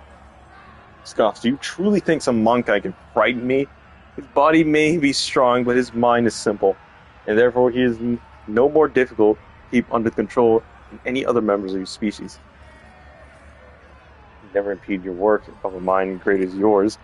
Perhaps a genetic subtype of all 3 specimens was defective, and this is the cause of my limited success. In that case, the loss of a specimen would not be significant. I recommend pain as a means of pacification, and you can take his armor. I found it entirely unintriguing. I'd like to speak to you about the member of my retinue who delivered to you. Which specimen particularly interests you? My navigator, my bodyguard, the female with an exceptionally strong connection to the Veil, as well as a number of rare Monkai mutations, most notably a third eye. I am studying the influence of complete isolation from the Veil and the outside world on the specimen's abilities, sanity, and physical condition. She no longer screams inside her reservoir, but she is certainly still alive, and I am not yet ready to conclude the experiment. You have her. Oh, hey, I got Clyde back. Female specimen, magical Veil influence, creative notions of death. I disapprove her views of cessation of existence by way of reanimation and uncompelled manipulation of the mind. You may take your Monkai servant, or however many of her are left in there. I intend to dispose of them all the same. I relinquish them. Why would I full escort? I would have a better chance of succeeding, covering the plan. I recognize your power over me, and I beg for your leniency. I gotta be a bitch to this guy. You're so naive, Monkai. Have you been convinced by your important mind that I would be appeased by trying to demonstrate? Fuck. Waste my time. I want my fucking navigator back, dickhead. Fuck. I can't get her fucking back. Cause no, you gotta be cunt about it. Fuck you. Just want one whole dude, like one whole person back. But no. You give me the Space Marine, you give me my Death Cultist. But God forbid I ask for a little extra shit. Cage is filled with cages littered with corpses, their arms sticking out between the bars, their pale faces pressed against the cold metal. Above them stands Goliath, frozen between 2 female figures. She listens to her sinister whispers, arms hanging limply. You are nothing but a weapon designed to spill blood. You have no will of your own, and thus you cannot resist him. Admit it. He has soiled you, scattered you. You are an unholy imitation. You should have accepted this by now. Examine the cage. Each corpse has 1 or 2 brutal, indisputably lethal wounds, a pierced heart, and a slashed throat. A black void instead of eye sockets. Each body, both living and dead alike, has the same face, Claudia's face. Examine the figures standing next to Claudia. Both figures have her face, and yet there's no mistake one another. mistaking one for the other. One of them is twisted into a still mask-like grimace of loathing. It grasps as if ripping its own throat apart. You were created to serve as a tool. You do not have the capacity to oppose the hand that commands you. That is why sooner or later you will succumb. The other wears a smile, both mocking and pained at once. Like the first figure, this one seems unable to rid itself of its expression. You are ruined. That is why the Undying One refuses to take you away. You are prey for the wicked, their plaything. Bonus check. After getting a better look at the doppelgangers, you notice a faint scar on their skins, left by the scalpel that has transformed their appearance. Subtle as their sculptor's handiwork, maybe it does not stand up to your scrutiny. What happened here? What happened here? Stay away, Daman. I've been corrupted. The blasphemer said that you were dead. These worthless blades have failed you, and all it could do was to break itself against the bones of its enemies to wash away the shame. I fought them. I forced them to take my life, but the dark flesh carver, he committed an atrocity. He spun death itself. Whenever I received a mortal wound, he would wrest my fading soul from his hands. He mended my wounds and made my heart beat once more, kindled my consciousness a moment before it could be extinguished forever. And he did it again and again and again. Every time I found myself upon death's threshold, claimed part of my soul, it created this. By his gestures through copies, unhauled replicas. My soul is mutilated, and I am a mockery of what I once was. And I can't fight. Not anymore. Not even the most skillful among the blasphemous Xenos can fracture the soul of one of his servants. The monkless is playing a mind game with Goliath by convincing her that his puppets are all parts of her. In truth, it is merely an insight deception. Your fabrications were you before the homunculus changed you. Why do you play along with deception? We are her, we are shards of a soul that is crushed and crushed. Do you not recognize your servant in our new form, David? Wicked Spawn never stops grinning brazenly. The other doppelganger grimacing angrily nods at Clive with contempt. Do you think she's cleaner than us, Daman? She's broken. Nothing could shake the Clive you knew. But before you is a warped imitation of who she was, repulsive, painted, taking away from here. Her Clive can say anything, her furious copy hisses. You will not endanger the Daman. You have been in the homunculus' hand for too long. You do not know how much control he has gained over you. What if you turn out to be his instrument and not that of the Daman in the critical moment? What if this is a trap, a poisoned gift? The other double laughs and points at the dead bodies. The true Kaya lies among these corpses. You are just her vestige. An infinitesimal trace defiled by the Xenos. You are unclean, and now you would stain the Daman with your abnormal, horrible existence. Kaya regards her copies in silence, then shakes her head heavily. You are right. I cannot go with you. It could be the homunculus trap, and can say perhaps I'm not even the true Kaya, really a shard of her. Abandon me here to save yourself. Do not yearn for salvation, yearn for cleansing. Against the voice filled with pain. One day I will avenge you. He's testing you. Show doubt and disgrace yourself? Yes! Goliah raises her chin and hisses, do not reproach me, Dominant Jogger. Not even you have that right. You know not the dread of looking into your own face and questioning what you are. Pulls out a dagger and mutters, enough. There is no answer. I will carve it into the flesh of existence. I am the second spinner of the Blood Sun web. I am Kalaya. I name myself the true one.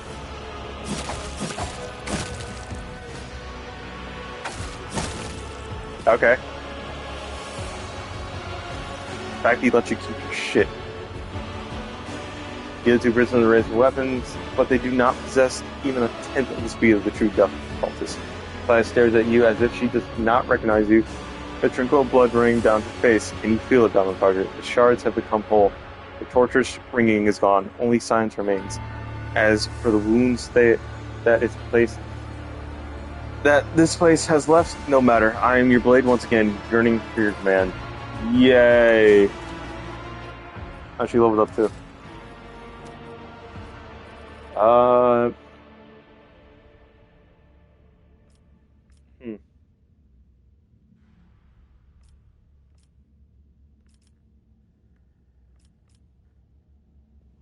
Actually, wait, no. Yeah, let's go with that, since you have abilities that just drain your health.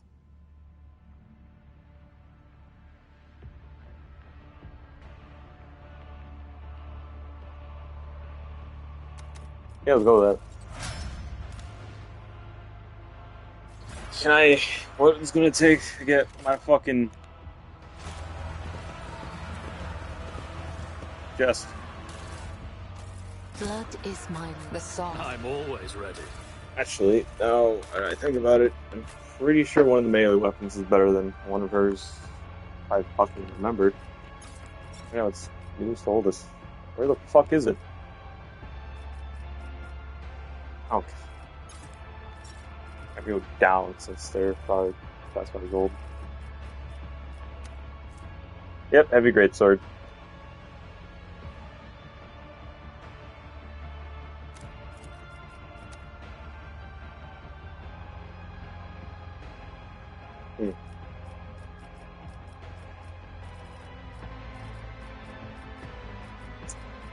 No single sword that's actually good for it. That's the unfortunate part. Doubt is for the weak. None shall stand in my way. I got a key for you, bitch ass. Helper. I need your help. Are you with me? Why would I be? Ah. You are a stranger. How can I trust you? You could be an enemy. Worse, you could be an idiot. Well, fuck you! Do you serve the Emperor? Or are you a puppet with the hand of that Xenos butcher up your arse? How am I to know whose words you speak? Yours or his?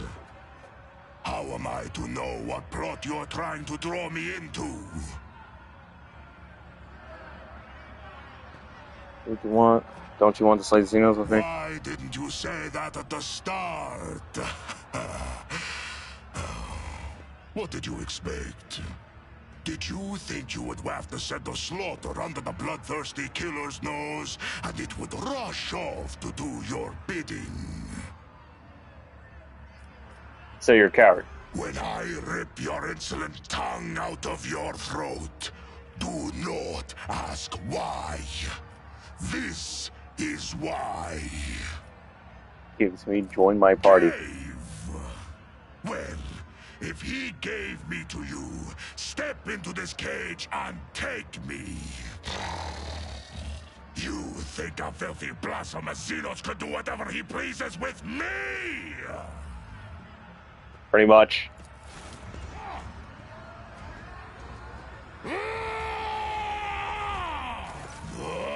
Come here, you wretch!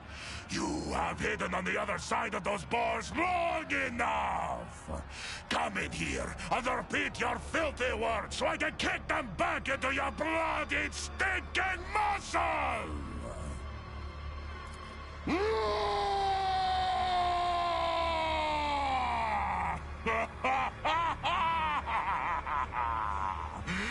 Fine! You got a rise out of me. And from what I can smell, you did not soil yourself in the process. I respect those with courage. I can work with you. Yippee! It seems Tervantius is not as clever as he likes to appear if he's letting me out of the cage. The joke is on him. Good steel I have already. But if we are going hunting, I will need my wolf skin. Okay. What did you say your name was? I don't fucking know at this point. I got like 5 different titles and I don't even remember half of them. Let alone the half of the half. Go for it! Alright, now I gotta level you up. Archmilitant, the perfect class. Versatility. What's your strength at, actually? 80. Fuck it, ballistic. Wildfire. Bleeding effect. What?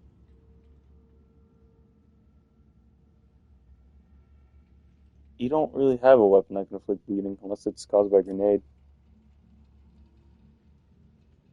That I will choose.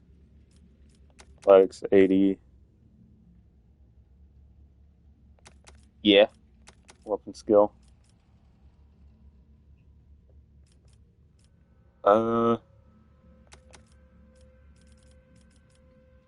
Critical versatility. I picked that ability up, even though okay, I fucked up. I fucked up. Anyway.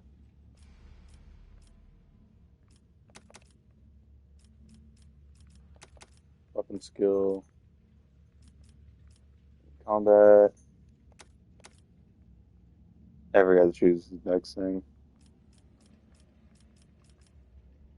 I have 100 Medicaid somehow. I don't know why. Athletics. Sport weakness.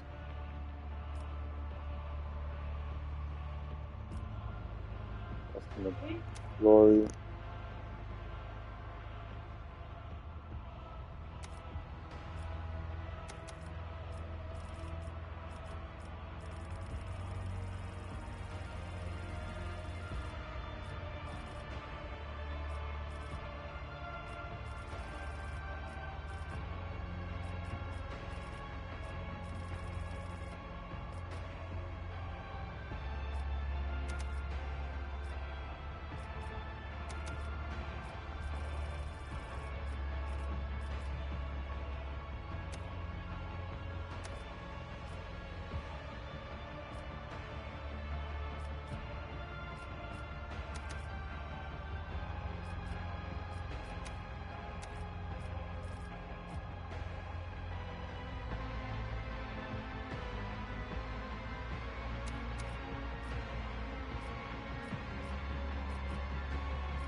Alright then. Shit. What time is it? We must act. A lot of reading this part. I'm not gonna lie. Can't really see shit out of this. A new challenge for me? The whole point of this.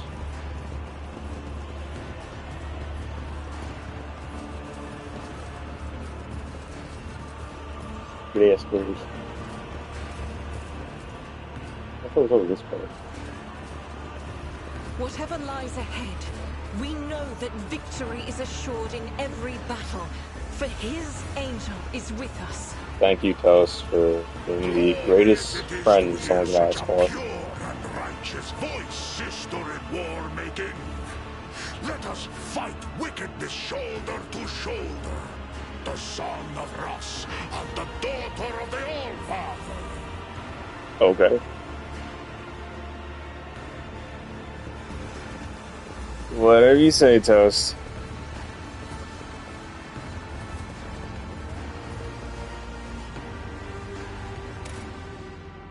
Fuck, I have to.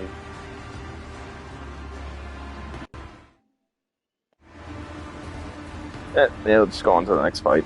Actually, no, I gotta deal with the comms, sorry. See what his bullshit's about. Casey is a fucking Mr. Doctor head. Mr. Doctor fucker refuses to let her go.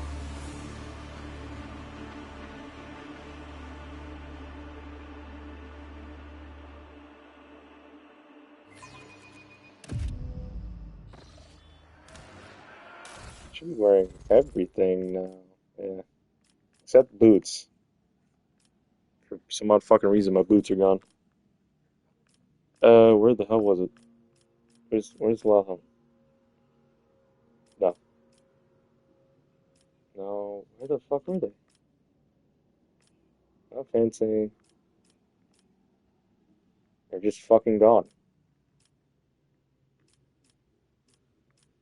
What the fuck?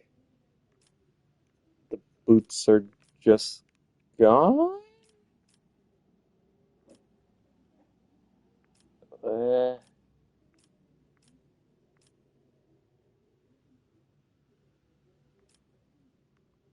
They're just gone. Unless someone else is wearing them?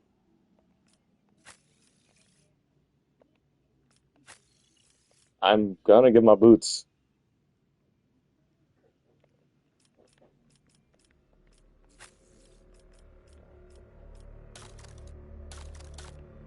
Toast, is this just a fucking cry for help because you're bored and alone in the party again?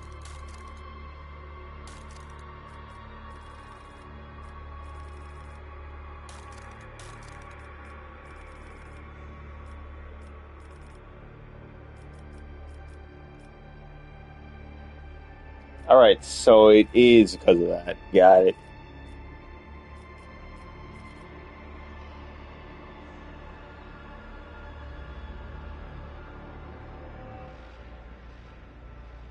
So you're alone in the party and crying. Got it.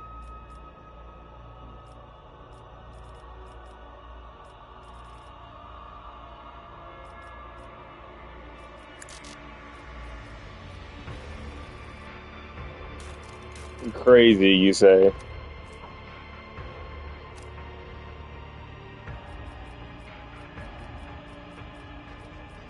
Whatever you say, bitch ass.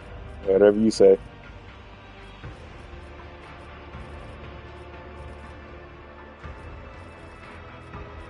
I generally can't find these fucking boots.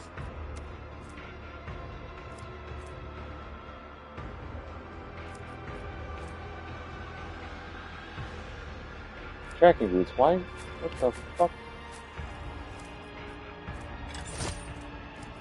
Found it, Jesus.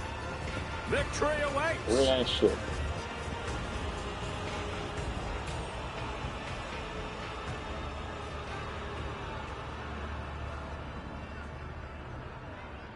I don't know where the fuck that logic comes from, but okay. I gotta loot that safe downstairs.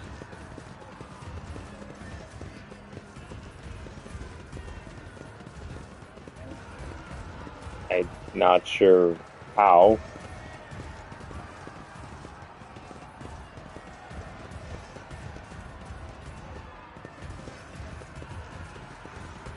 Way to just encourage the best aspects of human life, I guess.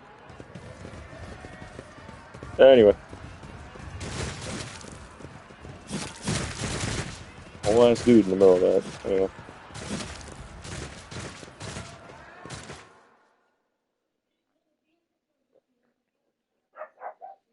The dog is angry again.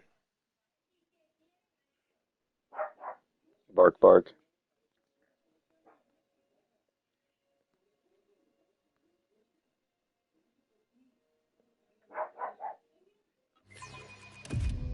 Sorry, guys. She's.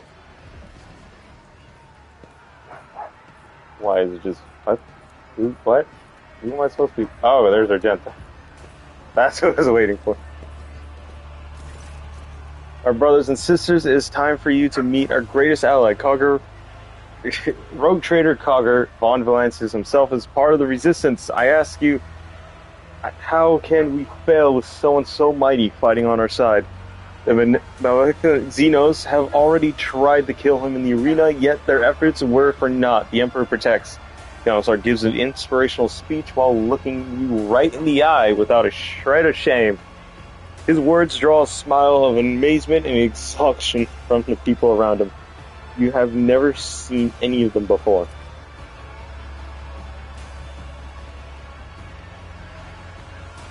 I go see what the hell's bothering the dog. It's probably just food again.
I have returned. The dog was just once again demanding food that it cannot eat for the umpteenth time. Trader, you command them to death. You lied to us, and now I have come to exact retribution. Comes our smell becomes unpleasant. Sister Argenta, what are these accusations I'm hearing? Could it be that the horrors of combat have riled you so? Have you been blinded by the ensuing madness? He adds a well-measured dash of pointed suspicion to his voice. Or has our cunning enemy poisoned your mind with some wicked influence? Version, I am not. But I shall be the one who constructs justice, and I shall be at the same time by choosing justice in the fight with a stop, or else those who know the whole truth might suffer.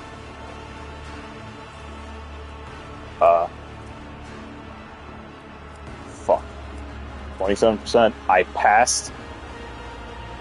passed the 27. If you will, Argenta sighs grimly. She glares at the commissar and says with conviction, "You're not finished here, Aiko." I'm not saying the last thing, because fuck that. "This is not a pardon, merely a sentence stayed. Traitorous maggots." Yes, you got me. I'm the traitorous maggot. Just keep it down, will you? Why do you send people to the arena? Just trying to be useful. The winch cult of the Fatal Thirst enjoys the little show I put on. Killing don't amuse them all that much. They want to see something more flavorful. Those people think they're just a step away from salvation, and then they realize they're where they are. The combination of despair, pain, and betrayal, horror, and broken hope, it adds spice to their death agonies. So I provide that spice to the wenches, and they give me equipment, food, and protection. I guess that means my work is appreciated. Something more about the arena. Arenas are a wellspring of life in this heinous place your car are forced to feed on psychic energy born of pain or fear, or else they wither and degrade. That's why they go to these gladiatory arenas. They're like a feast where the Kari stuff themselves with people suffering, and winch cults are the rulers of these bloody carousels. Chasm is turf of the cult of the Fatal Thirst, which is led by 3 succubi, Chazar, Kibros, and Synthethora. Kibros is typically the one in charge of the arena fights, while Chazar goes on raids and harvests new fighters, but it's no secret that Synthora is the most fearsome and powerful of the 3. She's one who forged the alliance between the cults of the Reading Tempest, though for some reason she has been avoiding the spotlight lately. I didn't manage to work out a deal with the wenches. I happened to find myself in the arena, and I did whatever I could to survive, which entertained the audience quite a bit. One of the wenches, Tazar, took notice of me. She found me and said that if I could serve them either with my brain and charisma or with my blood and guts. Except Tazar seems to have forgotten all about me. Seems like Tazar has forgotten all about me. Would Mouse have dared to make a move if she hadn't? She must have grown bored sooner or later. She became bored with everything, but I'm trying my best to win her favor back. She ain't coming back. I already have a few ideas for a new little stage place. Tazar's dead. I killed her. Damn it! I miss her patronage, though the same can't be said of her high-handed manner and her habit of using sharp objects to bring fun to any conversation. Oh, I'll just have to win over a few new patronesses. Guys, nonchalantly. Even a real commissar? Of course not. I could tell you from experience that they beat all the brains of imaginations out of the commissar during training. I was a noble from the Penal Legion of the Astronotarum, but I did beat the commissar to death with a spade and take his uniform. Does that make me something of a commissar in your eyes? What did Malice do to Crossy? I want the truth. He robbed me what was mine. When that scaled freak realized I'd been left without a patron, he brought his gang to my den, this den, and took it away. My arena portal with it. Then he went on grazing on my pasture and snatching new arrivals who were supposed to be mine. What do you intend to do now? I keep supplying meat to the arena without Malice around. All human captives will be mine to collect, and I will have plenty of material to delight her gracious host with. You believe you have a problem I survived? Is that a problem? You're not going to, kill me, are you? It would be the most unwise. Malice used to be the one who could get you things to survive, but now I've taken over. If you kill me, who will supply you with good weapons, stimulant, and armor? How about a deal? You take part in my show, and I give you access to stores of resistance. You just keep your mouth shut and your fingers off the trigger. Trying to see you again, Worm. Disarm results with anything else. Is there a way to fuck him over? This liar serves as Xenos to receive to arms. Are you guns, I swear. Oh, you really shouldn't have. I can shout things too, you see. Our brothers and sisters in arms, we've been betrayed. The battle let us spill the blood of who obeys the unhallowed whim of the Emperor's Zion. Submit, and you'll die quickly. Survivor's revenge. Oh shit, there's no way around it. Maybe if I was dogma. No. Either way, everyone is dying. Unfortunate.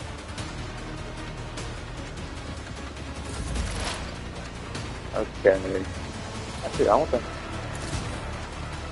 This is gonna be funny. At least I hope so. 2 dead, 1 injured. I don't know what's the strongest of all of them.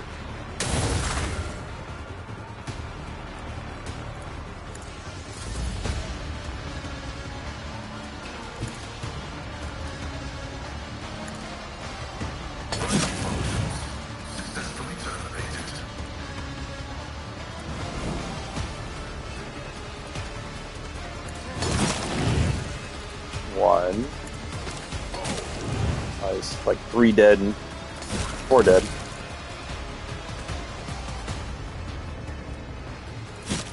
Sacrifice health. That's how I did that.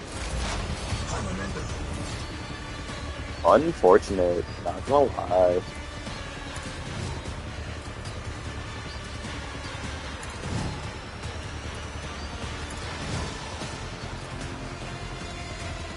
Actually, wait. Dispatch.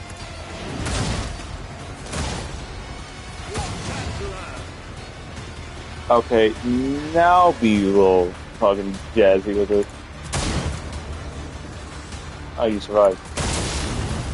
There you go. Why the fuck did I say now be a little jazzy with it? Why did I say that? Damn. I forgot this gun can only Deadeye. Shit. Oh, hit. Perfect. Okay.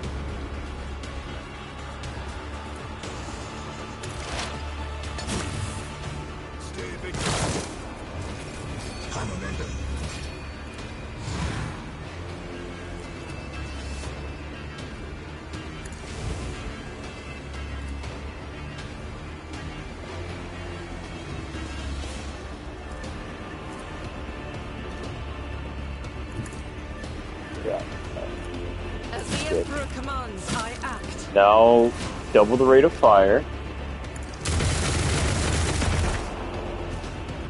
20 shots. Fuck. Dead. I'll do it. Over. Take command. Perfect.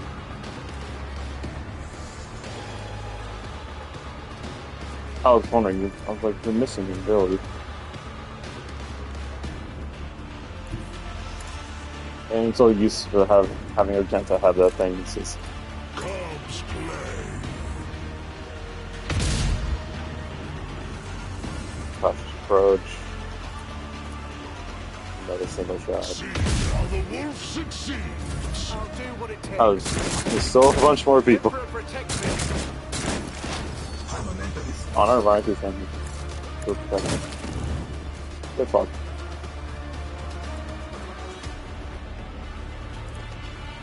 I am a savant of destruction.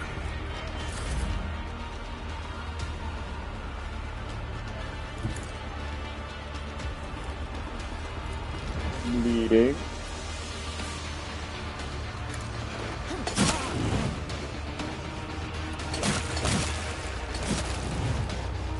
Three dead. Another 3 are gonna be dead here.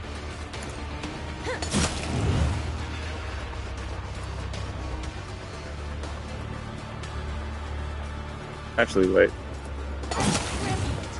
Forgot about that.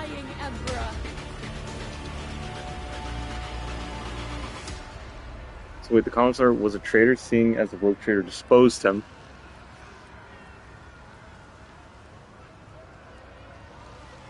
So who's in charge now? Rogue Trader is, you idiot. You all hail his lordship on Valancius.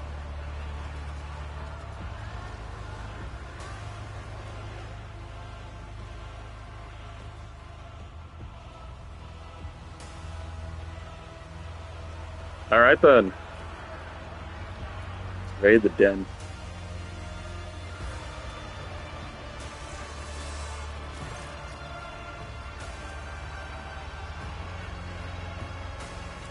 Risen fires look at you with a mixture of fear and deep respect. They do not have the guts to break the silence to speak to you. The commissar is no longer in charge. Any objections? None. No, none, your lordship. Is there anything you must know? The man who called himself the commissar was a traitor. As in the comments of Xenos, his promise to escape was nothing but lies. The shock murmurs run through the ranks. One fighter sobs. His face twists in grief, while another whispers of strings of curses. His fists clench. One of the warriors, a woman with a strained face and a grim voice, firmly says, "Then there is no hope. We are doomed to remain captives of the Xenos, but a clean death is better fate by far. May we beg your lordship to grant us Emperor's peace. One day we all shall die for him, not as cowards, but as heroes. My comrades, be strong in your fate and prepare to fight. And even never peace radical. Nothing.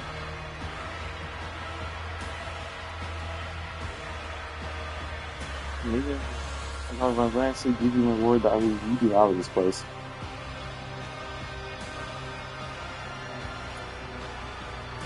I impulse the thought falls and before you see their eyes, awestruck, warm like sunlit, as they talk. What the hell is that? They offer their many-voiced prayers to the Emperor. You hear your name uttered over and over again. Where did Malice keep his trophies? They are mine now. The next fight you are coming with me. We shall make the arena drinking of blood.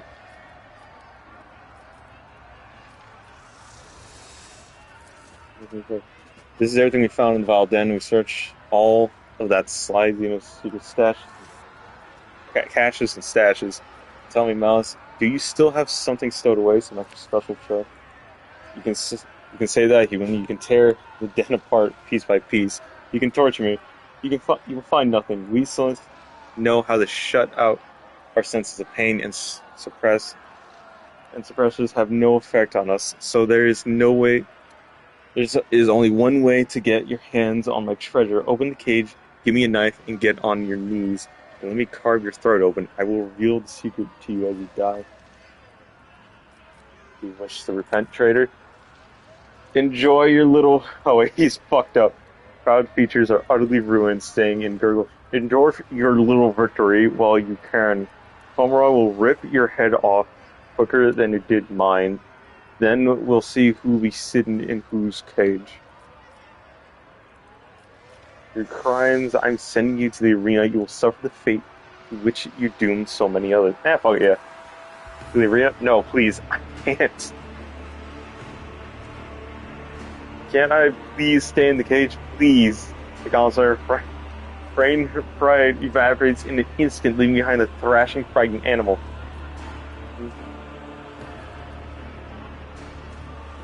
Champagne. Not wish to be served. Blood, better to die for the Emperor than to live for yourself. Failing hospitality, laugh away, humanling. You betrayed the ones who ate you. That's life in this fire. You did save my life. I am letting you go. Serve me now. Xenos have assumed his rightful place, and no longer will you hide behind the backs of others. When the homunculus servants come to life with gladiators, I shall be sending you to the arena. You're just gonna betray me. Actually, no.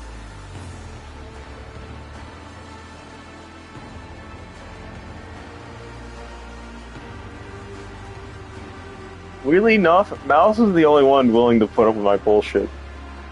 You did save my life, and when you go, fuck it. I do not think I will forget or forgive. I don't care. Get the fuck out of here. You're the only one that actually was pretty cool. turning away while looking straight at you without blinking, either in expectation of a sudden strike or to avoid making eye contact with everybody. I do not wish to be disturbed. Fuck you, Falmasaur. Falmasaur's arsenal. Get a bolter. Elite Chainsword. Melta. Thunderhammer. Counterflak. Breastplate. Slight armor. 2 weapon skill and bullet. What the fuck? Efficient body glove. Battle plans. Psychic phenomenon. Seal of purifier. Luck Tinkerer. Each time the wearer uses a minor psionic power. I got his hat.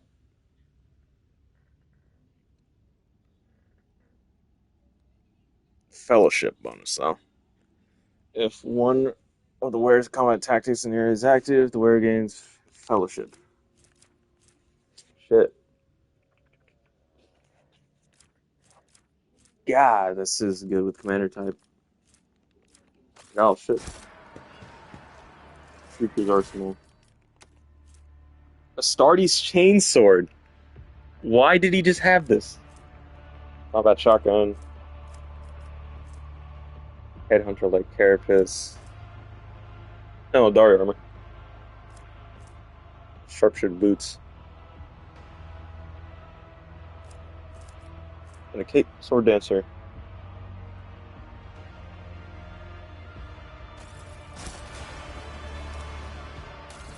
Okay, motherfucker casually had an Astartes Chainsword. What the fuck?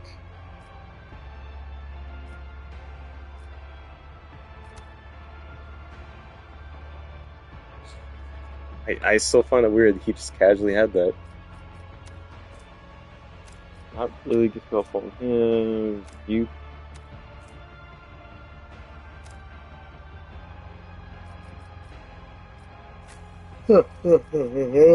There's a. I lose 3% on armor, but at the same time, it doesn't really matter. Oh god. 102 ballistic. Let's go. Means I gotta keep upgrading intelligence.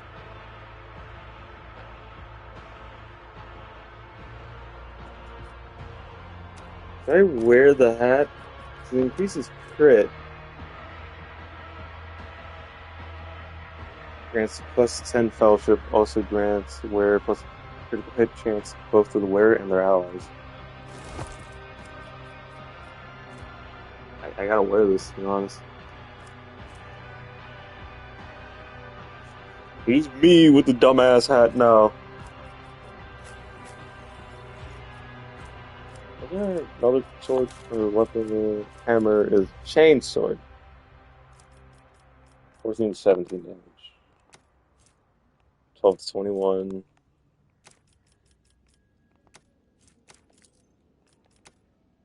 Yeah, that'd be better on wait, I forgot. Was this better? No, just increase crit. That's all, really. Can I get to use Melta? Fuck it. Give him the Melta gun. That means I just have to play more aggressive with him now. Hammer's two-handed. Where did her stubber go? What the fuck? It's an autocannon. Can't really use it. She had a stubber. Where the fuck did it go? What the fuck? What the fuck, game? Alright. When the fuck did I get a normal heavy bolter? What the fuck? Where's her stubber? Stubber. Stubba? It's a calibrated one.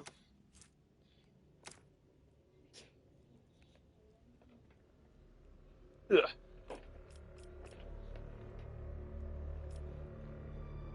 Oh yeah, I'm not sure what that animation was. What the fuck? Like the size bolter. Where the hell is he? Where the hell is it gone?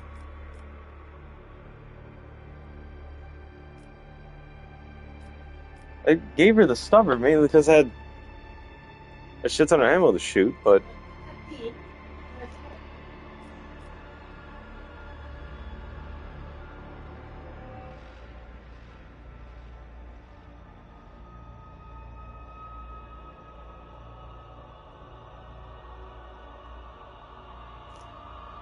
alright then. Oh.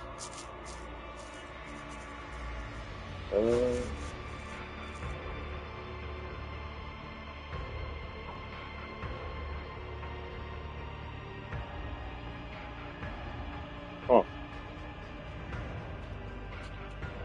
Yeah, no, the stubber I had for her is just fucking gone now.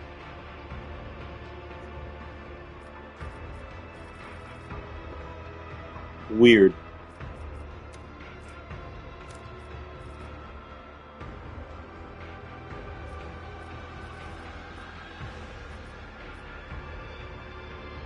Yeah, I don't know where it is, unless someone else has it. Nope.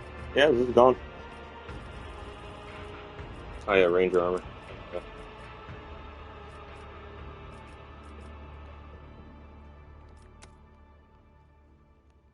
It's just all more, I guess.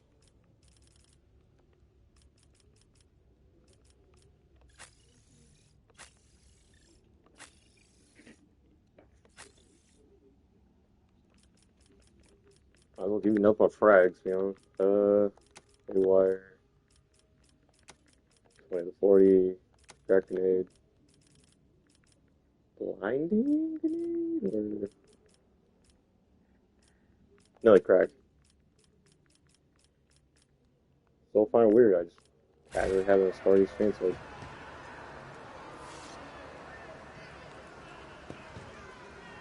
I have a clue.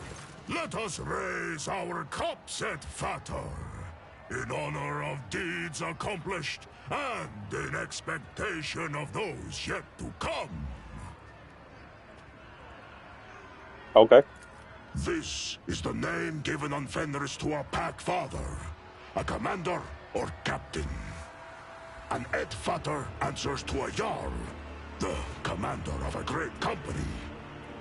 Since you are the one who commands your crew, and I follow you at present, I am granting you the honored title of Ed Fatar. Okay then. You should be in command. It is true that I am capable of commanding you and your people, but as a warrior of the Allfather, it is too easy for me to forget the limits of ordinary people. That is true. How are you planning to get out of this? I have had a few thoughts on that score, but don't try to pry them out of me.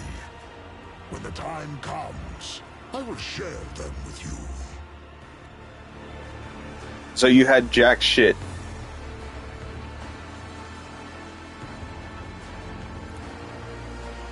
Oh, fuck you.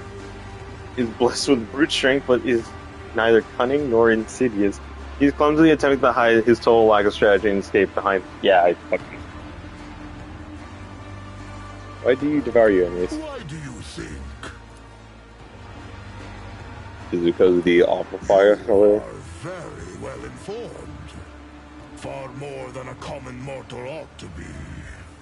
Yes, it is true that I have gorged on the flesh of my enemies, to reap the secrets from the steaming flavor of their meat.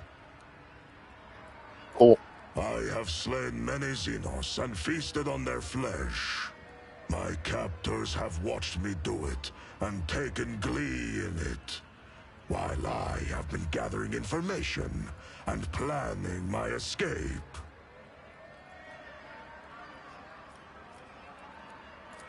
Not everyone is granted the right to ask such questions, but you, I shall allow it. What do you want to know about the Astartes from the glorious Fenris? Vilka Fenrica. That is our name in the old tongue of our world. We are the fiercest of the All-Father's warriors. His executioners. His retribution. Our fearless Wolf King is Leman-Russ, son of the All-Father. Our world is Fenris, and our home the Fang, which rises from the world's spine into orbit. We are the thunder in the bloody storm of battle that calls to us. That is who we are. Fun fact, Ulfr's homeworld, they do not have an actual word for wolf. Everyone else just gave him the title of wolf.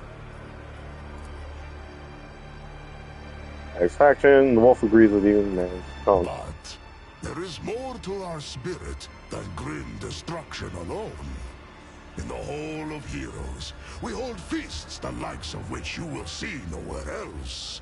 To thundering laughter, we raise our horns, tell our sagas, and honor our glorious fallen. Though the body of an Astartes is built to be immune to the effects of drink, we invented a way around this taboo. The mead we brew can overcome even our blood. It makes us drunk, and makes our feasts jovial occasions. Mead. You can brew it nowhere else but on good old Fenris. No other world is home to such poisonous plants. What's it like? Fenris is home. A harsh land of harsh winters and harsh people. When comes the Hell Winter, a fearsome season of frosts, the merciless world sea freezes, and great white bears, snow wyrms, and ice trolls go on the hunt. Then, the murderous frost retreats, and boats of harpooners sail out to ply their craft, capturing sea snakes and krakens. And then comes the season of fire. Volcanoes awaken. Waves wash over whole islands, and only the land of Asaheim offers salvation to those whose blood and grit win them the right to live upon it. Clan fights clan. Crows circle over battlefields, and wolf howls rise up to the sky. That is my beloved home. There is no place in the universe like it.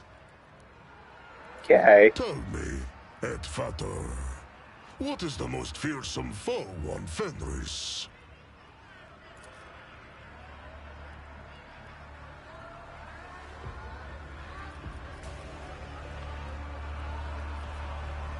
Wolves?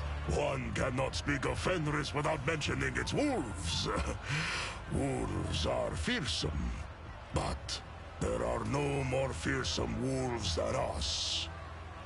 Okay. The curse of the Wolfen is the most fearsome and most terrible foe on Fenris. In the heart of every brother, there lives a dark beast, bloody and forever ravenous. He hungers to kill, not for glory or duty, or his battle brothers, but solely for the sake of killing. For he who falls to that dark beast, there is no joy or thrill in slaughter. There is but dull rancor. Our gene seed is unique. Leman-Russ blessed us with the Canis Helix, a genetic gift that heightens our senses, making them sharper than those of brothers from other chapters. The Canis Helix kindles a bloodthirst in our hearts and changes our appearance to resemble the lethal wolves of Fenris. Far from orthodox. The wolves do not take orders from outsiders. We keep the old ways, not the Codex Astartes. We fight in packs, and we are trained and healed by our wise rune and wolf priests. We do not find honor in adorning ourselves in laurels, but instead etch the full names of our fallen kin as a promise of vengeance, and draw strength from that promise. What do you believe in? We believe in the great wolves, in the deadly Blackbane and fierce Drakan the Thunderwolf, in the redoubtable Hagar the Mountain Wolf, and in the Bloodied Hunter. In the wolf that stalks between stars, who follows us wherever we may go. And in the uncanny two-headed Morkai, guard of the realm of the dead. Of the great wolves, some show us their favor. Others are more malign. But each teaches us a lesson. For that, we praise and honor them. You believe in the moral emperor's humanity god? The All-Father is not a god. He is the best of all humans, our perfect forebear. His blood flowed through the veins of Lehman Russ, and Russ's blood flows in me. Does that make me a god? My respect for him has no end, and I am ready to die for him. But what place does faith have here? Is the All-Father like the massive Iron Wolf, whose every tuft of fur forms a mountain on the surface of Fenris? Or is he as enormous as the Sun Wolf, which rises to hunt every morning and fills our world with light? The All-Father is not a god, but the highest of humanity. Ordinary humans struggle to grasp this. But we, his warriors and offspring, remember the truth. Oh, this. It makes his deeds all the more glorious. Battling gods is child's play when you yourself are a god. But if you are a man... now, that is the stuff that sagas are made of. What did the White Priest do? Lacan the Ruined Wolf once shared the mysteries of the healing potions and the secrets of magic sagas. He taught them to see the past and future in prone runes, to call down storms, and to carve powerful talismans. You suddenly feel a whisper of something menacing and radiating from Alfred. A necklace of various formidable-looking teeth hanging around his neck. The teeth are carved with runes. Is that a powerful charm? The All-Father gifted you with strong intuition. This was made by Skjati Twice-Thinker. The spirits liked him, and one could feast a whole long Hellwinter night to the words of his saga. So keen was his mind. He was my friend. What is your name? Ulfar Redmane. That is what my brothers call me. Ah. You and the warriors boast Nature the indifference in which he revealed his name is surprising. It seems he does not trust you enough to disclose his true name. Understand? Do you? And there I was, about to round off my story with a short 400-verse saga about the gifts of Lacan the Ruined Wolf. 400 verses? Fuck that. Should what I told you reach other ears, I shall take your tongue. Yay. 1 second. Fen-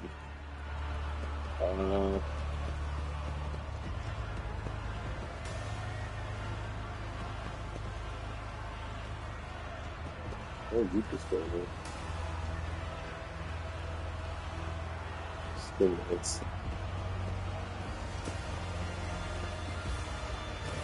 For we are thy blades, washed in blood and darkness. For we are thy wings, broken and featherless. When the crimson flood comes and the river of death flows, guard us from weakness. Burn away the fear and despair that stain our souls, for they are thine to claim. I can fight. Do not hesitate to unsheathe this blade if it is needed. Okay, are you mentally fine? Told us that we must die many times to learn the truth. We believed him. We died again and again. But it was all a lie, a delusion. We never truly passed to the other side. But here, I have known 11 deaths and resurrections, but the truth still eludes me. Death brought no answers, only more questions. Where do I begin, and where do I end? Is it really so easy to snatch a soul from the hands of the Undying One and return it to its body? If death is not the beginning or the end, if it is not the thread that guides us, then what is it? Number 3. I have lived according to the tenets of the blood-spun web for as long as I can remember. It is what I was told to do. I knew no other way. But perhaps this was the weakness in my soul's armor. I will think on what you've said, Domin.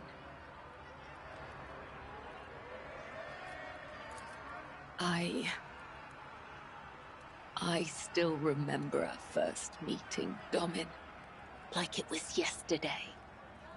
Every day I spent at the temple of the Undying One, every one of the Visier's lessons, every soul I've ever ushered to the other side, every death of my body, and every revival. The web of my soul was unmade. Every time I died, I lost something important, something intangible, until finally, there was only me. I am all that is left of Kibella. Now, a new web has been woven from the threads of the old. And though its pattern will never be the same, it still stores Kibella's memories. My memories. All I heard was that accursed Xenos butcher boasting about another stolen son.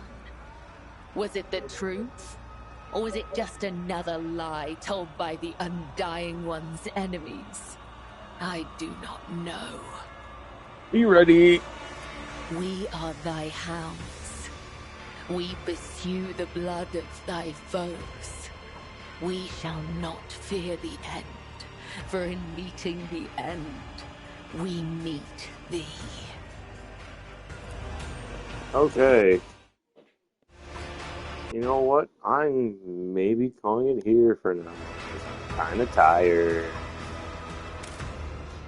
I will fucking continue on with this later. I will maybe be in a psychiatric ward because of you nerds. Goodbye.